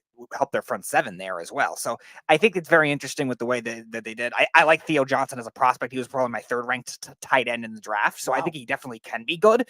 But again, we'll see what the role usages, and Bellinger, we'll see how he is coming off all the injuries that he's had. But I think the Giants prepared for it well. I expect him to retire. It seems like that's inevitably going to be the direction right now, but I think the Giants prepared for it well in this circumstance. You know, like even if he doesn't retire, do you really want someone who's like going through a public divorce as well at the end on their last legs to be the guy you're depending on?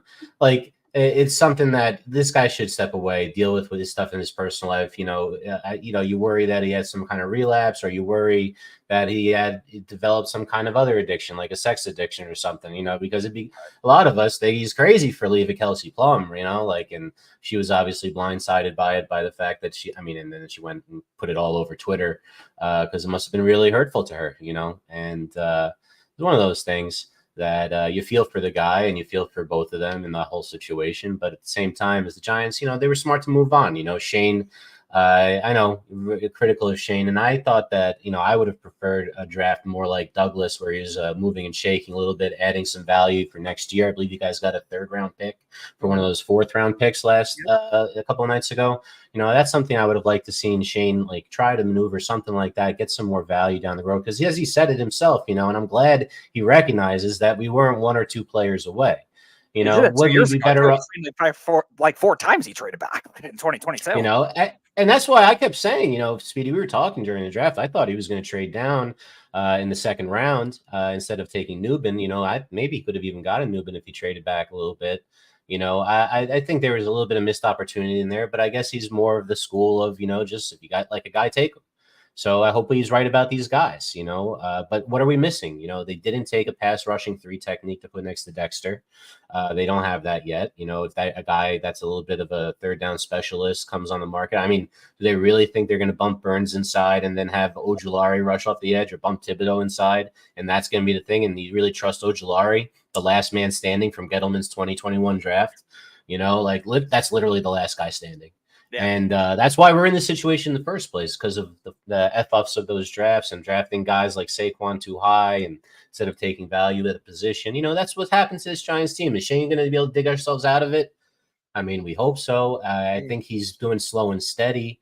But again, if we don't get results from some of these guys, he's got to make some hits here. It can't be singles. He's got to hit a home run with Neighbors. He's got to hit, doubles and triples with those 2nd and 3rd round picks, man. It's got to hit, Get another corner, maybe. Yeah, a lot of the day 3 picks I think have been good for the Giants. It's just a matter of, can they get those first 3 rounds of picks to be able to hit on a consistent basis? Because the Giants are resorting to having to make these veteran guys work because they can't really get the young guys going too. And I'll give Shane credit for getting them out of the cap hell that they were in, getting rid of Galladay's contract and all those other bad ones. But yeah, he's got to do better, especially with key positions too. Receiver, tackle. He addressed edge rusher with Burns, but those corner, receiver, tackle, those are the 3 that he has to address, along with obviously the quarterback decision after this year with Daniel Jones. And again, with all the Giants, concerns, and there's a lot of concerns going into the season, because who's the Giants' backup? You lost Tyrod Taylor. He goes to the New York Jets. Oh, we had the great Drew Lock. You have Drew Lock. And everything that we've heard, Daniel Jones might not even be ready for the beginning of the season. So now they're saying, and this is the truth. Now you're hearing that Drew Lock could start the season and he could win the starting job. And I think the Giants are making a big mistake if they let Drew Lock take over Daniel Jones. I think you have to see what you have with Daniel Jones. Give him weapons. Go after Tyler Boyd. Find somebody else on the other side, a real competent wide receiver, a wideout. Maybe you go and trade for Higgins if he becomes available this offseason. I'm going to tell you this right now. Pittsburgh is trying to win a championship like in the next year, all right? And maybe even this year. You see their draft, you see their offseason, they're trying to build. I don't know what everybody loves about Russell Wilson. How many people, that whole board, that whole post NFL draft panel that we had, they all like the Russell Wilson move. I understand he's $1 million. It's Russell friggin' Wilson. He is a troublemaking idiot who causes trouble in the locker room. Why would you want him there with a bunch of youngsters? You have George Pickens. I love George Pickens. I think he's a great wide receiver. He had nobody throwing the ball to him next year. He had 3 bona fide third-string quarterbacks throwing him the ball, and he still put up 1,200 yards. Could you imagine if he has a competent quarterback throwing on the ball? And is Russell Wilson a competent quarterback now? I don't know what he is, because every time you hear Russ have a good game, he goes out there after the game, speaks to the press, and makes himself look like a complete idiot. So this is the problem right now. And again, going back to the Giants, I think the Giants are in position going into this offseason to add weapons for this guy, Daniel Jones. How could you suggest to think Daniel Jones isn't the guy if you haven't given him anything? Honestly, he's had nothing. I believe if you look at the Giants' talent offensively, the Giants has had the worst offensive talent in the NFL in the last 3 years. Am I right or wrong? You guys are Giant fans. Even the Jets had weapons that he could throw to. Maybe they didn't have somebody to throw them the ball, but they've had weapons to wide receivers, tight ends that they can throw to. So the Giants just incompetent, and I don't know why everybody hates Daniel Jones. Daniel Jones, we don't know what he is until you give him the right weapons to work with. Yeah, and you also look at the way that the Giants have built up with these other receivers too. Like they're all the same types. That's predictable to a good defensive team too. And we talked about it all season. Where all right, the Giants are going to play on a harder schedule this year. We knew they were not going to be 9-17. Why would you extend Sterling Shepard? The guy stinks, right? And there's like so many types that are like that now that are younger. Like I know he's a Giant. Like he's a Giant that's been there a while. It's and a that fan goes favorite. back. And that I'm sorry to cut you off. And that bothers me too, because you wouldn't give Saquon Barkley the money that he deserves, but you'll give a guy like Sterling Shepard. I think he was making like 12 or 13 million. So you're going to give a wide receiver that really wasn't any good, $13 million, but a running back was a top 3, top 4 running back in the league. You didn't want to give him more than 10 million. I mean, I feel like no sense. I feel like that one was probably more of a John Mara like ownership based move more than doesn't make sense. Yeah, more than was Joe Shane, but the logic is still kind of flawed. Where, like I was saying before, you could probably get 2 veteran receivers that are similar level or better for that price, like with Darren Waller too. Like Sterling Shepard's probably making $10 million. You could still probably get more than that. Yeah. I think he's making more than that. Even so, like you could get a better option that is going to be cut from a team or is still in free agency right now for that. I think they signed him to a 3-year, if I'm not mistaken, it was 3-year, $30-something million contract, and it was ridiculous. Yeah, coming off an injury. Coming off an injury, why would you pay him that money? And was it Joe? I think it was Joe Shane. It was him, but like I said, I think that's more of a loyalty, like ownership move more than him. But. Oh, loyalty, but you wouldn't give Saquon Barkley that money, and then you say that he's dead to him. I mean, come on!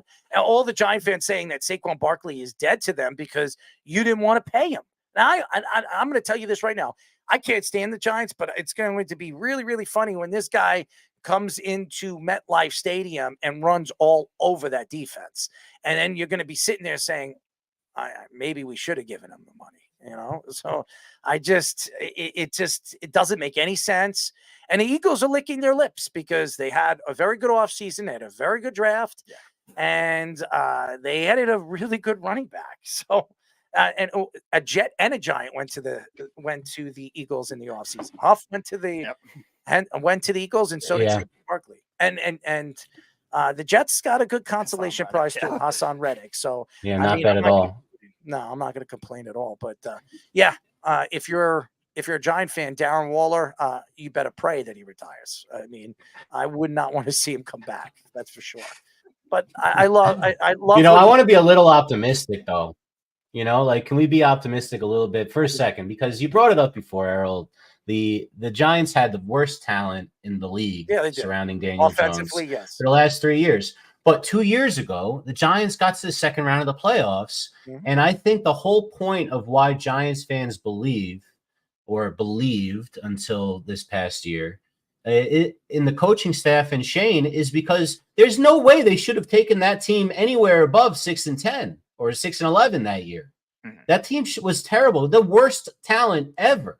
And they fell back down to earth last year because the talent level didn't change all that much. And a couple of games got busted. And their schedule got harder, right? And let's face it, the Vikings had a really easy schedule the year they faced them, and they were the Pythagoreans said they should have lost 3 or 4 more games than they really did. And the Giants got a little lucky there. But still, that team was so bad. And they coached it and they managed it and they created a culture-ish better than Salah, I would say. Salah. Sorry. No, I like Salem because that's where they're heading. I had a fraternity brother named Sayla. On a I think broomstick, that's why flying that away. way. I mean, seriously, they're. Don't give Aaron Rodgers any ideas. He'll smoke some ayahuasca and then fly off a broomstick. Please don't do that. I don't want to see any more injuries from this guy. I could see Aaron Rodgers thinking that he could fly on a broomstick and he'll fly right off a building and kill himself. Just in, Aaron Rodgers pretended to jump off a building. Oh, wait a second. He did. 10-story building. He's alive but broken legs. He's done for the career. Done for his career. Thank you, Aaron, for the great time that you gave us. Welcome to the Pat McAfee Show, live from the accident site.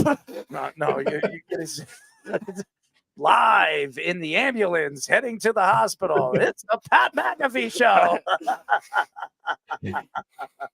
And then in the ambulance, he refuses the shots. That's right. Oh, yes. Travis Kelce live.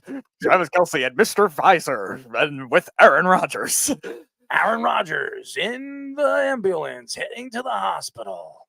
Where is Pat McAfee? Oh, there he is. He's driving the truck. Oh, my God. I could see it happening. By the way, I could see Pat McAfee driving an ambulance and doing a show driving an ambulance. That would be funny, actually. That would really be funny. You have Aaron Rodgers in the back. You have Saquon Barkley in the back. You have all these guys in the back doing the interviews, and they have their own seats. That would be it. Pass the mic. Oh, man. Anyways, it's been a great show. Thank you to all the guys that were on our show tonight. Thank you to co-founder of NFL Rough Draft, Mike Luchene, co-founder of All 22 Fantasy Football, Ray Cotto, A to Z Sports College Football, managing editor Travis Maye, Mile High Huddle, NFL Draft Analyst Lance Sanderson, and Pro Football Network's NFL Draft Analyst Ian Cummings, and our friend, Chatted Up sports host Greg Larnerd, who, by the way, I still don't understand ESPN on why they let this guy go. I understand they sold the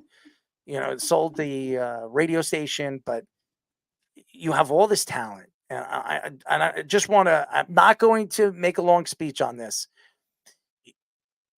This industry has a problem finding great talent in this business, and you keep this old talent, and I'm not going to mention names. I'm not throwing anybody under the bus. I don't care. And I'm not even going to mention any organizations. You keep this old talent on because you don't want to change it. You don't want to hurt their feelings because they're ex-NFL players or ex-analysts somewhere else, and they are big writers. You don't want to change it up because you think by changing each guy to a different show is going to make it better. It doesn't. It doesn't work. And you have guys like Greg, you have guys like us, or anybody out there that has so much talent, so much to give to this industry, and you'd rather keep on garbage and pay them all this money and drop guys under them because you don't want to pay the little dog because you want to pay the big dog. It's disgusting. It's despicable. And this industry needs to understand what talent is. What sells to the industry and the fan, not what sells to them, because God forbid you make the right decisions. And that's the problem right now in this industry. I'm not going to sit here and beat around the bush. The industry is crap. The industry is crap. That's why you have all these guys doing podcasts and doing shows all over the industry, from Apple Podcasts and Spotify and YouTube, and they're trying to make their own money. But the truth is, a lot of these guys that are on these major networks, they're using those platforms to build their platforms to make more money in their own pocket. And shame on those industry conglomerates for giving them guys a voice when they're shit, okay? They're garbage, all right? And I'm not going to mention names because I'm not that type of person, but there's a lot of garbage out there and a lot of fans that listen to that garbage, and it doesn't sell to me, and it shouldn't sell to you on what they're trying to sell. And if you think they're the best, I don't know what you're listening to because they don't even know what they're talking about when it comes to their own teams. And I'm just telling the truth.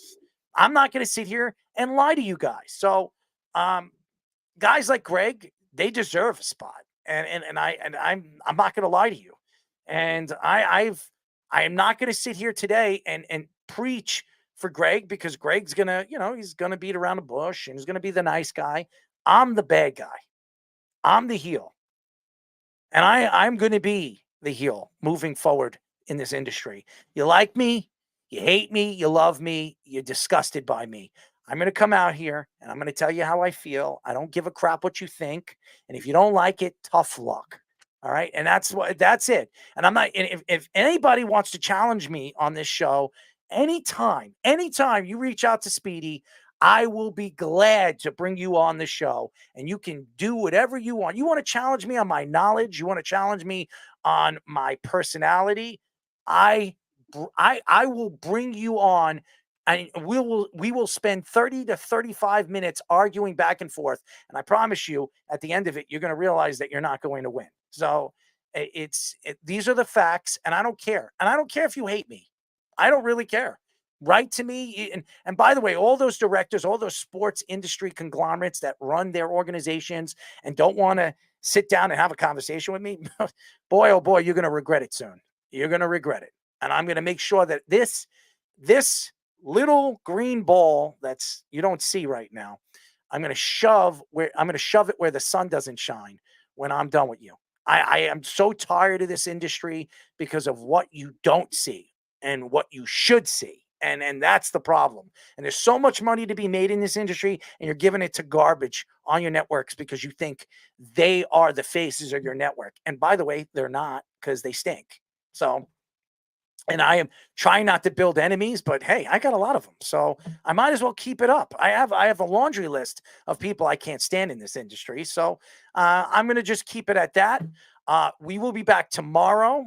Fish, as always, great work. You do such great work. And if you guys don't know, Aaron Fisherman, I call him Fisherman, but it's Fishman.